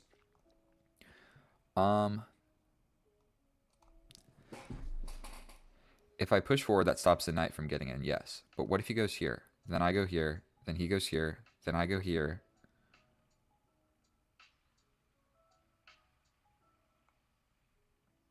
Slow and steady wins the race. This is really dangerous, so that I've got two valuable pieces on this super open file. The only open file, and I decided to occupy it with pieces that are not open file pieces. The rooks are the open file pieces. Okay, so if I go this way, he eliminates my defender. If I go this way, he attacks me, I step back, and we chillin'. So we do this. If he pushes in, I take. If he sacrifices, I take, then he takes. But then this is there, so we're going to just step back. I don't have any other option. We got to maintain. We got to maintain what's going on here. And this dude is just not afraid. So he wants to go for this. He also wants to go for this. But you know what, gosh darn it? What if I just hop into the middle of the board with the only dark square bishop on the board? Boom. You get in. Don't think I'm scared of that. We're sliding in like this. We're sliding in like this. The pawn is defended by the knight. This knight is a pretty good knight. I'm not gonna lie. That's a pretty well placed knight. It doesn't get much better placed than that. What if we just go for this?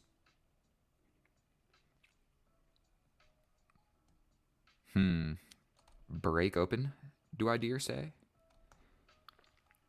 I think something like this makes sense. It like puts my rook on the open file. This bishop would see it at some point, but he's got two pieces in the way.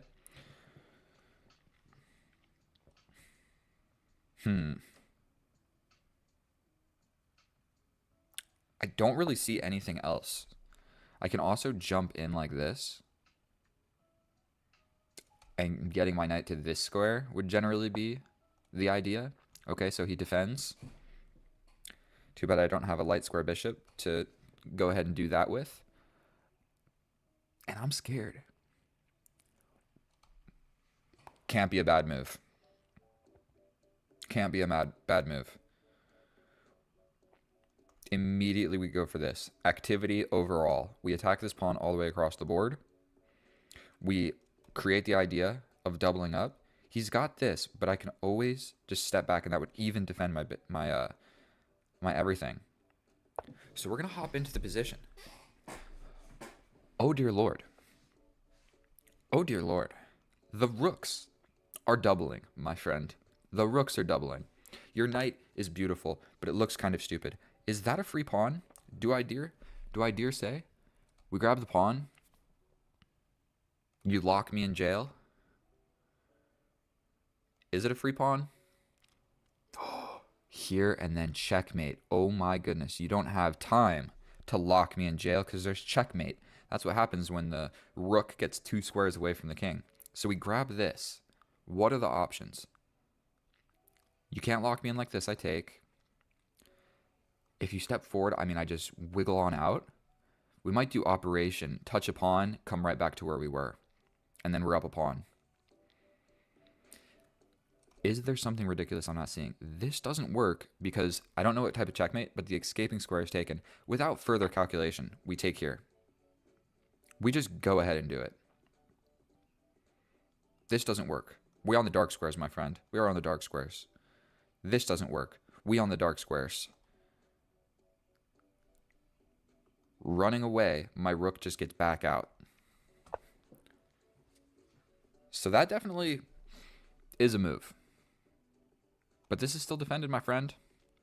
Still defended. And we are now up a pawn. Not only that, this knight is pinned to checkmate. But okay, but now getting me trapped in the position. This does trap me in the position. So you know what I said? Exactly what I said. We out of here. We out of here. We got the pawn.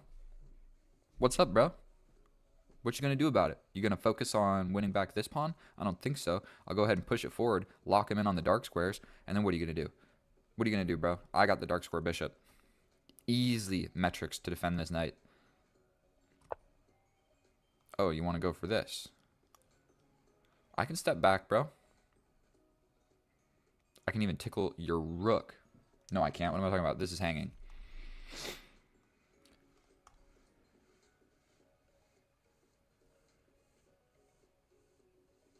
I step back. You step in.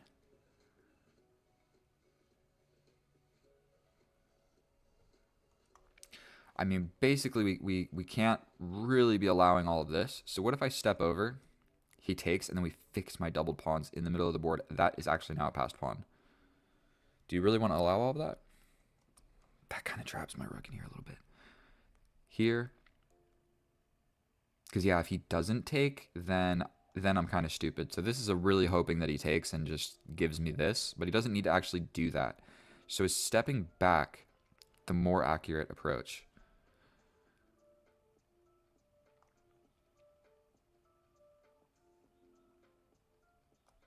Well, by golly, we're doing it.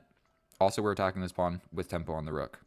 I want to double my rooks. Like, he is super defending this pawn, but... Okay, now he defends. Reasonable move. So I'm fairly certain that doubling these rooks is just a good idea. Just has to be a good idea. His bishop actually really kind of sucks here. Do I have any sort of attacking the rook? This is my least active piece, but it puts me on this file. That's what I don't like about this. We're doing it. This is a sketchy night. Do I want to bring my king? Is it time we bring my king and just touch a little bit of everything? Because this knight can go back. I don't know. He likes his knight on this square. That's like the square the knight wants to be on. I mean, it's just like applying pressure to a little bit of everything, and I can't really kick it out other than trading it with my knight, which is very difficult to do. This knight is a little bit awkward. Okay, so he wants to create these types of ideas.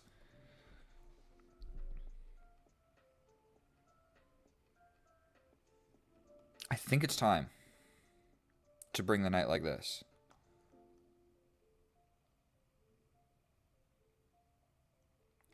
Here, here, here, here.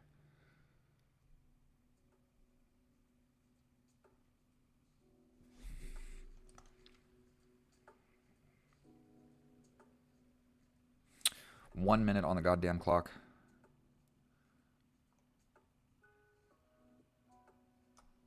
We incredibly weaken the position of my king.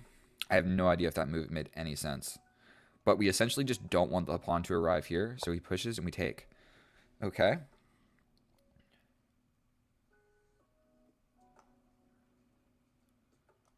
You want to bring your king, bro? I will literally bring my king. Onto the light squares.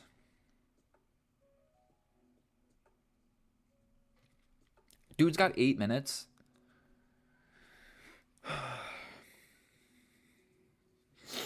You know what we need to do?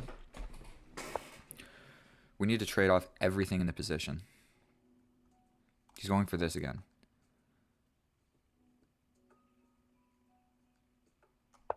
I'm stepping in.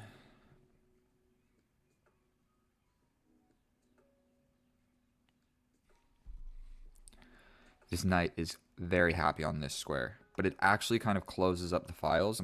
I'm not 1,000% convinced. And once the knight decides to like get locked in on this side of the board, I can then put my bishop back. And I believe this is called what Hikaru calls a wooden shield. Okay, so he just wants to attack. We push forward. Not even gonna think about it. This is so sketch. I need to move my my rook somewhere.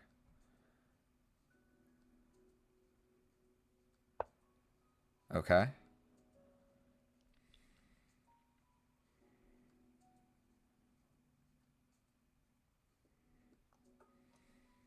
Here? Question mark. I'm gonna just scoot my rook up. Get 5 seconds each move. That's pretty nice. I like that. 5 seconds. Chilling.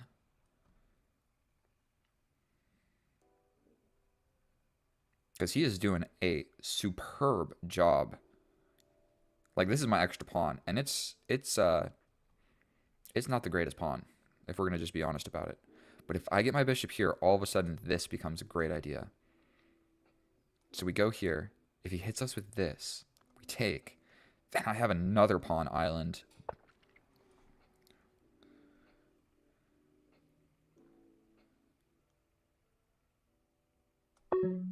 We go here.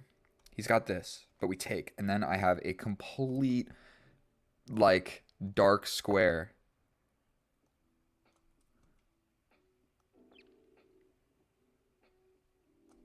I'll do it, bro. Trading this knight. Bro, get out of here. We're going to take this. That hung this. That's for sure. Is there a way to defend it?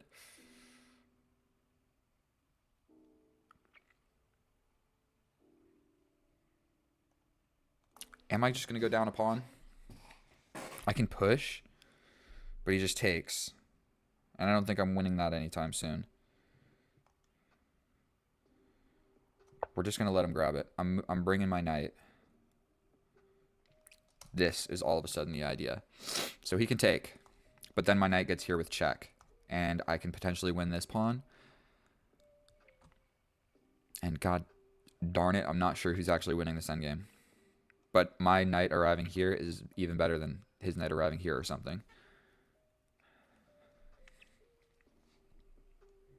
This is probably a pretty decent idea, I'm not going to lie to you. He can also just... And now my rook is kind of awkward because I'm so scared about this light square bishop. Now my rook can't like slide over here, which would be so useful. And he can also do like this. I don't know if that's actually good for him. He could go boom, boom, boom. Okay, so he jumps out of it. We're jumping in. He's basically got to take this pawn. Okay. I take here. Here, here, here, here. No more calculation. 35 seconds.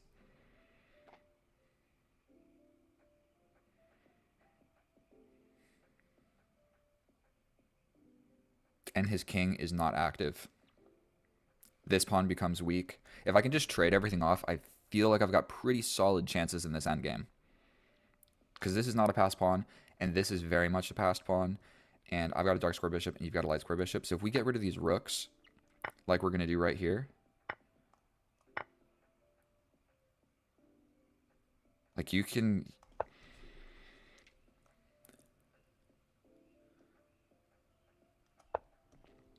We jump forward.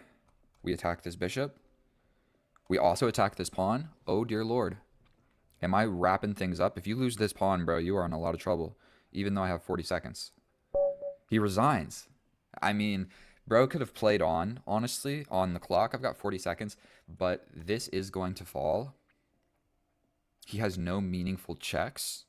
And once this falls, all of a sudden, then this is too weak.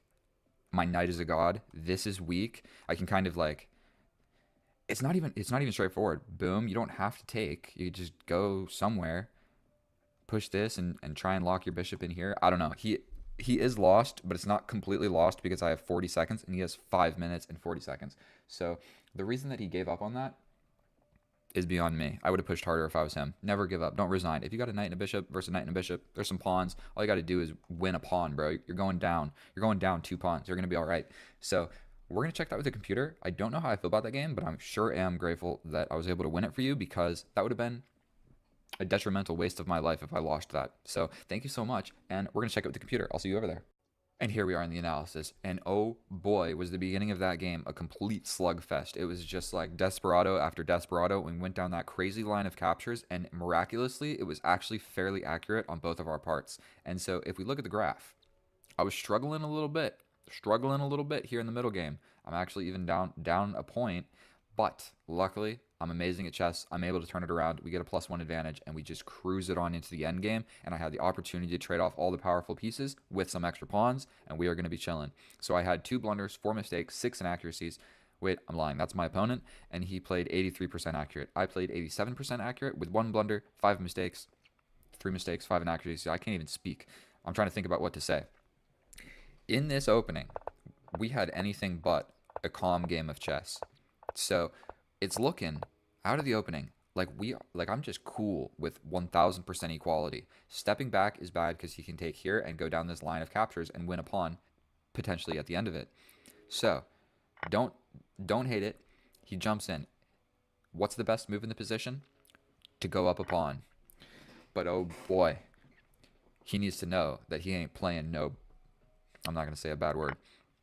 So we take the bishop. He takes the knight. I take the queen. He takes the queen. I take the pawn. He takes the pawn. Then I go a little bit astray, realizing like, okay, maybe this knight is a little bit more trapped than I thought. This pawn is still hanging at the end of it. So stepping back is actually the better idea. The reason that I had to grab this pawn is because it comes with tempo on the rook, and I'm down a pawn. So I figure whatever's going on in this line of captures, if I grab this pawn, I'm chilling. I don't want to just accept that I'm down a pawn and let your knight live. So we capture the pawn. It's a blunder, but only if he attacks, and he does not. So he goes ahead and he blunders. The reason is because he attacks here. Say I go here, then he gets out. I even grab this pawn, but then he grabs here, then I grab here, then he grabs here, and if I go here, he pins me at the complete end of it, and I'm just going to lose that piece. That didn't actually need to happen. I could go here, which is the best move, but then he forces us down my throat. If I step back, then he takes, I take, and the knight gets out, and he wins a pawn, and I'm also losing at the end of all this. So that is what could have happened if we decided to stop this chain of crazy captures. But we continue. I get the pawn. He goes ahead and captures here. That is the most human move. Like, the whole purpose of this knight, he's been trying to kill this knight. Look at this. He wanted it to die. He wanted it to die. He wants it to die here. He wants it to die here. So the whole purpose of this bishop and this knight is to die, but cause as much mayhem as possible. So the reason I don't capture this rook is because I figured I would capture the rook, and here's a sample line. I jump back, and essentially I'm going to have a rook for the bishop and the knight.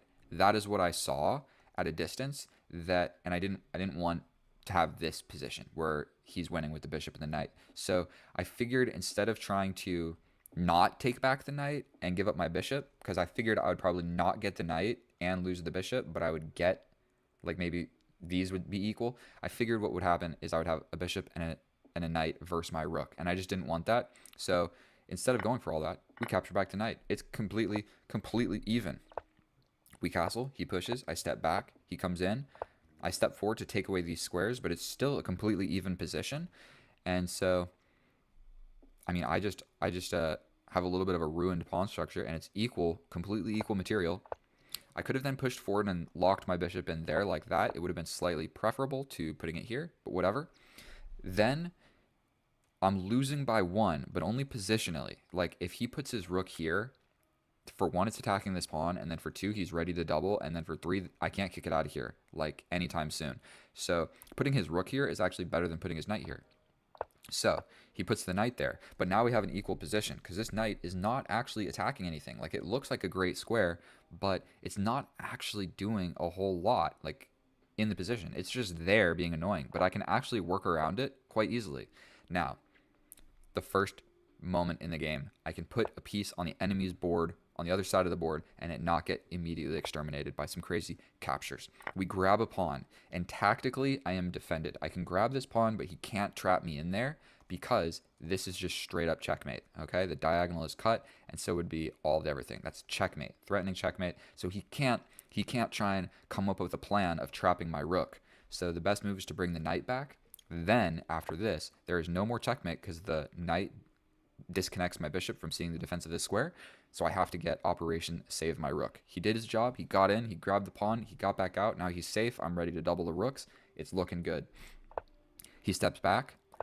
I step back. I don't want to just give up this and lose a pawn in the middle of the board. Plus, I don't want to give up my dark square bishop for his knight. At least not yet. We step back. The knight is defended. We double the rooks. He steps here. And then I launch this pawn, which is a mistake. I'm still winning, but it's a mistake.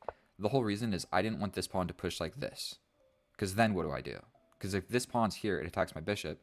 I can really only go to these squares. If I go here, the knight just takes, then I take, then he takes. And, like, yes, I get this pawn, but it looked sketchy and dangerous, and I lose my bishop for the knight. So I throw this forward to prevent this pawn from ever arriving here. Then we start moving the kings. We're in an endgame, and I move my king to the middle of the board.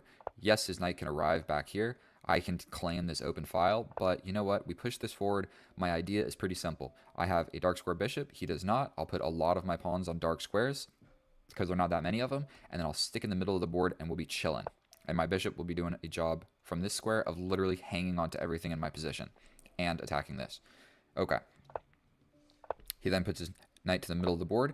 We come up with the plan, just like I talked about. My bishop is doing a great, it's attacking on this diagonal and it's defending on every other diagonal. So I actually quite like the position of this bishop. Normally you don't want a bunch of pawns on light squares if you have, on dark squares if you have a dark square bishop, but in this case, we're in an endgame where I'm defending.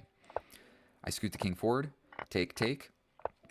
Now, my knight is getting ready. You had a turn at having your knight on an amazing square in my position. Now I have a turn on putting my knight on an amazing square in your position. So we do just that. He does get this pawn, but at the cost of this pawn, because now my knight is here.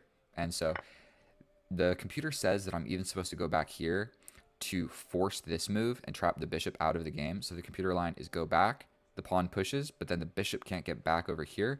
And then we capture with the knight, and then we put the knight back, and we just play up a pawn.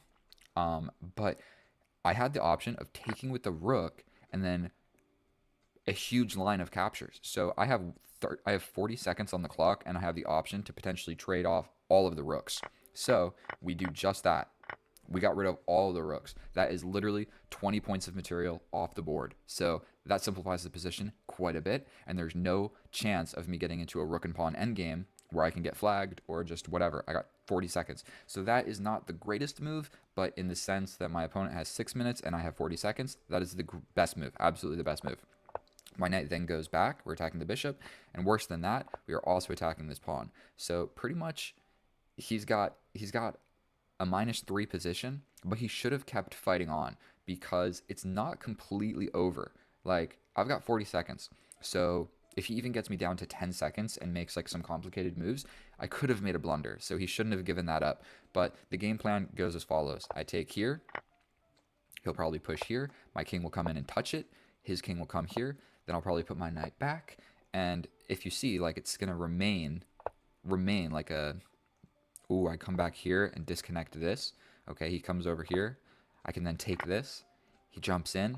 I'll probably scoop my king up to get out of the pin. He wins this pawn. We go back over here. And it's an equal position. Are you kidding me? I was just kind of making moves. So that goes to show we're in an equal position now, even though I'm up 2 pawns. He's got a passed pawn, and it's hard for me to defend. So I was just making moves there. So essentially, he shouldn't have resigned. He should have tried to pressure me. Absolutely, he should have tried to pressure me. So that was an amazing game. I hope it was very instructive for everybody. The theme of that game will be desperados and how to do them, and give up. If they give up their piece, you give up your piece, and you just do it back and forth, and then at the end someone comes out the victor or an equal position. And so if you guys enjoyed this video, if you have enjoyed other videos, please subscribe. I'm trying to do a video like every day or every other day. I did a whole bunch this past week and scheduled them out for every day coming out a week. So today is the 7th, so this video will probably come out like the 15th. So thank you so much for watching the video. I love you. I'll see you guys next time, and bye. Oh, hello, and welcome back, and thank you so much for clicking on my video.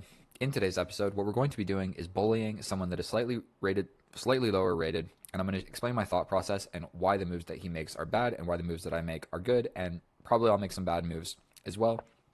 And I'm just going to share a secret with you. There are really 2 or 3 things that I have done that got me good at chess. So one of them is watching chess videos. I would recommend Grandmaster Daniel Naroditsky. Sorry, his name's hard to pronounce. And then Will Taylor Chess. Will Taylor Chess plays attacking, aggressive chess, and that is what I want to emulate. I want to learn how to play like him, and he's much better than I am. And watch those 2 people. Don't watch Gotham Chess. He's just going to give you entertainment. He's not going to give you like hardcore information that is going to get you better at chess. Hate to say it. Some of his older videos, yes. So what we're doing here is we have the bishop's opening. You don't see this move really played often at a higher level because I'm not really sure of the reason, but I know that there is this line. If he takes with the pawn, are you ready to learn something? We sacrifice the bishop. He has to take. If he doesn't, we just get out of there. He lost the right to castle. We got back. So that is what we're going to be playing. We step all the way back. His king is exposed. He can't castle. And we got back the pawn that we gambited essentially in the beginning. So this guy's being attacked. Generally, that is the natural development square for the knight. So I can do 2 things. I can defend the pawn, or I can push it forward in his face. And if I push it forward in his face, what is he really doing with that knight? He's got to kind of go back. You know what I'm saying? He can't go here or here. He can't go here. So he kind of just needs to go back. So you need to be very weary of developing your knight when there's a simple pawn push that can attack it. Furthermore, you also need to be a little bit nervous. Not nervous, but you shouldn't play moves like this bishop check if the pawn can just come forward and attack you, because then you lose a tempo. So he pins the pawn to my king. Very reasonable move. I think we're going to pin the knight. And if he pushes forward, I might even take. Then he takes. I can also pin the knight. So I think his position is just going to unravel quickly because there's this pin. I mean, we don't want him taking our pawn. That would be rather unfortunate. So, I mean, I can pin the knight, but then he just comes in with check. So I could just develop the queen and hold on to this. I mean, and then I can take. But what if I go here and he takes? I develop a knight? What do I do? I think we're just going to step forward and defend the pawn. His knight is still in kind of the same situation where it needs to step back, and I really like that. We just don't want to lose our pawn with check, with the prospects of like trading off the queens. So yes, he steps back. And kind of just like that, he took away an escaping square for the king. That was a crucial square that the king could have gone to. This diagonal is pretty much mine. So if I give this check, you always want to look for checks. And so I'm looking at this check. Yes, we hang the pawn, but how do you block that? Well, you can't block it on this square with the queen because my bishop. You can't run to the side, and if your knight comes back, then I really want a way to defend this pawn. So I think we're going to go here. The knight comes back. We can't really take, but then we develop here. Does that make sense? Does that make sense? Here, here, develop over here,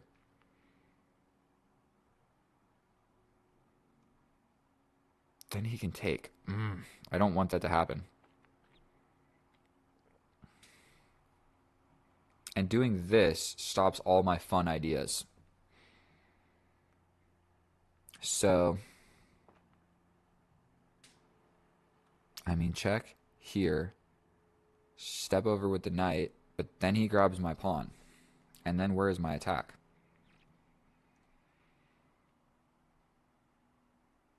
Unfortunately, we might just have to play practically here and just hold off. Maybe even going this way would have made sense. So he wants to just get into the position. We're going to attack the queen because I can develop a piece with tempo on the queen. This is defended. Right now his bishop doesn't really see anything, and we're just really trying to touch these diagonal squares. And so he's really only got a few moves, and I can even just push this gosh darn pawn down your throat, bro. We push this pawn. Then where's the queen going? Then I'm walking in with this check. And is that checkmate? Am I crazy? We push this. It's defended. So I think we just push this pawn down his throat. And once we get it here, it's checkmate because he can't scoot over. So we just attack the queen. I'm not 100% sure if I'm missing something here, but we push forward. This diagonal, have you ever seen a checkmate like that? I mean, that is checkmate, correct? We give him a check. He can't go anywhere and he can't take it. Absolutely ridiculous. I have never, ever in my life seen a checkmate like that. I've never done a checkmate like that. I straight up just pushed a pawn down the board and checkmated the enemy king with the queens and everything still on the board. That is absolutely wild.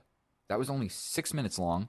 So I definitely couldn't figure out what to do, but I guess like everything worked out. So the line that I was trying to show you in the beginning, we'll do it without the computer. The line I was trying to show you is when the king captures, because then you have a whole heckin' lot of fun. We still had fun, but you have more fun. You come out here, attack the queen, and you get this bishop. Okay? Then he normally pushes this pawn. You can grab this pawn, or you can give a check. Grabbing this pawn is just fine, and then it goes on from there. But essentially, most people are going to just capture this bishop. You give the check, you win this bishop because they're going to push this pawn. I did that in the wrong order, but let's check with the computer, see how accurate that was. Not sure. I know that this move right here, boom, this is not really a good move. It just has like a 50-50 chance of getting you a crushing position. So at the cost of getting an equal position, the main line is they capture, you bring the knight, they develop their knight, you take, he takes, and then you attack the knight. And it's a completely equal position, but you got, it's an equal position. So let's check with the computer, and I will see you over there. And here we are in the analysis, and that game was only 11 moves long. So hopefully that was long enough of a game to explain some stuff. We definitely got some principles, but we didn't get really any end game or middle game technique. Middle game, you can call it that, but that was a weird game. I got a checkmate with my e-pawn, bro. Like, what?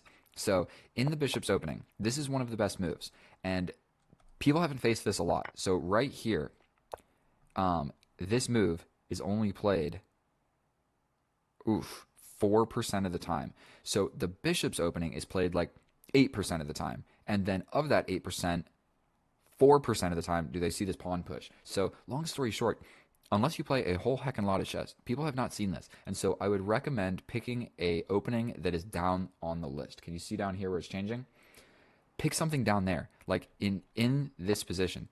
For black, bro, do not just pick this because it's the best move. You can pick something else, not that move, but the knight, something that is not like mainline theory that your opponent has studied a whole lot of. And so when you get better, you can focus more on the mainline stuff. So the bishop comes out. We go for this. If he takes with the bishop, we attack it with the knight. He defends it. We grab the bishop. He jumps in.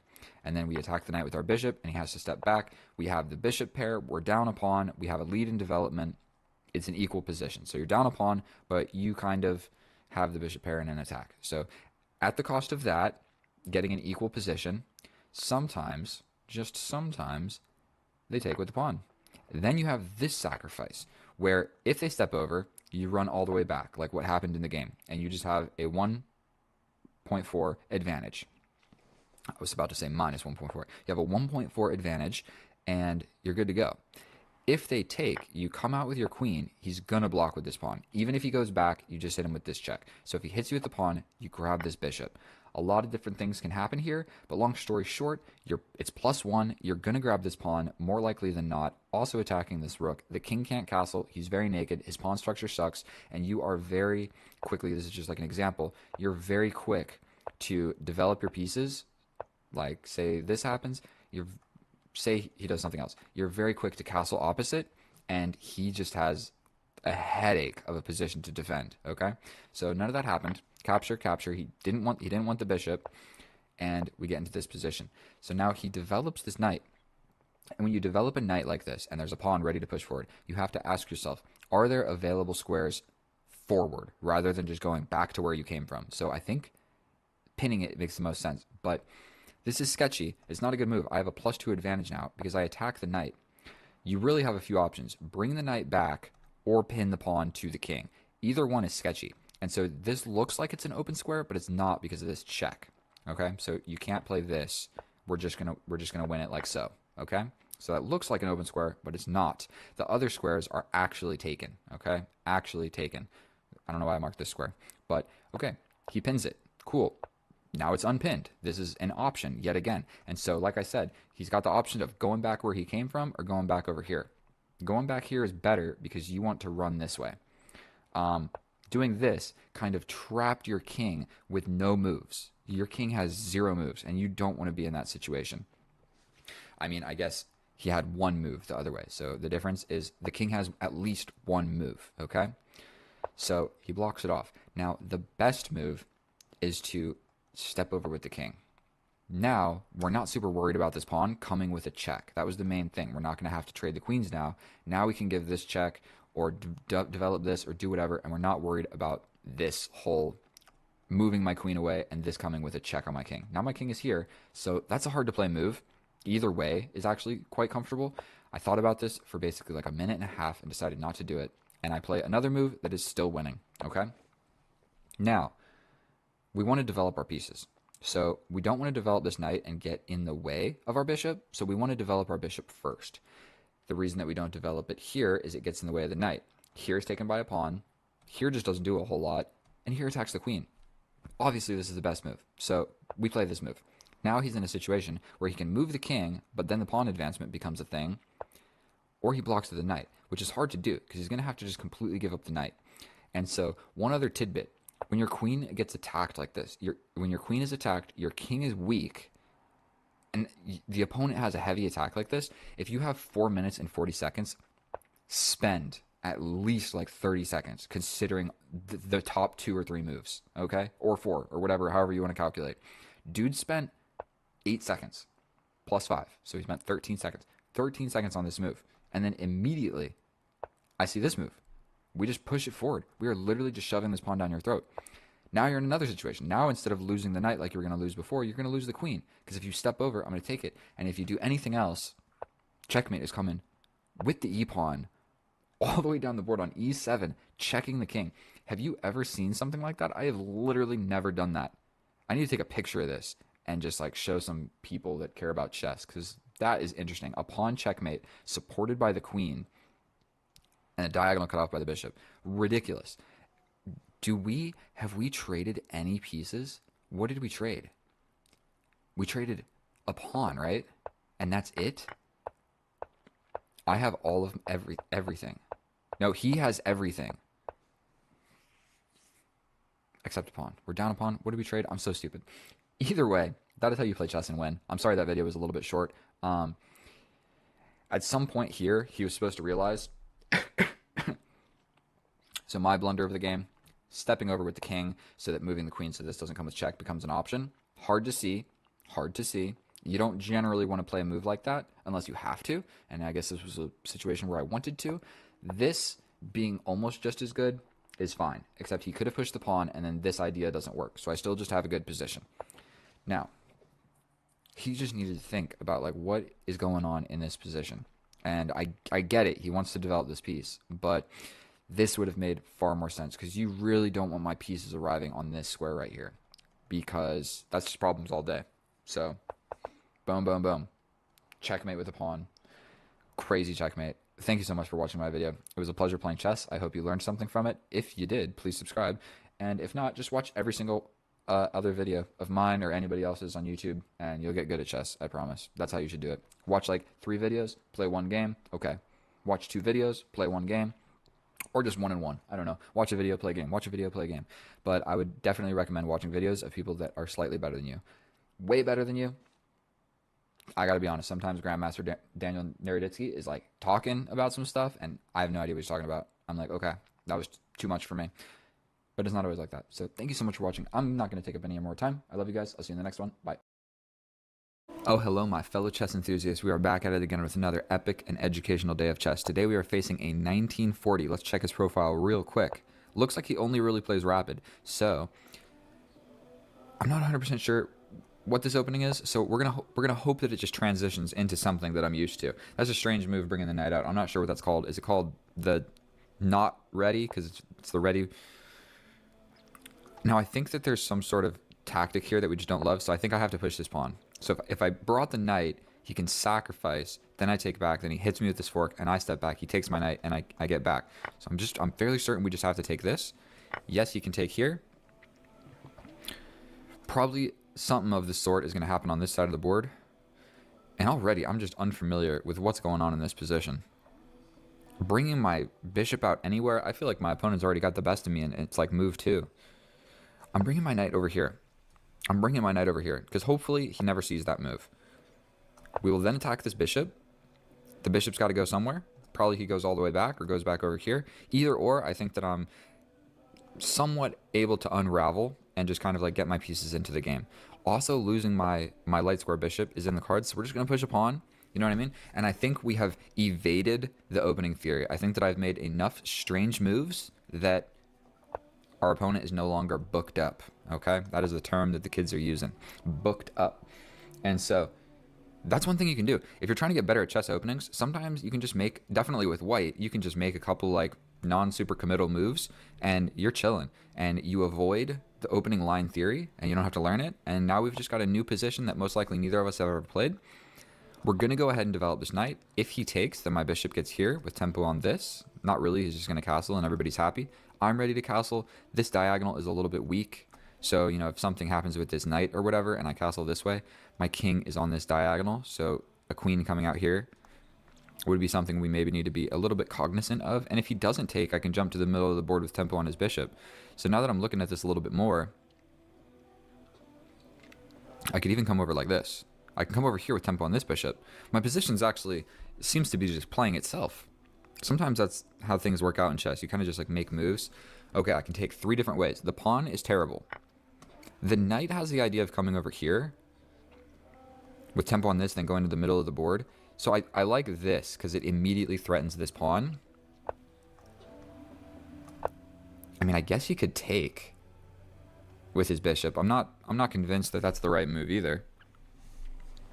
And I've got a little hidey hole for my dude. Oh boy. That definitely just happened. That definitely just happened. If I step up, okay. It's a little bit ridiculous, but I add a defender, so if take, then my rook is not hanging. Because what we're worried about right now is take, not check, grabbing my rook with check, then I step up and trade queens. So this is a real risky type move. Make no mistake about it. My king is defending my knight, and my opponent's queen is 2 squares away from my king. It can't be good. And if he jumps in, what am I looking at? He can give me this check, but I can block. And if he takes, or if he takes with the knight, then I take, and it's covered by just enough things. So potentially bringing. I'm going to just be straight up with you. I'm not sure what I'm supposed to be playing here. I'm getting pressured. I am getting pressured. Look at his pieces. Okay, so he wants to just add an attacker. Excellent plan, my friend. That is an excellent plan. I'm not even going to pretend like it's not. So I might have to make a concession at some point. I might just be like losing some stuff. Because what am I doing about that? He just adds another dude. What if I bring the bishop back? He comes in. I step over with the king. He takes. Take, take. He wins the pawn. That's for sure. This is also hanging.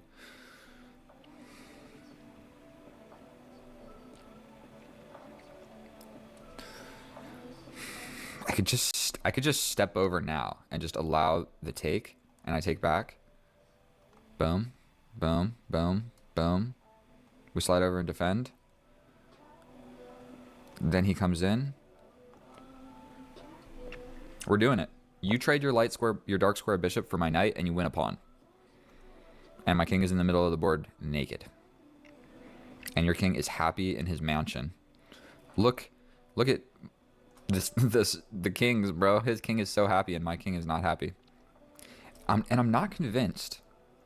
I'm ready to just take this bishop and kind of alleviate some of this immediate pressure, so that he kind of has to take. Because if he jumps in with the knight, I mean, bro, I'm just going to take, and you got to take back. So we're doing this. Oh, wait, it worked, because you couldn't take that pawn because I'm attacking this. Oh, boy. I think I just untangled. This pawn is hanging. Make no mistake about it. But do I dare step over with my king?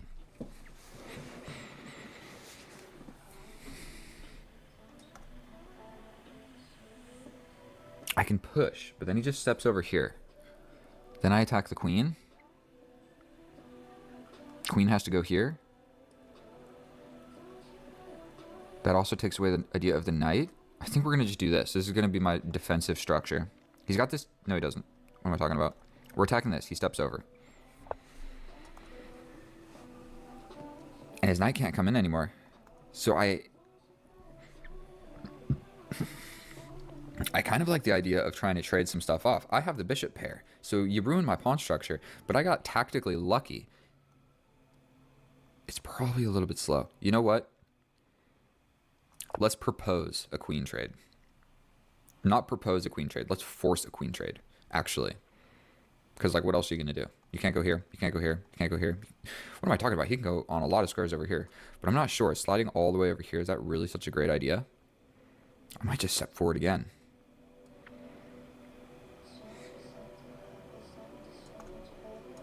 Yeah, he could slide over here. But then I can kind of bring my rook, bring my queen here. And I don't hate my position. And all of a sudden, maybe my bishops start doing something. So he trades. Okay. Now, I don't want to undevelop my bishop. I kind of like the idea of my king protected by these pawns, and we're going to have an endgame, but I have the bishops, bro. So, do I take here? You know what? We're taking with the bishop because this is going to be the open file, and I just don't want to put my king there and just walk into that with the rooks. So we're going to go ahead and play this. And I think definitely some inaccuracies have been played this game. Make no mistake about it.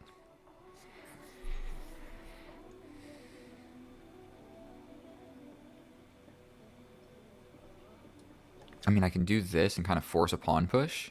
I don't think that really does anything. Also, his knight could just come into the middle now. So if this happens, then the knight just gets in the middle. So we're going to come right back. His knight can come in. If I take, he takes like this. And then it's a check.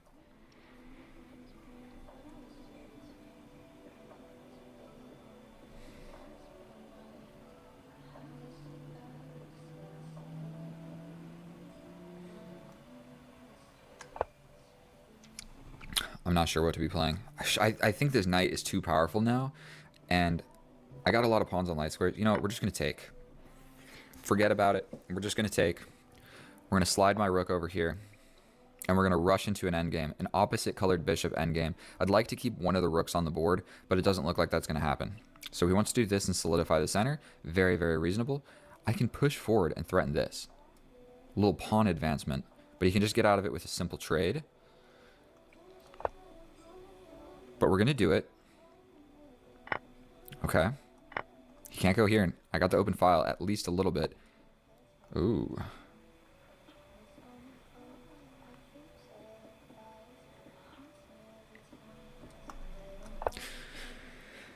Not sure that was correct, but at least I got the open file. And now I'm going to come to this one. That will be the next idea. get into the position with attacks. Oof, this move.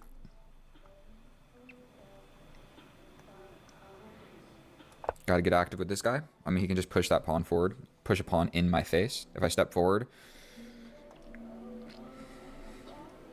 And this bishop is ugly, but he's actually doing a great job. Okay. I feel like this can't be a terrible idea. I mean, never mind. He just comes in and attacks me. What if I place my rook on this square? All right, let's just take a second. I almost just blundered my rook in one move. If I go here, he can just step forward. And then really, what am I accomplishing? Here, here, here, here. And then it's just a draw, bro. I can plant my bishop in the middle of the board, step forward and go for this pawn break.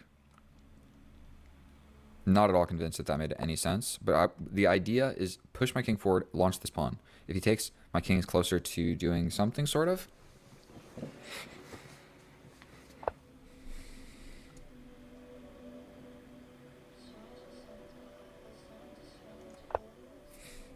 He can just play this. He has these types of ideas. We launch a pawn. Here, here, check. I think I'm chilling. He's got this check. Oh, yes, he does. I can step back two different ways, really. I could step over, but we're not going to play that. If I step back here, at least I'm on the dark squares.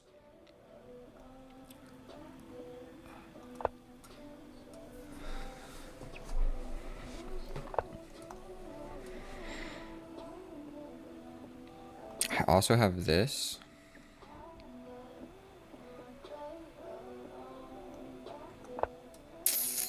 Getting scary. It's getting real, real scary.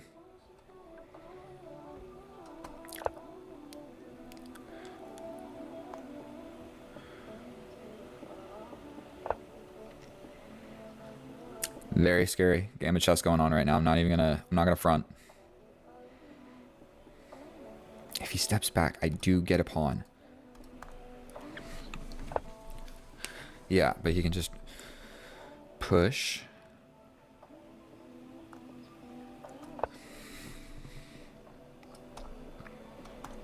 Definitely we see this. But what's going on in that position? Like after this check, I can step back. Or I step over here. This is something that we might have to deal with. Because if he plays this, he can make a pass pawn essentially. Because I can't really take because there's all this. We're just going to put a pawn in the dark square. If we see this,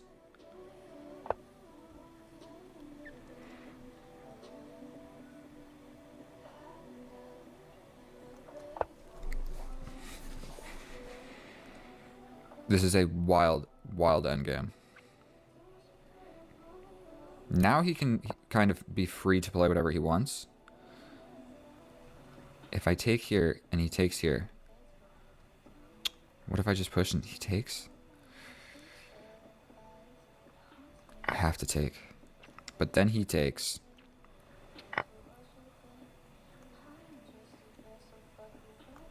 We push forward. There's stuff going on over here, but at least I'm looking at this. So he has to waste a move.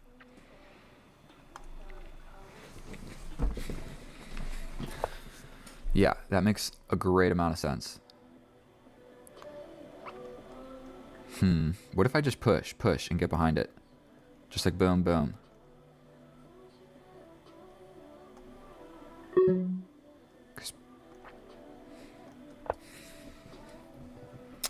Yikes. Because if he pushes, I just take. And here, then I just take. I mean, yes, he gets in, but I can touch it and defend it.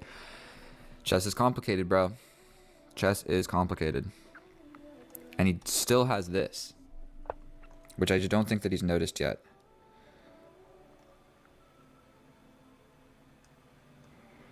I can also push and get behind it. But if he plays this, I take. If he takes, I take. Then there's this. So he can't even, he could play this, but I take this. That makes a pass pawn. What am I talking about? Am I stupid? Here.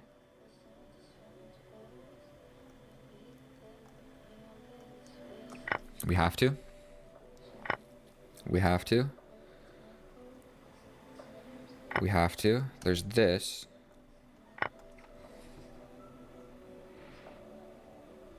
We give this check.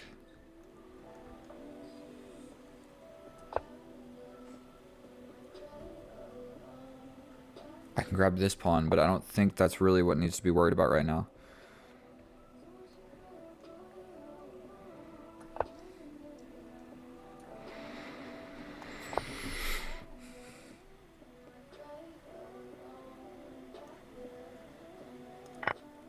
He does have this, but then I can grab that. I'm going to probably grab that pawn first. There is this, but my king is defending it. His king is cut off, actually. I can just go for this one as well. I can push and make this pass pawn as well.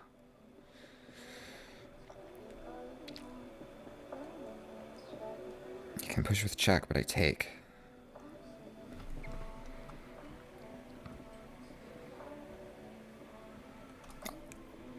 I can just push and allow this. But he's going to block it, and that's going to be annoying to deal with. Here, here.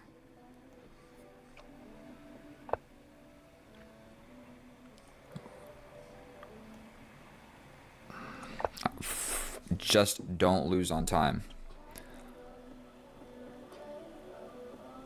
We're going to step here and push this. I can also play this.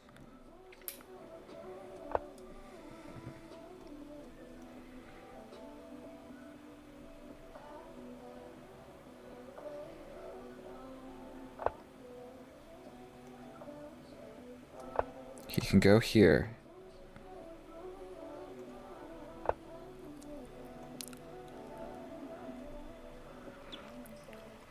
Check. We're taking away from some squares of that king. I'm trying to push to give this check to push the guy away. So he has to block, I think. Check. He can't take it. Check. And that's a wrap.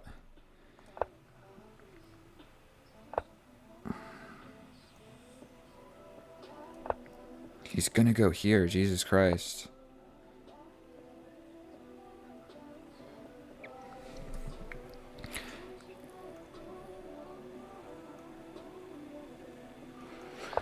He just blocks, bro.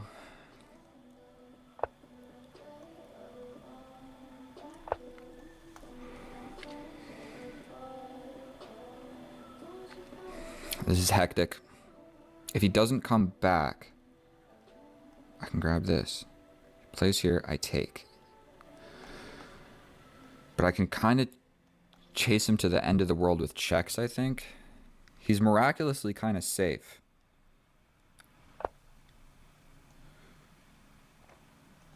I think we play this.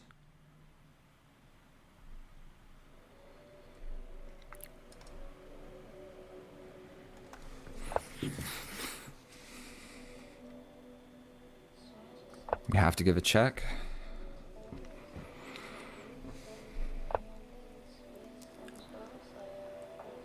We give this check. Bro, this is unbelievable. We give this check.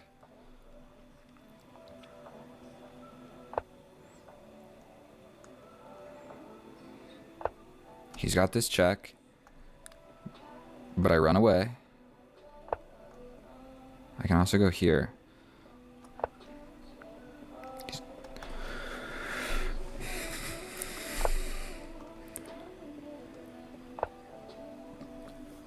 I really just don't want to choke this, but he should resign, yes, because he's getting forced to this back rank.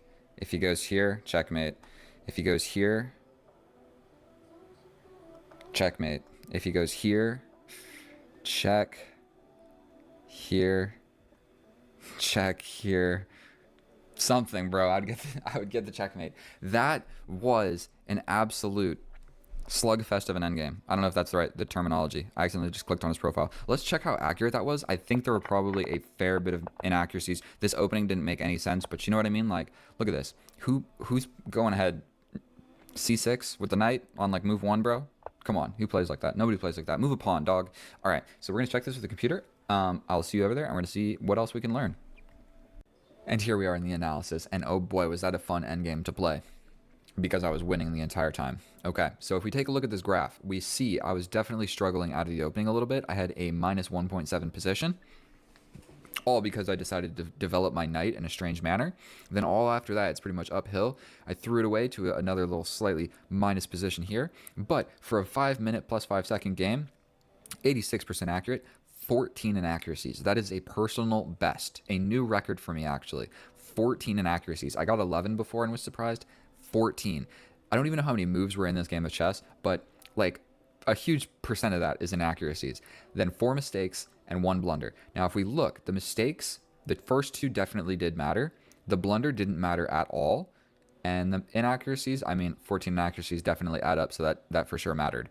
Our opponent, 81% accurate, 3 blunders, 7 mistakes, 9 inaccuracies, and I played 86% if I did not mention that. And so right out of the opening, boom, move number 2, inaccuracy on my part, because we basically walk into this where I have to make a pawn move. Because if I develop the knight, he sacrifices here, I take, he forks my pieces defended by the queen, so I have to step back, he takes my knight, I go here, and then he can even launch this pawn, he can launch this pawn, and I just get a completely equal position right out of the opening. So none of that is actually the way you're supposed to play chess. I play the bishop's opening, so I just instinct move the bishop. All right, bishop c4. That's what I play. So we push the pawn because I have lost to this little tactic so many times. Now that you've seen this video, it will never happen to you. Now we take, and we develop my knight over here for the simple reason of I am worried that my opponent has studied this opening, so I played not the best move. This is the best move, but then we walk into this, and maybe he just knows what he's doing a little bit better than I do. And so I play like one of the, not the best move. But if we're going from a 0.2 to minus 0.2, largely it doesn't matter at all, okay? Then we push a pawn, we hit the bishop, he scoots back over here, I push this pawn, and now officially, guaranteed, neither of us have seen this exact position, okay? With the pawn here, the bishop here, the knight over here, I think that it's a completely new position for both of us. If we look in the Lichess database, this position has actually only been played 1 time. 1 time. We go back just a few moves, 18 times. Is that how that works? No, here's the sum. Yeah, it's only been 2 times in the entire database. New game, essentially. Then we develop the knight. We trade off. Taking with the bishop was the best idea. We're attacking this immediately. Then I put my knight here. So my whole idea of rerouting this knight, I thought about, okay, I want to attack the bishop. I did not think about, okay, the queen is just going to pin me and then I'm in a problem. So in this position, what I'm supposed to do is either castle and just let this happen. Like just castle, he gives up the bishop. I'll show you. Castle, he gives up the bishop. I take, he takes. And it's essentially an equal position because I have the bishop pair. Yes, I lost a pawn, but I have the bishop pair. That is the analysis, okay? So I was supposed to just be like, okay, it's fine. I'm going to castle anyway. Stepping up also works because generally the same reason, just like take, but then I'm attacking this or whatever. So I had, to be honest with you, I play this move. It's an inaccuracy, but only if we realize that after all this happens, the rook sees the bishop and the queen will be getting ready to take this pawn. Okay, so I'll show you. He's supposed to step back. So this was just a touch of serendipity, and sometimes things just work out in your favor. So this is the idea. Pressure the pinned piece. Okay, I run away with my king, and I just accepted here that I was going to lose the pawn. Boom, boom, boom. Okay, so and this is exactly what happens. Boom, boom. And then in this position, we needed to evaluate that this is fine. I grab this, but he hits me with this check. And if I go forward, he hits me with this check. And I got to give up the rook forward anyway, because if I don't, I mean, essentially I'm just going to get checkmated, bro. Like, I'm not even going to go into it. I got to give it up. I'm going to get checkmated if I don't. And so we needed to evaluate that.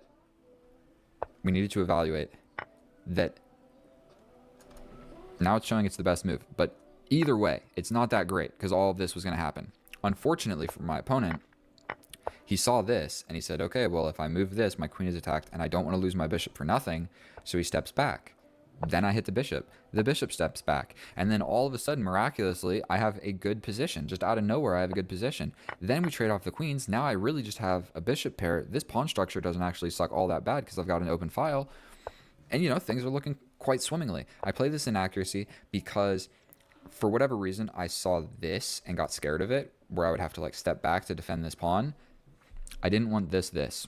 Long story short, that's what I didn't want. So I play bishop move here so that this pawn pushes forward. So then I move, and now the knight can no longer play this. However, he can just jump to the middle of the board, and arguably this is a better square for the knight than this one. So, whatever. Then, I think about it for a little while, and I thought, okay, I have 5 pawns on light squares. This knight is in the middle of the board, essentially really scary. Probably I should just give up the bishop for the knight. Unfortunately, that was the wrong idea. It's an inaccuracy, but it's not the end of the world. Now this moment right here, this pawn push is a high level pawn push. We push the pawn with 2 ideas. We push the pawn and we're threatening this fork. Even after this, we're still threatening to trap the bishop.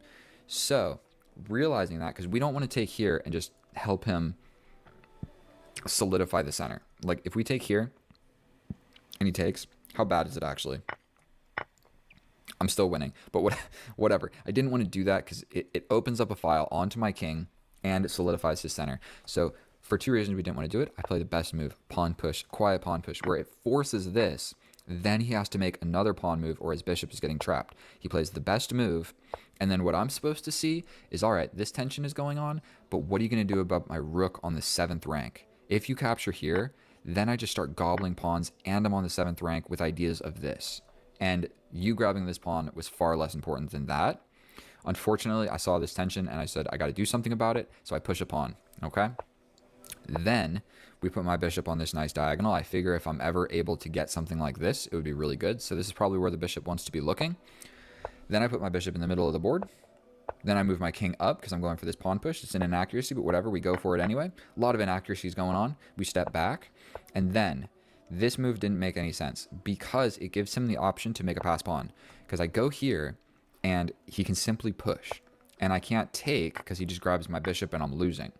So essentially, he can just make a passed pawn. And it's worse than that. He pushes 2 more squares and it's defended by the bishop, which I'm never getting rid of. And he's quite quick to circling around and like supporting that passed pawn. And the whole game will turn and be about stopping this passed pawn. My king will have to like get dedicated to stopping it, or my rook or whatever. And so in this position, that's not possible because I can just take. And then I have the pass pawn that I can defend. And then it's the complete opposite where I'm defending the promotion square and I'm looking at this. So he just can't play this move. He just can't play this move, or it's losing essentially in this position. But when my bishop is here, this pawn is doing the job of defending it, not this one. Okay, that was enough explaining. So we play an inaccuracy, inaccuracy, inaccuracy, inaccuracy, inaccuracy, mistake, mistake, inaccuracy, inaccuracy. Boom, some reasonable moves. Now I have a passed pawn. Another mistake, another inaccuracy, because the correct idea here was boom, boom, boom.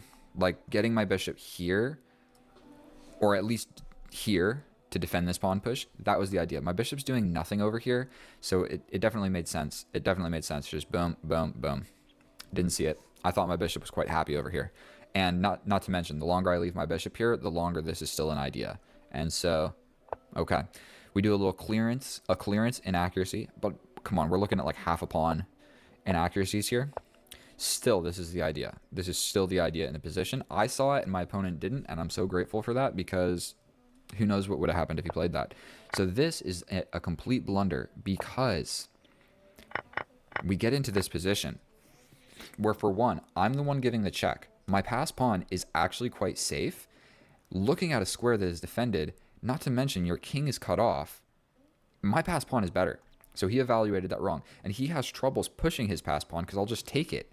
So like he can't just push immediately. So he's going to have to like do something else to start even pushing it. Mine, I can just push, push, push, and I'm ready to go.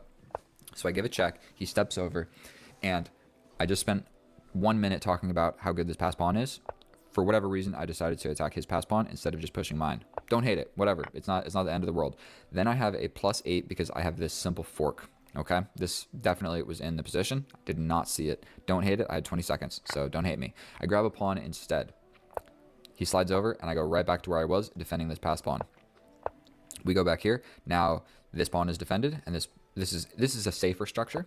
He slides back. I push the pass pawn finally. Now, the whole idea here of the move that I just played, I play this to cut off this square because I didn't want the king getting there. I didn't actually have to play that. I can just push with check.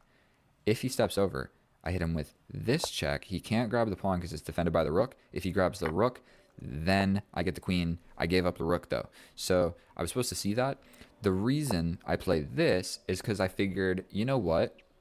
I can do it and not lose the rook. So that was what I was going for. And so he could have just played this, and it potentially would have stopped all of that. But then I could have grabbed this pawn essentially, and then I'm up a pawn still. We get the queen. Endgame, we make the queen. Okay, boom. Now in this position, I have checkmate in 1, just like that. Checkmate in 1. I also have checkmate in 1. I also have checkmate in 2, I believe. What is checkmate in 2? Queen c8. Oh, boom, boom, boom. There we go. Okay, that's a weird maneuver. But either way, I got checkmate in 1, I got checkmate in 1. Basically, the way you win this position is you say, where do we not want the enemy king to be? Well, say he could be here, or any of these squares, per se. That is exactly where we don't want the enemy king to be. So this move makes the most amount of sense because it cuts off this row, and the king would have to step back. Say it wasn't checkmate, we're cutting off the idea of running this way and getting down here. Because getting down here, it's going to be harder to checkmate you. Definitely when you end up on these light squares, because I got a dark square bishop, and my rook is all the way over here. I miss mate in 1, give a check. Now the king got exactly where I don't want him to be. Now the bishop's defending these dark squares, and just kind of look at how safe this king actually is. There's mate in 11, but it's not super easy to find. I mean, I guess I could play something like this. Actually, this probably isn't too far out of the question. No, he grabs this. So yeah, it's not super easy. Not super easy. We go back. I want to defend this pawn so I can give this check without the king being able to grab this pawn and kind of escape more. We give the check. He steps out. We give a check. We give a check. He steps up. We slide all the way over here with pretty much ideas of just giving this ladder checkmate. He gives me a check, but I'm safe. No more checks in the position. There's no way that he can check me. My king is actually safe, hidden behind all of the enemy's pieces. It's suggesting to just sacrifice something. But here we give this check, and then essentially, no matter what he does, he's getting checkmated in like 2 moves. I mean, if he goes here, then it's checkmate in 1. If he goes here, I think I can just push him over. Check, check. Oh man, okay, so it's a little bit complicated, but I was basically going to whittle him down. So, I mean, say he plays this. I'd probably just keep giving him checks. I'm going to be straight up with you, like, not that, not that. Either way, you get the idea. I can definitely checkmate a solo king when I got a queen, a rook, and a bishop, and these guys are doing nothing, okay? Thank you so much for watching my video. If you enjoyed anything or you learned anything, please subscribe. I'm trying to reach 1,000 subscribers, and it is a long and treacherous road. So hopefully I didn't take up too much of your time. Thank you so much for watching. I love you. I'll see you guys the next time, and get out of here. Oh, hello and welcome back, and thank you so much for clicking my video. In today's episode, we are facing an 1869 where we play c6, the easiest chess opening to learn for anybody. No matter what the white side plays, we play c6 with the black pieces without fail. And so what we need to be a little bit cautious of is this c4 pawn break, and we don't have a lot of great squares to develop this bishop, so what we're going to do is develop this knight so that we are able to develop this bishop, because before we were just hanging it by the queen in 1 move. A little bit simple, but essentially what we want is to get our bishop on the outside of this pawn chain and then close the pawn chain with all of our stuff going on, little pyramid like this. So most likely, okay, we're going to just step back, and we're going to maybe get hit again and trade off, regardless of if he takes or if we take. Sorry, I'm going to turn this music down a little bit. I got this Spanish stuff. I'm going to get copyright infringement issues on my channel. Okay, so I think we're going to step back and immediately take a look. Just immediately we're going to take a look at the bishop, because we don't want the knight coming and forcing us. I don't know. We don't want him hitting my bishop with tempo. So we're going to step back and have this confrontation on the board. And regardless of if he takes me or if I take him, so I'm going to just go ahead and take him, and we are going to stick with the script of now we're going to put all these pawns on light squares. We will literally have like almost every pawn. Of course, these ones are not, but we've got a lot of pawns on light squares. We got rid of the light square bishop, and I think it's more or less completely equal, and I can still develop my bishop with tempo if he does not castle. So I guess the only moves that he's really going to make are castle or put the bishop in the way. So now that this isn't a check, and it's an undefended square on the enemy's side of the board, I just don't see it being that great of an option. But we need to do something with this bishop. So there's 2 things that can happen. This pawn stuff can go down, and a pin can come into play. or I can play the more active.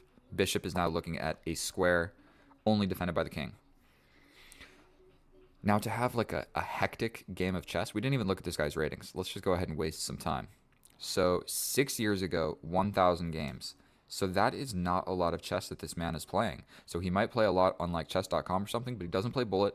He doesn't play blitz. He only plays rapid. His rapid rating is lower than mine. And 1,000 games over 6 years. I mean, if they're all rapid games, then okay, that's a considerable amount of chess. But I knock out like 1,000 bullet games in 6 months. Okay. I don't know if what I just said is correct. So this is my last non-developed piece, so I'm just going to go ahead and develop it. And yet again, yes, I'm wearing the tank top because I'm going to the gym directly after I make this video. That's right, your boy's shredded. I got some shorts of me like lifting some heavy weights. I'm going to try today at the gym. Okay, so he is afraid. I need a castle. Castling this way, because there's the open file, and he can kind of really force some stuff, I think we're just going to castle this way. I think that just, we're going to have a chill game of chess. So he's going for the middle. What I'm going to do is,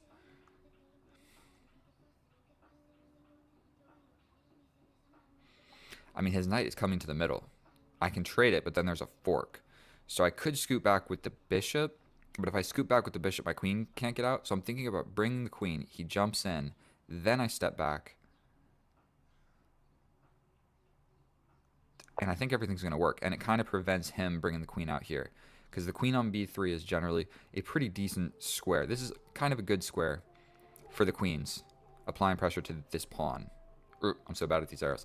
And I just started a new job, so I'm working in finance now. This is going to be my first rapid game where I've made a video since work. And oh my goodness, the training is so hard. I feel like an idiot because there's just so many terms and computer programs that I don't know anything about. And so long story short, it's going to be a really good job, but it's a little bit stressful. So he wants to do this, a tempo winning on my queen to position his knight beautifully in the middle of the board, and I'll essentially have to trade it off like this. But we could just scoot my rook over, let him hit me. I scoot up, he jumps to the middle.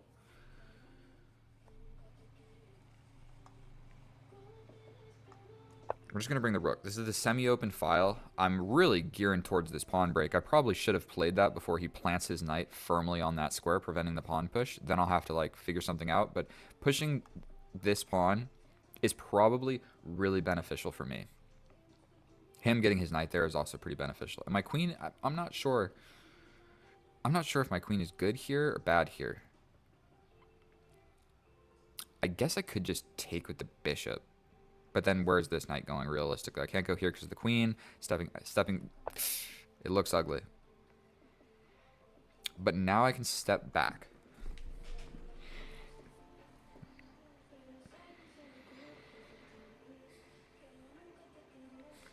This is actually... If I step back and he hits my queen, I step up. He then jumps in. I take, and we're chilling. Given my queen very, very scarce amount of squares to wiggle around over here. Don't like suffocating my queen. And he's got a piece on my side of the board, heavily defended by pawns. Really, like, moving this knight and pushing this pawn would be ideal. That's what we would actually want to do. He can even, like, step back, and when I take, the queen comes in. Or we can just leave the tension, because it is defended. But this is something that we need to address almost immediately. And then if this knight comes in, then he's just applying pressure. He's just absolutely applying pressure to me. Now, does that mean that he's going to win the game? The answer is absolutely no. Because what we're going to do is just keep playing. Keep playing.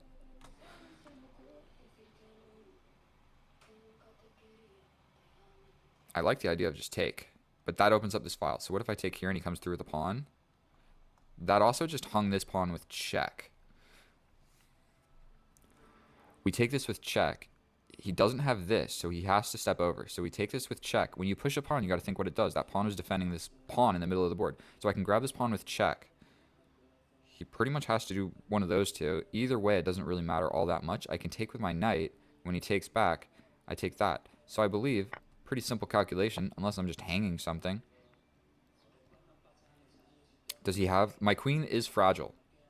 But luckily, this diagonal is not taken. If that diagonal got taken, I've still got escaping squares, but my queen is in the middle of the board on the enemy's side, literally surrounded by the enemy's pieces and my own pieces. So I don't have a lot of moves. I don't know if I should be taking so long to explain all this, but I'm pretty sure I can just take. And then he takes back, and then I take this, threatening checkmate. But he blocks. But then I can get out, and if he trades, so we're going to take. That's just no need to rush, no need to rush. Okay, small reason to rush. I spent an entire minute deciding on what I was going to do right there. I'm threatening checkmate. He can block it with his bishop. I can just step up. I can also step over and threaten a queen trade. We step over, threaten a queen trade. If he takes here, I just step up. If I go like this and he comes in, we're going to be chilling. Don't got to spend too long thinking about that. Now these guys are looking at each other and the queens are looking at each other. And because I'm up 2 pawns, I am just enamored with the idea of trading everything off in the position. He can shove this pawn forward, but we trade the queens first. Actually, this rook would probably take. So he can shove this forward, but then we take. He pushes the pawn. We take the queen. He takes back. And I can tempo on this bishop. The bishop's the only thing defending that pawn. So, I mean, if he steps back here, we just take him. And then we're going to, when he takes back, we're going to get this pawn attacking the knight. And potentially, I'll just be up 3 pawns. And sometimes that's all it takes. And really, what it was. Okay, so it's not always the brightest idea to just go around trading pieces, but I think we're just going to do it in spirit of we're winning. Now, we are threatening this, so obviously he's going to take it back. I can just step forward.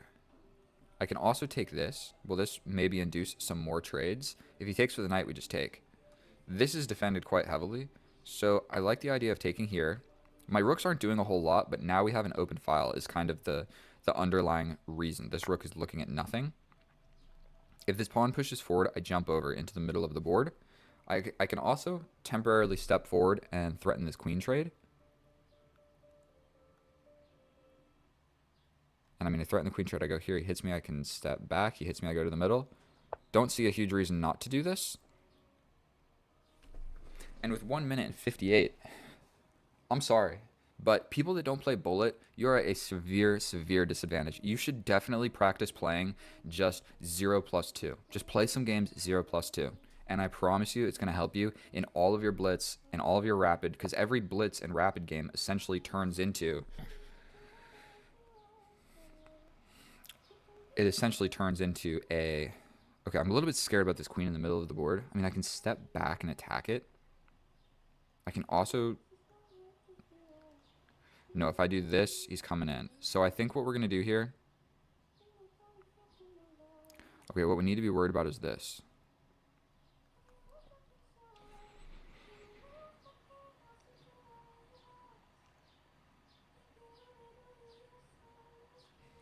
What do I play here? If I come like this, his rook comes in.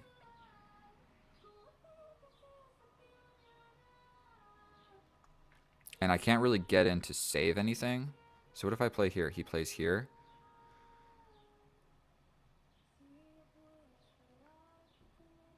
I get into the position, but then he hits me with this, which is just no fun to play ever. And then the knight's hanging. So I think we're going to step back. I don't love this move, but we're playing it because we're really worried about this whole idea. And so the queen essentially has to go to this side of the board, or like into the middle of the board like that.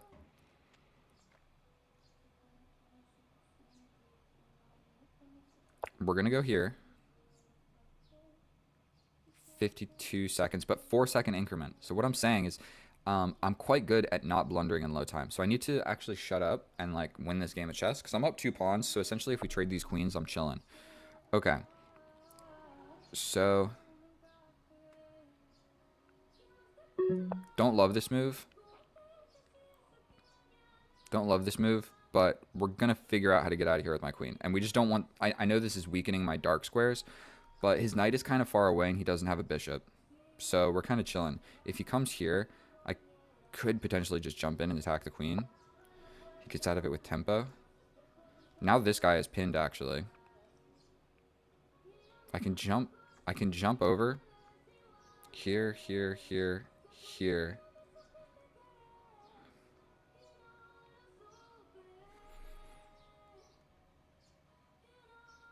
We step back. Getting scared. Getting scared. I can now escape this way, which is that even what I want to do? I can also go here, protected. Boom. And then if he takes, I take. He takes, I take. We're chilling.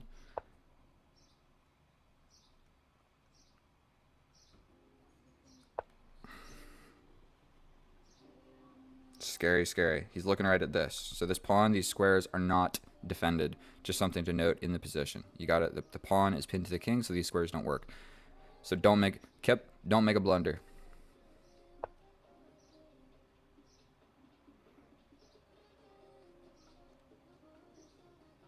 We step forward. Is that what needed to be played? Probably not, but that's what we're playing. Probably he wants to grab the open file.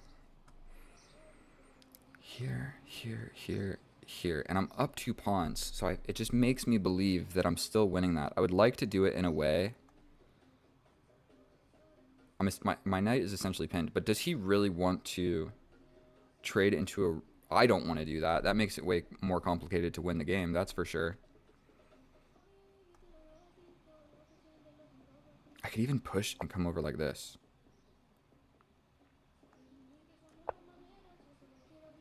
I'm scared. That defended this, okay? That's the idea. Knight is not...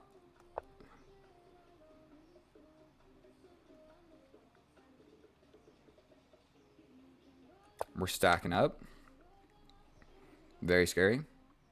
If he sacrifices, I can take. He could play this, but what does that really accomplish? Not a whole lot. 21 seconds. The idea is basically double up these rooks. This is also another idea. Just simply capturing here. That's actually the next idea. Just capture here.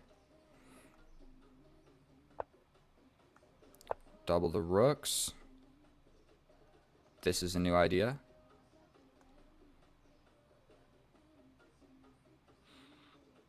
What's he going to do? Something like this. I can also get into 7th rank. So scooting over here would maybe make sense. He's threatening this. I think we're just going to play this. This is covered. He is hanging on. You know what we need to do? We need to make that knight on the side of the board. It is defending this pawn and has been defending this pawn for a long time, so I need to play this. He's going for this. We're going for this. If he comes in, knight over here. This is defended. But now my knight sucks. That's almost guaranteed. Stepping forward, I'm not even sure what to think about that. Anything that this knight wants to do, my knight does block it, so we're just going to trade that off. With check. My rook on the 7th rank is powerful. We're going to just trade this. Force a rook trade. Doubled his pawns as well. No need to play incredibly fast, but we're going to step over. Second increment, I'm getting this. Immediately he can come. So like, what's he going to do? Step here, I'm going to take... Man, my arrows are bad. He steps up, I take this pawn. He can attack here. Don't think that I really care. I'm just going to take this, and then I have a 2-on-0. Then what's he going to do? Come down here and attack this? I just push. He gets behind this, I push. And then I have 2 passed pawns against... You're done. You're absolutely done. And then at some point, I play this or this to make this trade happen, to step in, and then I can win this pawn. And I will show you guys in the analysis. But I'm amazing at chess. So let's go check this with the analysis and see if I'm actually amazing at chess. Here, the first one, we'll figure it out how much time I had when I made that blunder. The inaccuracies don't really matter. Whatever, very non-consequential. But the blunders definitely did matter. And his blunders are essentially all of them not seeing. So like, I blundered the potential for him to be winning, and he blundered not taking that opportunity to be winning. So that's how that works when you have a jagged tooth. So let's scroll this up, make sure everything's in screen. We're good to go. Boom, boom, c6, best move ever. Then we develop the knight so that we can develop the bishop. Technically, I'm supposed to go for this. That's slightly better, but whatever. Everything's equal. Then we step back. Launch a pawn is really the best idea, but whatever. We go ahead. We get the pawn structure that I had been talking about all the first part of the game. So then we develop the bishop. We go ahead and develop a knight. And I'm supposed to prioritize this pawn break at some point. So best move, bringing the queen out. So I'm not terrible. We bring the rook, one of the best moves. and I'm supposed to just go for this pawn break. And now if you look at the position, like these guys are defending each other, so we're not super worried about this knight. We could potentially just get rid of it at any point. But literally my bishop, my knight, my queen, and my rook are telling me to push this pawn. So I was worried about getting hit with this. So what did I play? I'm stepping back because I'm worried about this knight. I wanted to step back so I can take, so this isn't a fork. That's what I was worried about. So we step back. Then tactics all over the place, but either move is really still winning. You can play this and you're winning, or you can play this and you're winning, and just at the end of it, you're getting this with check and the other pawn. So it doesn't matter. They are whatever you can call them. You can play either move, exchangeable, interchangeable. That's the word. We take back. So this was really the moment of the game.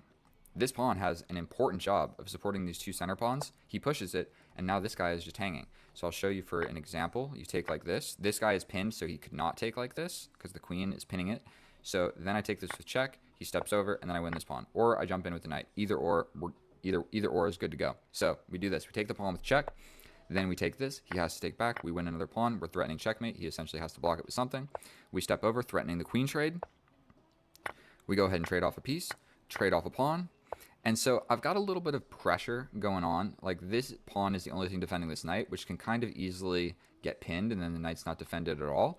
I'm supposed to jump forward. That's a scary move to play. Just jump forward, but I mean, it starts threatening things. It's looking at the opponent's side of the board. Instead, I go for a queen trade.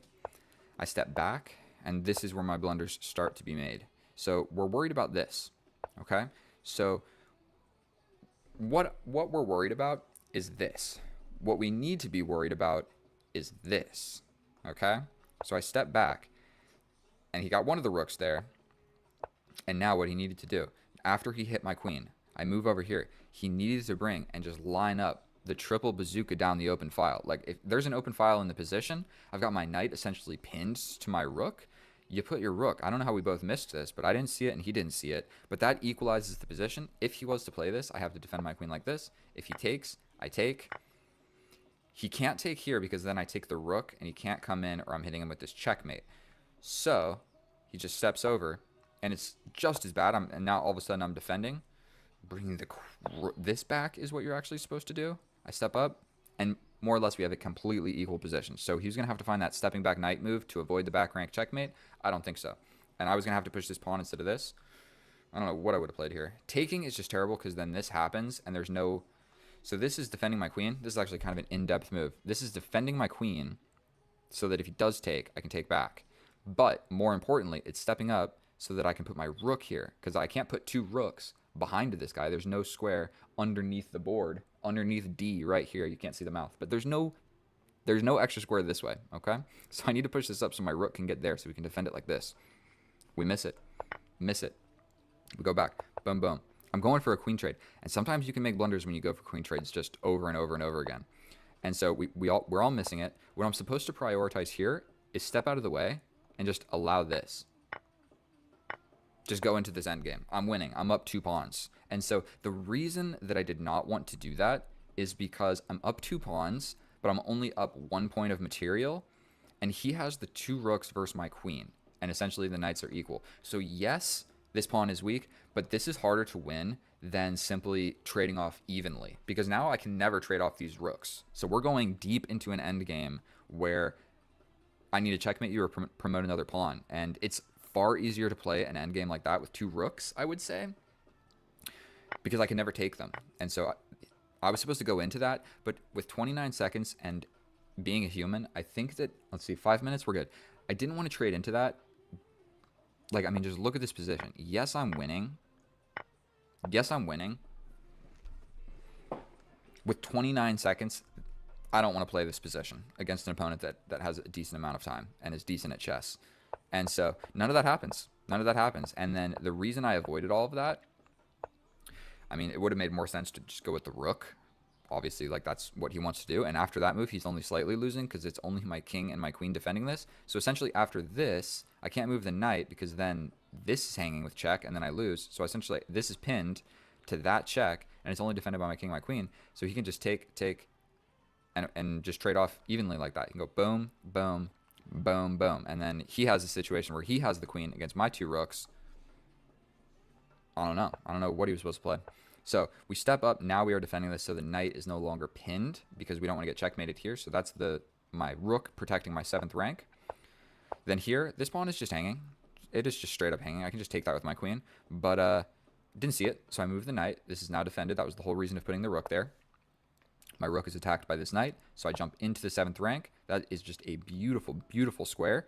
I'm also sort of attacking this. It's like it's kind of pinned in a way. Like if he goes this way, I'm just getting him a checkmate. But if he goes this way, then he obviously is blocking that checkmate because now the rook sees this square. He jumps here. We take. He takes. I take. He takes. I'm supposed to just grab this pawn, but you know what? I have the opportunity to guarantee a rook trade and then get that pawn. So that's what I'm doing. And then here in this endgame, we don't really need to go through it. He's going to step up. I'm going to grab this pawn. If he attacks, this is the better move to attack this pawn. I just start pushing. You take. I just start pushing. You get behind it. I believe I just push this one, or I just take your pawn. Okay. And then I have, like I was explaining at the end of the video, a lot of different moves could have happened here. I guess what I saw was attack this one, but we just don't care. You just don't care because now we've got these guys. And then, like, what are you doing? Come on, bro. You cannot stop these 2 passed pawns. It's just impossible. And then even if the king does get all the way over here to trade off or whatever, then I've got a 4-on-3, and your 4-on-3 sucks. So I can literally just, like, push this. You have to take, and then I'm in. I'm touching this. I come over here. I'm touching this. So I win this endgame every single time. The moment that both of us missed was all of this. Triple up. Triple up. And then it's a hard to play position. This was the main thing. And then even here, I needed to realize, like, I can't take this or the rook gets in. And then there's 2 attackers on my knight. And there's no way to add a defender. So I only have 1 defender. So I would really have had to have found this pawn push move. And I'm not convinced I would. Take. And he can't take here. So, like, it's a complicated position. Take. And he cannot take here because I'll take back. And I just get it for free. You traded your rook for my knight, but he cannot play this because I hit him with his back rank check. So I'll just show you. Boom, boom, boom. Checkmate. Thank you so much for watching. I don't know how long that video was. 20 minutes? 30 minutes? I think it was perfect. Good chess lesson for everything. I made some blunders. I made some inaccuracies. But you know what? In the end, confidence and just playing direct gets you the win. So thank you so much for watching. It was a pleasure playing. And I'll look forward to seeing you in another one. I'm going to put another video here that you can watch. The most aggressive chess opening in chess. It's a dope game. You should watch it. It's like I sacrifice pieces. It's not like this one where I go up pawns and win an endgame. It's like opposite side castle, bum, bum, bum, bum, bum. So either way, please subscribe. I love you. I'll see you guys in the next one, and I'm going to go to the gym. Oh, hello, and welcome back, and thank you so much for clicking on my video, my fellow chess enthusiast. What we're going to be doing in today's episode is the Caro Kann against an 1862, and it looks like we might be having the alien gambit in the position. Will he go for it? He does not. We go to the Tartakower, which is just a great option for me because the plans for black are pretty much as easy as it gets. We develop the bishop. We're going to go for a castle this way. You put the rook on the same file as this guy. We're not going to pin the knight, I believe, because he put the bishop here. So there's no actual pin. So there's no real reason to be doing that. I think we develop this guy first. If he pushes the pawn again, then he's threatening this fork. So sometimes you'll play this, and then that will happen. But we're going to step back, and there is a chance that we get the pawn cube structure. Look at us go. Beautiful pawn cube on the board right now. We're going to put the rook over here. That was still the game plan. I was supposed to play that. I was supposed to play that all along, so we're going to go ahead and do it now. And, like, I mean, if I push, essentially he's just going to play this. And then if I push, is that pawn, like, going to get trapped? Boom. Boom. Boom. I think I might be safe. Let's go for it. I think that I'm going to be able to blockade it with my king. And if he steps 1 square further, he's not going to be able to defend it. And then I can even reroute the bishop after all of this and go for the trade. So that's going to be generally my game plan, is what is your pawn actually doing over here? I can also step forward and go for this bishop. I mean, I guess this diagonal is no longer super important for me, but I can go like this and kind of get active, get my queen on this square after the bishop trade. So I fairly like that plan. If he pushes, I'm literally just going to push again. Then he could do something like this and pin the pawn, and then it actually becomes a little bit tricky for me to hang on to everything. Because right now, I mean, it's just my king doing the defense on this side of the board. And I traded off my light square bishop for that knight, So he's got the bishop pair. But fret not. We're still going to be just fine. Still, something like this is in the general game plan. And then, believe it or not, but stepping all the way back with the bishop at some point does make a fair bit of sense. So I think we're going to just go for this. I don't think... Okay, so he defends it with the king. So now that is no longer really an option. Challenging this. You know, I feel like I need some space for my king.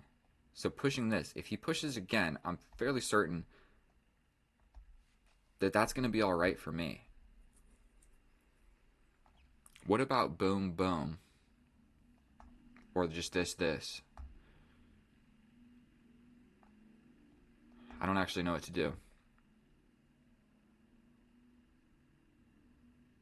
Let's here somehow. Boom, boom. Let's just bring a rook to the middle of the board because I don't know what else to do. Like, I'm not really sure what my pieces are supposed to be doing here. So again, if he pushes, I just step forward. If he launches this, I can take. Yes, there's this going on. But boom, boom.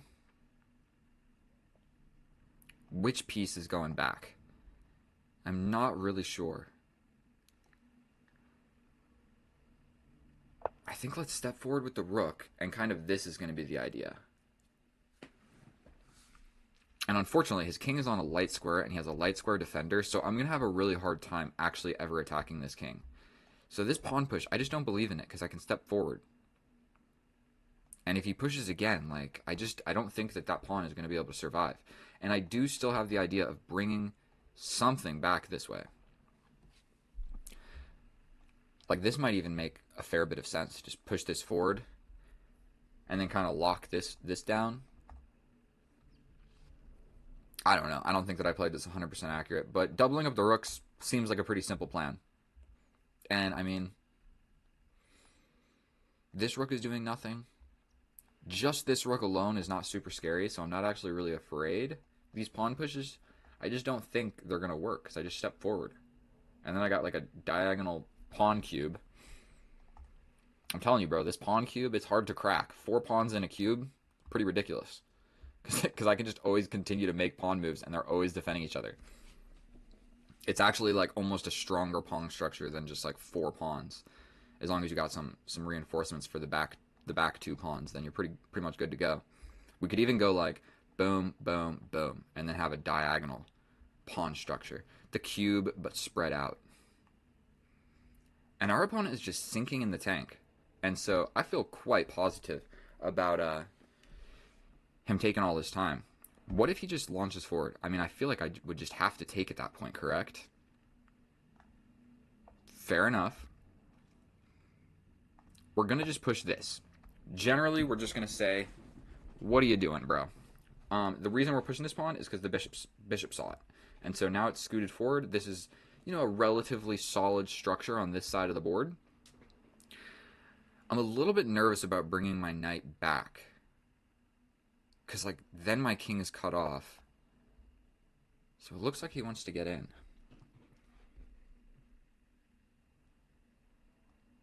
Boom. Boom. I don't know what to play. This isn't going to work. But if I step back and play it, and then he pushes, it does work. And then I can step up, but then he gets this. What if I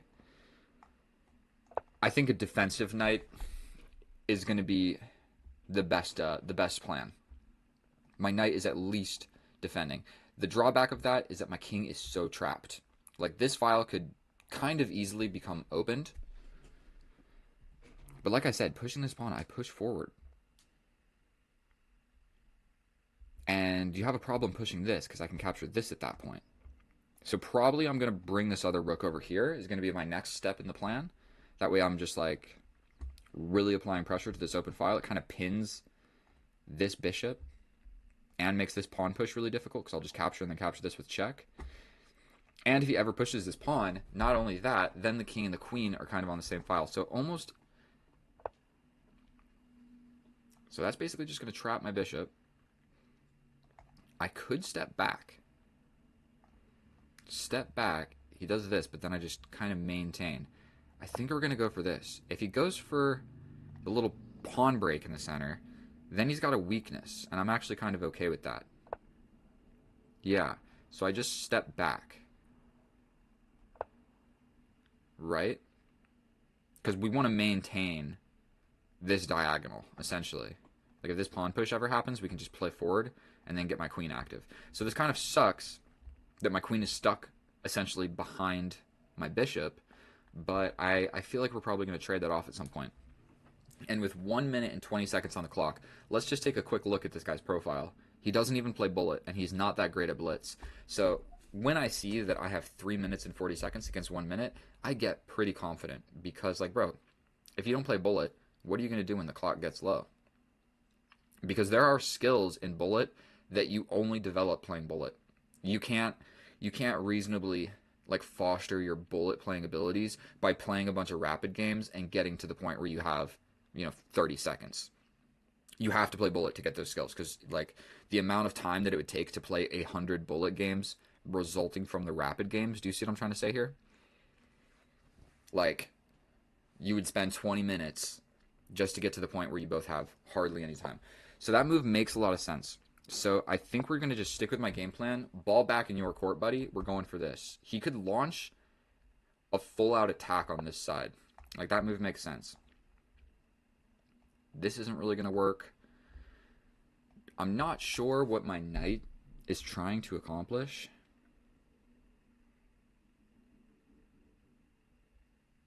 I could also go for this pawn break. Does that do anything? Not really. Does stepping forward do anything? It maybe induces this, but I'm not convinced that's really a great idea. So what if we just jump in with a knight? The real question is like, what is this knight doing? These guys are chilling. The king is more or less chilling. If he plays this and I push forward, this is pinned. He could go like this, like play here.